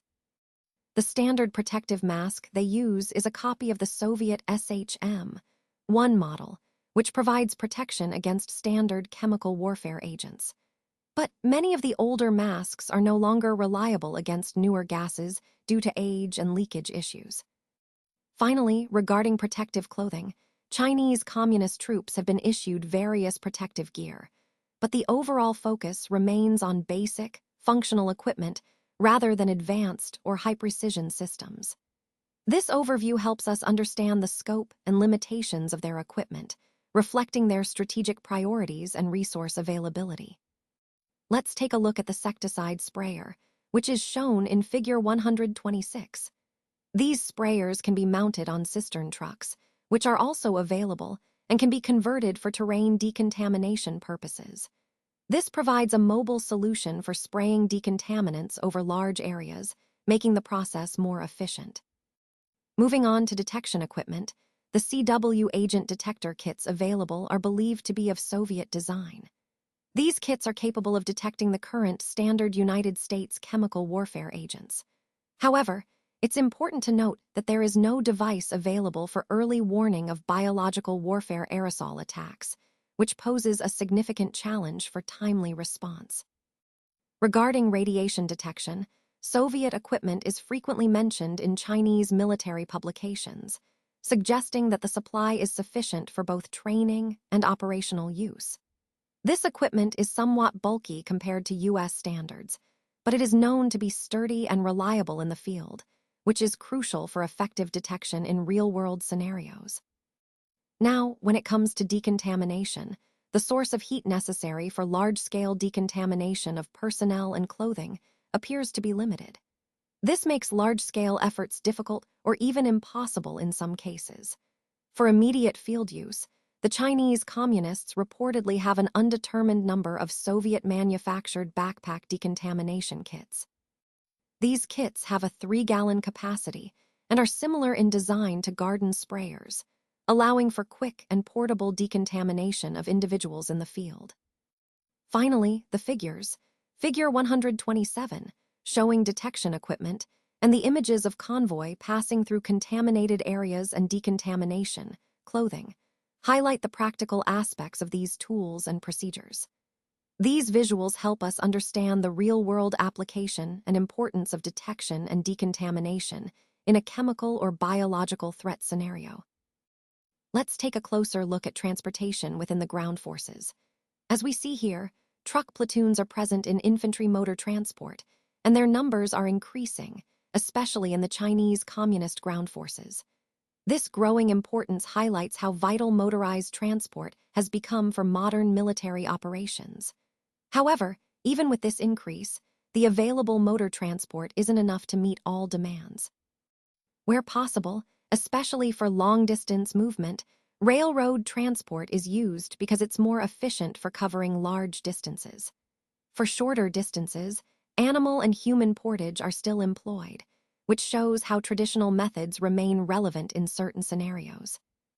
It's also important to note that motor transport tends to decrease as you go down the echelons, from higher command levels to frontline units. But of course, some tactical units, like heavy artillery and armored units, always need their transport because of the nature of their missions. Now, moving on to the types of vehicles used. The principal wheeled vehicles include the Soviet 2.5-ton 4x2 GAZ-51 truck and the 4.5-ton 4x2 ZIL 150 trucks. Their military versions, such as the 4x4 GAZ-63, the 6x6 ZIL 151, and the newer 6x6 ZIS 157 with high flotation tires, are also important. Additionally, Jeep-type vehicles like the GAZ-67B and GAZ-69 are used for their versatility and mobility. As you can see, the variety of vehicles reflects different operational needs, from cargo transport to reconnaissance and command functions. Throughout the overall theme of the presentation, understanding these transportation assets highlights how logistical support is a cornerstone of effective military operations. Let's take a closer look at the vehicle developments here. We see a copy of the ZIS 150 truck, which is called the Liberation. This is a significant example of Soviet design influence, and it highlights the types of vehicles being tested and produced at the time. In fact, there are various other trucks, buses, automobiles, and even three-wheeled motorcycles being developed, although in limited quantities. Most of the vehicles in use are actually supplied by the Soviets, which shows the level of military and industrial cooperation. To supplement their own military vehicle pool, the Chinese Communists are requisitioning vehicles from the civilian economy, so they're making creative use of available resources. Moving on, the primary prime movers for light field and anti-aircraft artillery are mostly 4.5-ton trucks. These trucks are crucial for towing artillery pieces and moving supplies efficiently on the battlefield. Specifically, the Soviet ATS and the Hungarian K-800 are used for towing medium and heavy artillery, such as larger guns and rocket launchers. These vehicles are vital for maintaining mobility and firepower during combat operations. Now, let's talk about aircraft. The Chinese Communist Army primarily uses Soviet light aircraft, which means they're relying on Soviet technology to meet their aviation needs. Additionally, they have locally manufactured copies of Soviet aircraft like the Colt, a fixed-wing aircraft, and also the Hound helicopter. These domestically produced models are in service, demonstrating their efforts to develop their own aviation capabilities while still relying heavily on Soviet designs. Overall, these developments reflect a mix of imported technology and local manufacturing, all aimed at strengthening their military logistics and operational flexibility. Let's take a closer look at Appendix I, which focuses on the Chinese Communist naval forces. Starting with the historical background, we see that the Navy was primarily designed for defense, with its main responsibility being coast protection.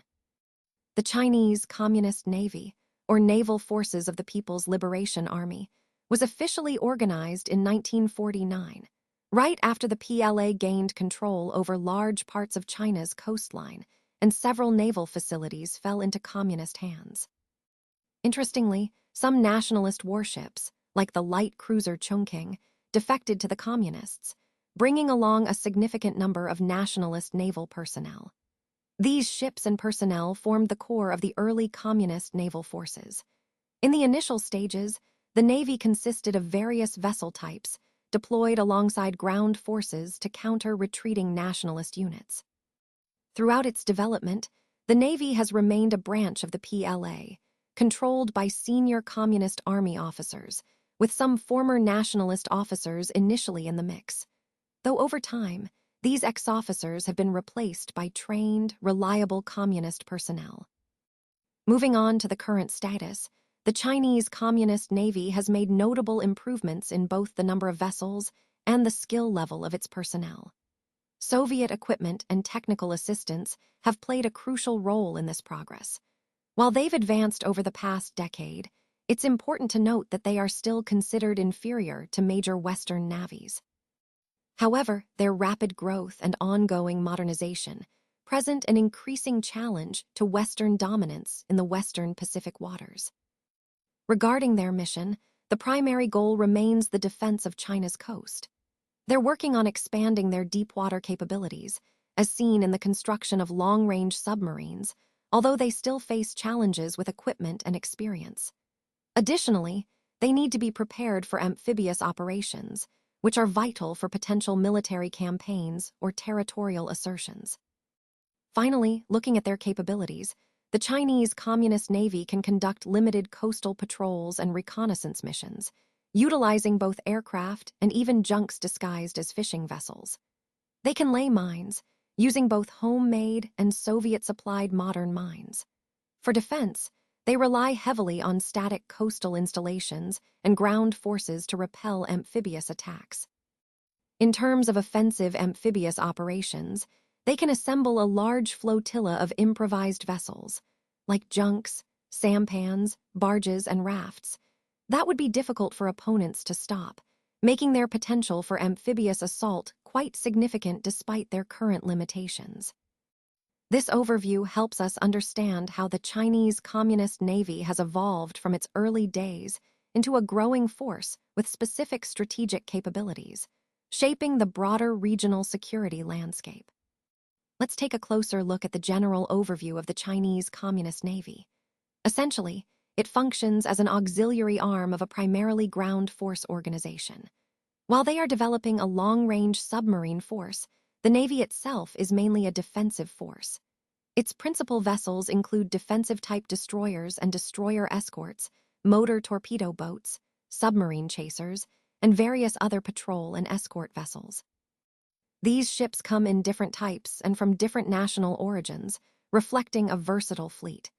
Naval bases along the Chinese coast enable operations close to Southeast Asia, the Philippines, Taiwan, and Japan, which helps maintain regional security and influence. Now, moving on to the organization of the Navy.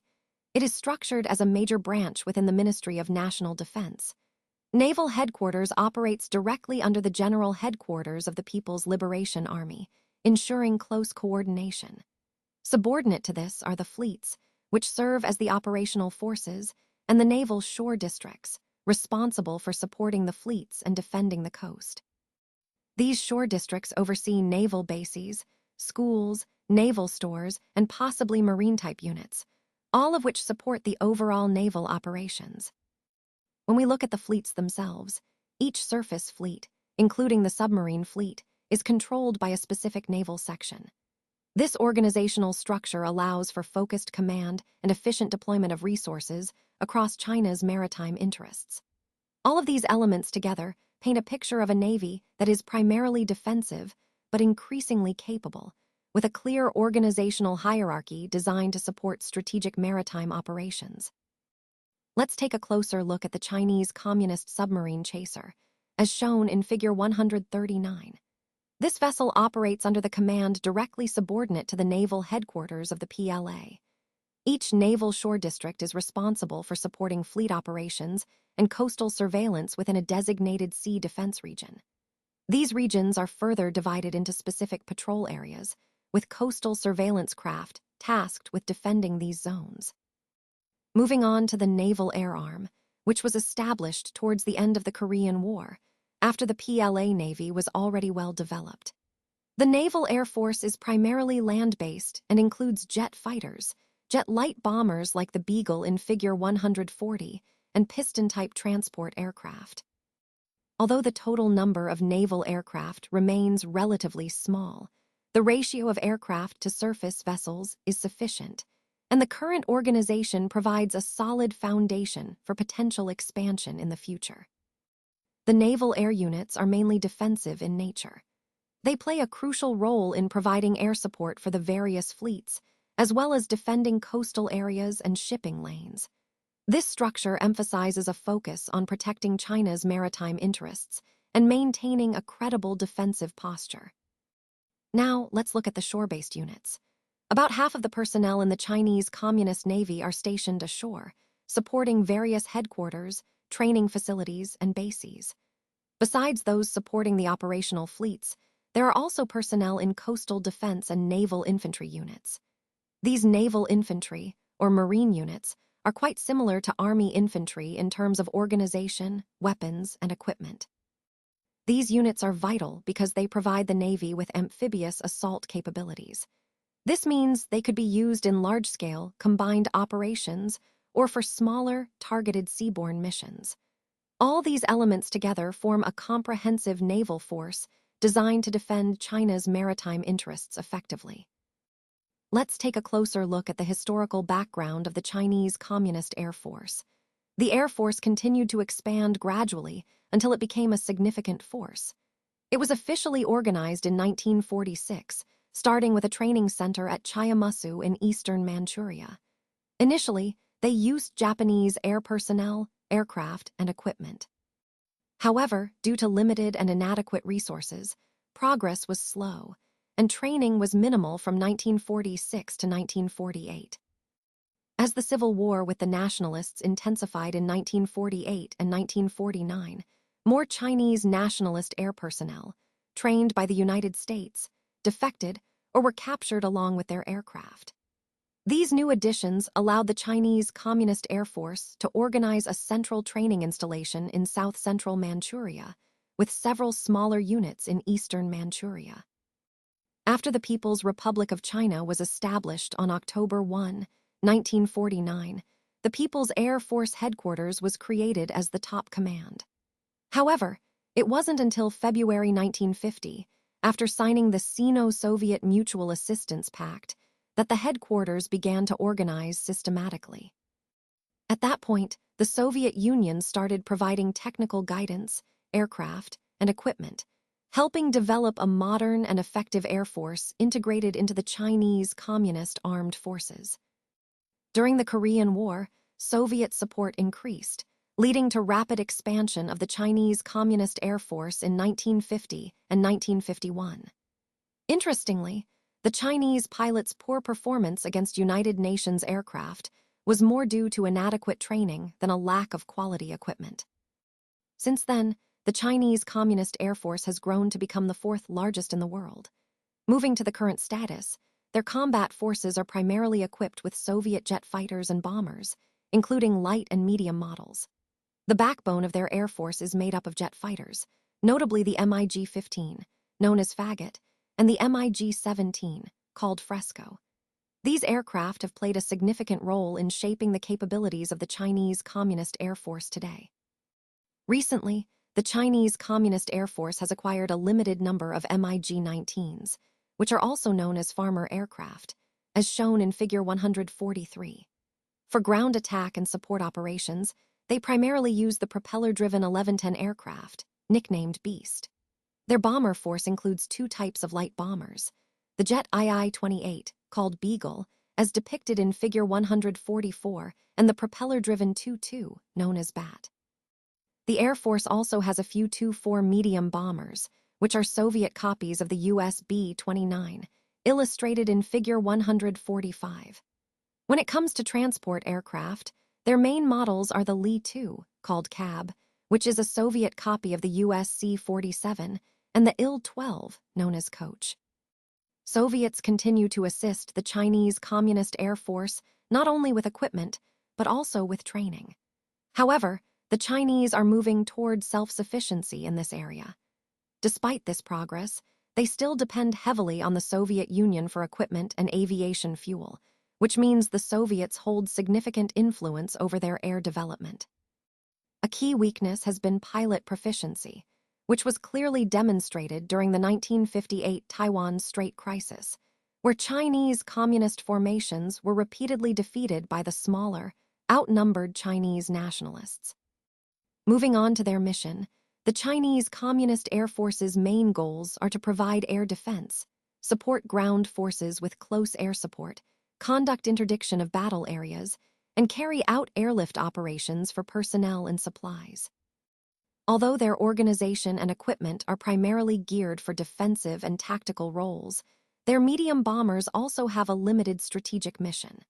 This includes attacking enemy lines of communication, rear area supply points, manufacturing complexes, and communication centers.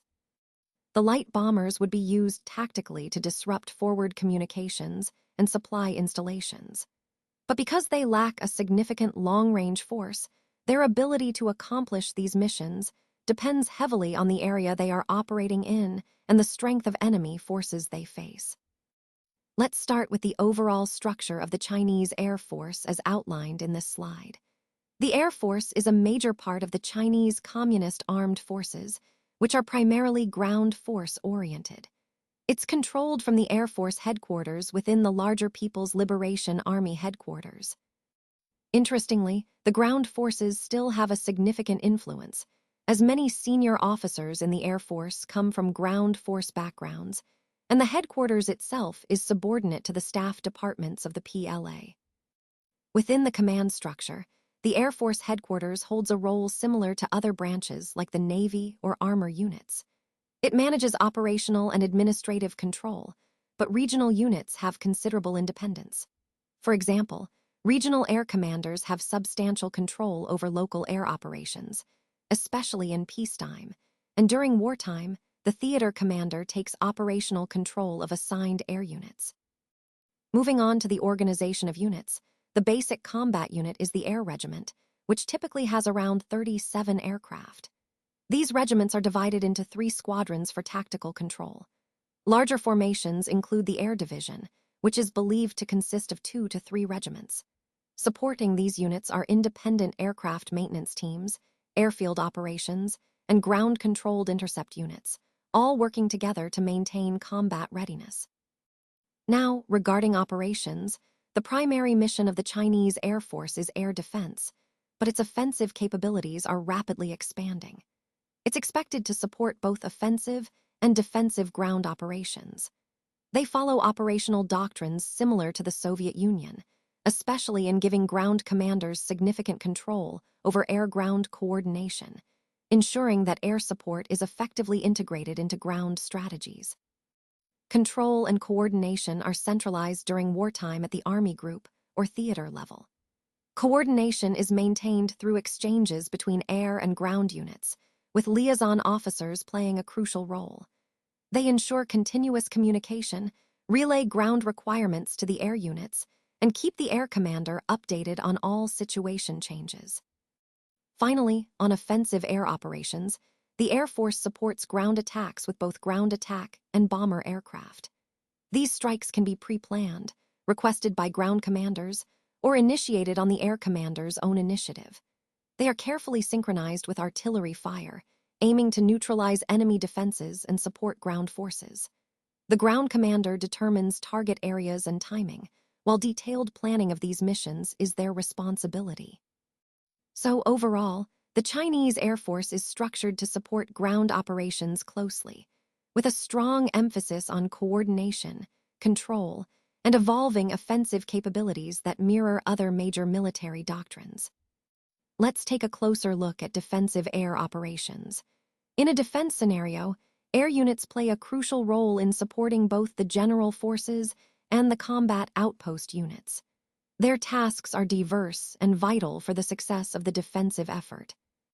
One of their key functions is target spotting, which involves identifying and tracking enemy movements and assets. This allows us to anticipate and prepare for enemy actions. Additionally, air units help impede enemy counterattacks by disrupting their routes from the rear areas to the battle zone, effectively slowing down or confusing their plans. Protecting friendly troops from air attack at the main point of effort is another critical role.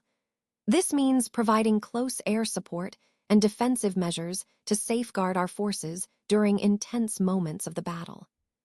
In the overall defensive strategy, combat aviation is used to attack the approaching enemy during their march and as they assemble in their staging areas. This preemptive action can weaken their formation and reduce their offensive capability. Furthermore, air units support the defensive fire plan by striking enemy artillery, tanks, forward airfields, and reserves, targets that are essential to the enemy's operational capacity. If the enemy manages to break through or penetrate our defenses in depth, air forces are tasked with attacking these penetrated forces to halt their advance and regain the initiative. Finally, protecting friendly forces from air attack remains a constant priority. By doing so, we ensure that our troops can hold their positions and continue to fight effectively. All of these elements highlight how integral air power is to our defensive operations, providing a multi-layered shield that enhances our overall battlefield resilience. Let's take a closer look at the land and the people under the Chinese Communist regime. As of now, the Chinese Communists govern more than 650 million people, living across an area that's about a quarter larger than the United States. It's important to understand that Communist China operates as a monolithic dictatorship, with the Chinese Communist Party at the core. The Chinese Communist Army is the main tool the party uses to both gain and maintain control. In effect, the government, the party, and the army are inseparable, controlled by the same small group of leaders. Since 1949, they've consolidated power through a mix of incentives, repression, and mass mobilization. China's close ties with the Soviet Union, ideologically, economically, and militarily, have played a significant role in shaping its policies and its role in spreading communism across Asia. The Chinese armed forces are expected to continue being active participants in developing and executing communist military strategies throughout Eastern Asia. Over the past 30 years, the Chinese army has grown rapidly, from a small guerrilla force to one of the world's largest armies. This growth is reflected in its leadership, organization, tactics, and equipment. Despite controlling the mainland for just over a decade, it's vital to understand China's broader context, its history, geography, economy, and people, to truly grasp the potential and nature of its military. Now, looking briefly at China's history, it has been a center of civilization and culture in East Asia for thousands of years. Its geographic barriers, mountains and deserts, kept it relatively isolated from Europe and South Central Asia until the 19th century. During that time, Western influence increased significantly, especially through European powers demanding territorial privileges and leases. However, the United States played a key role in resisting the partitioning of China into spheres of influence. The first half of the 20th century was a period of internal turmoil. The Manchu dynasty, weakened by rebellions and defeated in wars, was overthrown in 1912, leading to the establishment of the Republic of China. The new republic faced many challenges, including internal conflicts, foreign invasions, and later, the rise of communism and Japanese aggression. World War II temporarily removed Japan's threat, but left China's government weakened, creating an environment in which the communists could build their strength. By 1949, the communists had driven the nationalist government from the mainland, leaving Taiwan as the seat of the Republic of China. Understanding this complex history helps us see how internal upheavals and external pressures shaped modern China and its military development. China, which is also claimed by the Communists as part of their People's Republic of China, was proclaimed on October 1, 1949. Since then, the Communists have gained control over the mainland and have focused on transforming China into a modern industrial country. They've made significant progress, but this has come at a cost: almost complete regimentation of the Chinese people. Now, looking at China's geographical setting, it covers about 3.5 million square miles and is incredibly diverse geographically. It ranges from heavily forested mountains along the Vietnam-China border in the south to barren tundra plateaus and rugged mountains in the north, like in Manchuria. The eastern plains and river basins are densely populated, while the northwest is characterized by deserts and gravel lands. Historically, China's physical isolation has limited communication with neighbors and slowed internal development. However, with improvements in internal transportation and resettlement in border areas, there's a noticeable shift from being primarily a maritime power to increasingly becoming a land-based, continental power. This shift is reflected in the strategic thinking of the regime and its relations with neighboring countries. Most Chinese people, between 75 and 80%, are farmers living mainly in the fertile basins of the Yellow River in North China, the Yangtze River in central China, and the West River in South China. These areas are often called China proper. Meanwhile, peripheral regions like Tibet, Xinjiang, and Inner Mongolia are dominated by high mountains, vast plateaus, and deserts, making them less suitable for large-scale agriculture. These regions are less populated, but migration there is on the rise. Manchuria, on China's northwestern frontier, is quite different. It has rich agricultural and industrial resources, and its population is likely growing even faster. Turning to economic trends, agriculture remains the backbone of China's economy. Although only about 10 to 12% of the land is arable, the regime is actively working to bring more land into production through irrigation and fertilizers. Yet, China still faces a challenge: having too many people on too little cultivated land, which puts increasing pressure on the land year after year. Today, most farm families belong to communes, where they cultivate land collectively in a rather primitive fashion. After the state collects a portion of the harvest, families are left with just enough to survive until the next crop.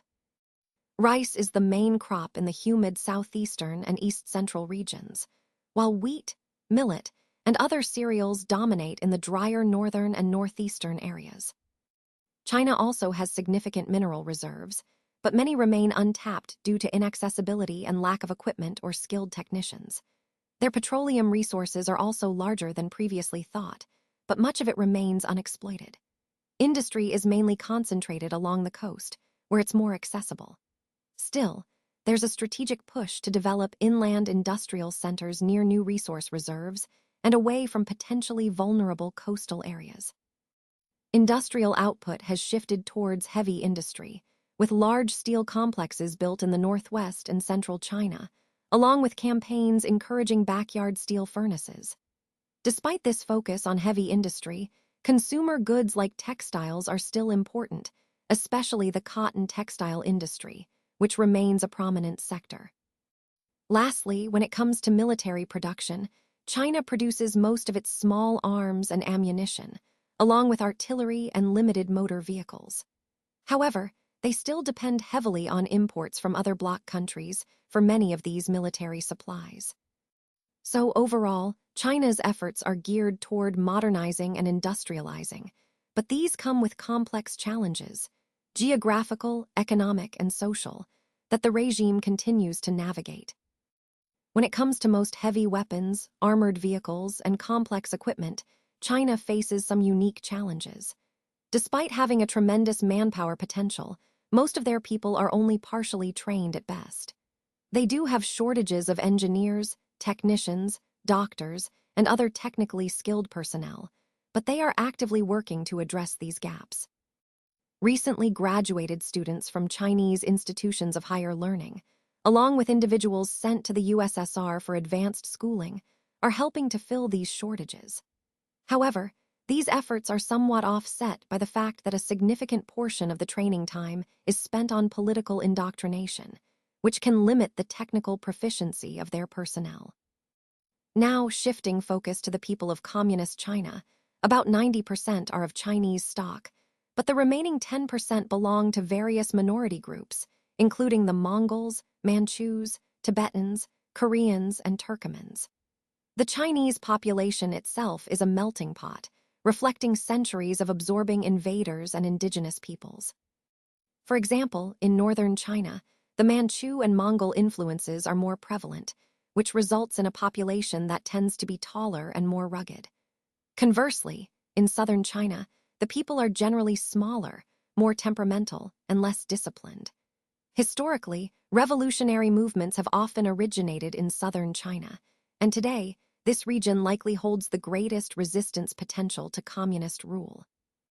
Linguistically, written Chinese is universally understood among educated people, but there's no single spoken language.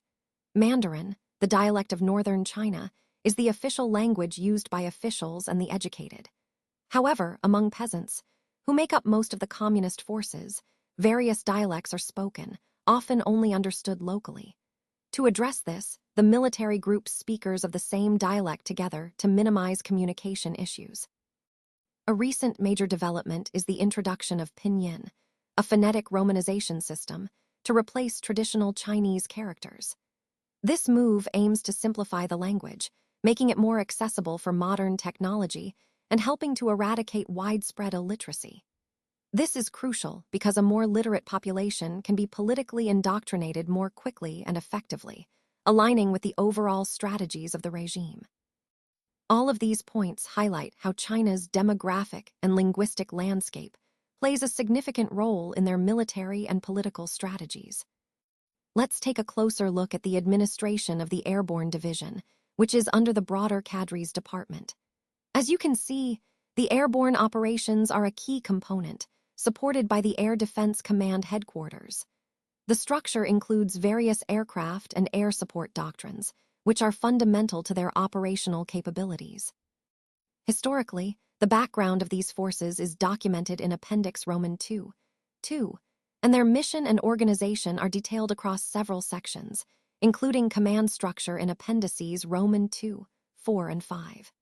The headquarters and regional headquarters form the core of the organizational framework, supported by strategic and operational units, including Soviet aid where applicable. Support operations are elaborated in Appendices II, 7 through 10, emphasizing logistical and tactical support. The term of service, along with strengths and weaknesses, are critical factors in assessing the force's readiness and capabilities. Air support doctrine and ammunition logistics are also vital, including chemical supplies and amphibious operations, which are covered in Appendix I-4. Moving on to the overall command structure, the general staff departments are essential for strategic planning and coordination, with detailed functions outlined on pages 13 to 20 and 61 to 62. Ground forces operate under a high command, with a historical development that ties into membership in the Chinese Communist Party, reinforcing political control. The naval forces are organized as shown in Figure 2 and Appendices I, 5 to 9, while paramilitary forces' strength and organizational details are spread across various pages, highlighting their role in national defense. When we look at the armor divisions, headquarters, and regiments, their tactical doctrines and weapons are outlined, with emphasis on their strategic deployment. The artillery units, including anti-aircraft, anti-tank, and field artillery divisions, are integral to the overall military structure, supported by specific figures and tables.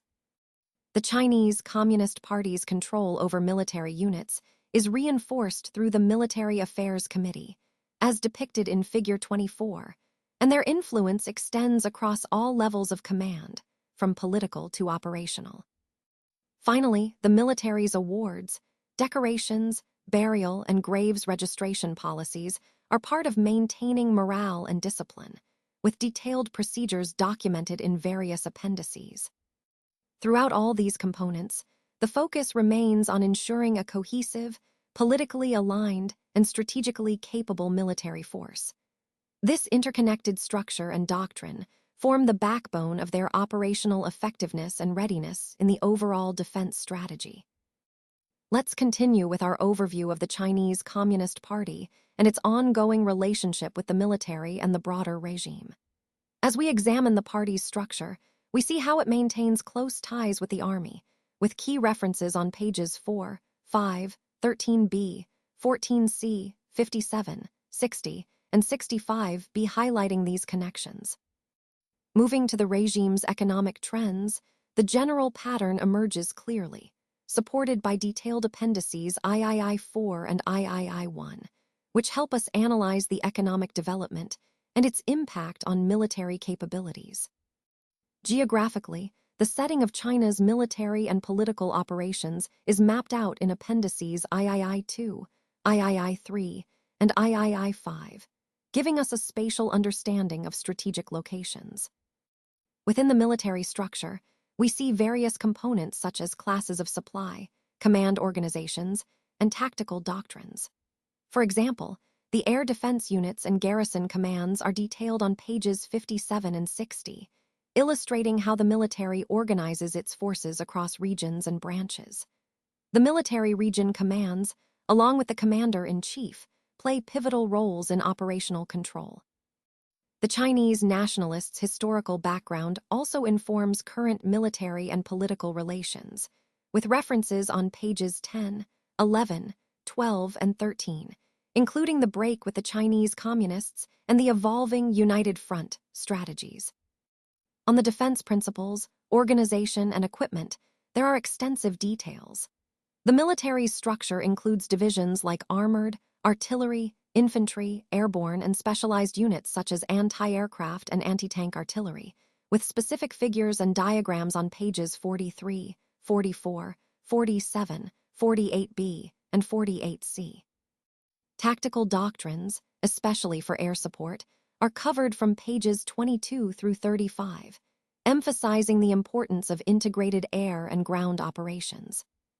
The engineer and logistics branches are also crucial, with divisions responsible for construction, bridging, explosives, chemical detection, decontamination, and signal communications, as detailed in the appendices and tables. Understanding these elements helps us grasp the comprehensive military organization of China, from strategic planning to tactical execution, which is central to the overall theme of China's military evolution and its role on the world stage.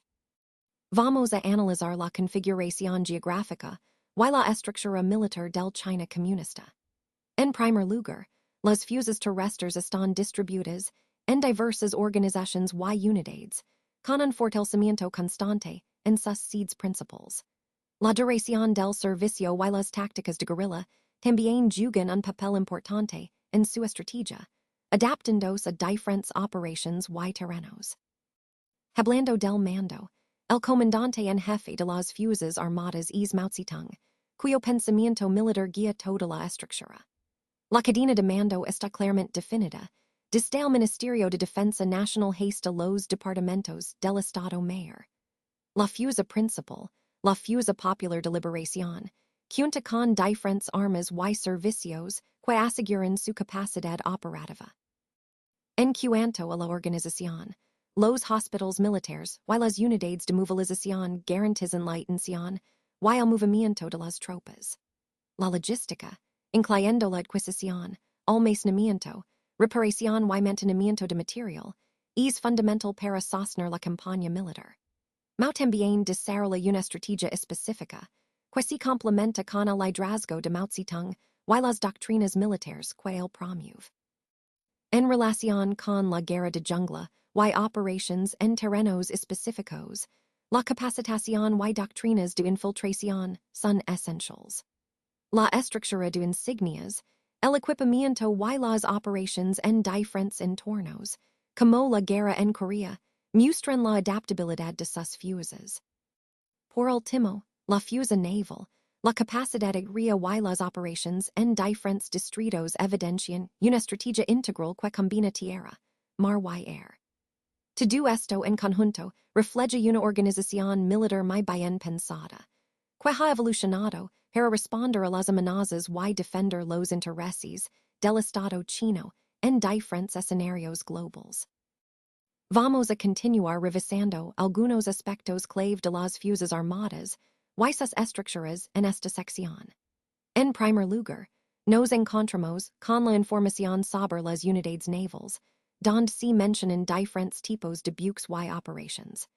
Es importante destacar cómo estas unidades están organizadas para operations defensivas, ofensivas y especiales, cada una con funciones específicas.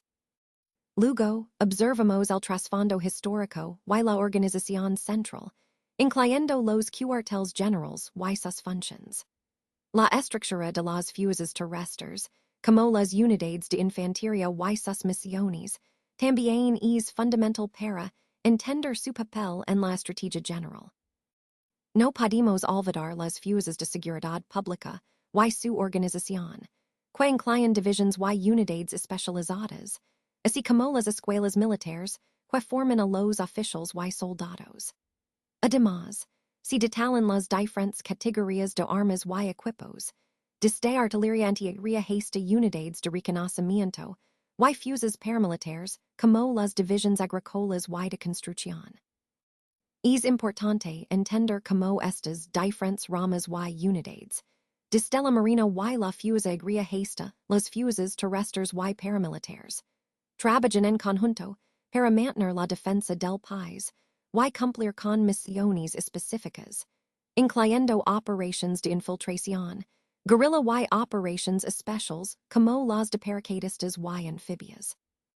También se mencionan los apoyos internacionales, como la ayuda soviética, que ha sido significativa en el desarrollo y fortalecimiento de estas fuerzas. En resumen, esta diapositiva nos muestra una visión integral de la estructura militar, su organización, equipamiento y las diferentes funciones que desempeñan, todo en el contexto de la Estrategia Nacional de Defensa. Now, let's continue with the topic of special operations, focusing on mountain warfare. As we explore this, it's important to recognize that mountain warfare requires specialized training and equipment, given the challenging terrain and conditions. Training for mountain warfare involves both officers and NCOs, emphasizing the development of skills tailored to high-altitude and rugged environments. Vehicles used in such operations often include wheeled prime movers, which are rumored to be essential for mobility in difficult terrain. Moving on, we see that water-based operations, such as rice field warfare and winter warfare, play a significant role in special operations strategies. These require unique tactics, especially in regions where rice paddies and snow-covered terrains influence combat scenarios. The organization of the armed forces during this period also highlights the importance of responsibility and the structure of military districts, garrison commands, and territorial organizations. These units are designed to adapt quickly to various operational needs, whether it's conventional or guerrilla warfare. In terms of weaponry, the focus extends from traditional firearms like rifles and grenades to more advanced systems such as artillery, tanks, and armored vehicles. The development and deployment of these weapons are crucial for offensive and defensive operations, including chemical warfare and armored assaults.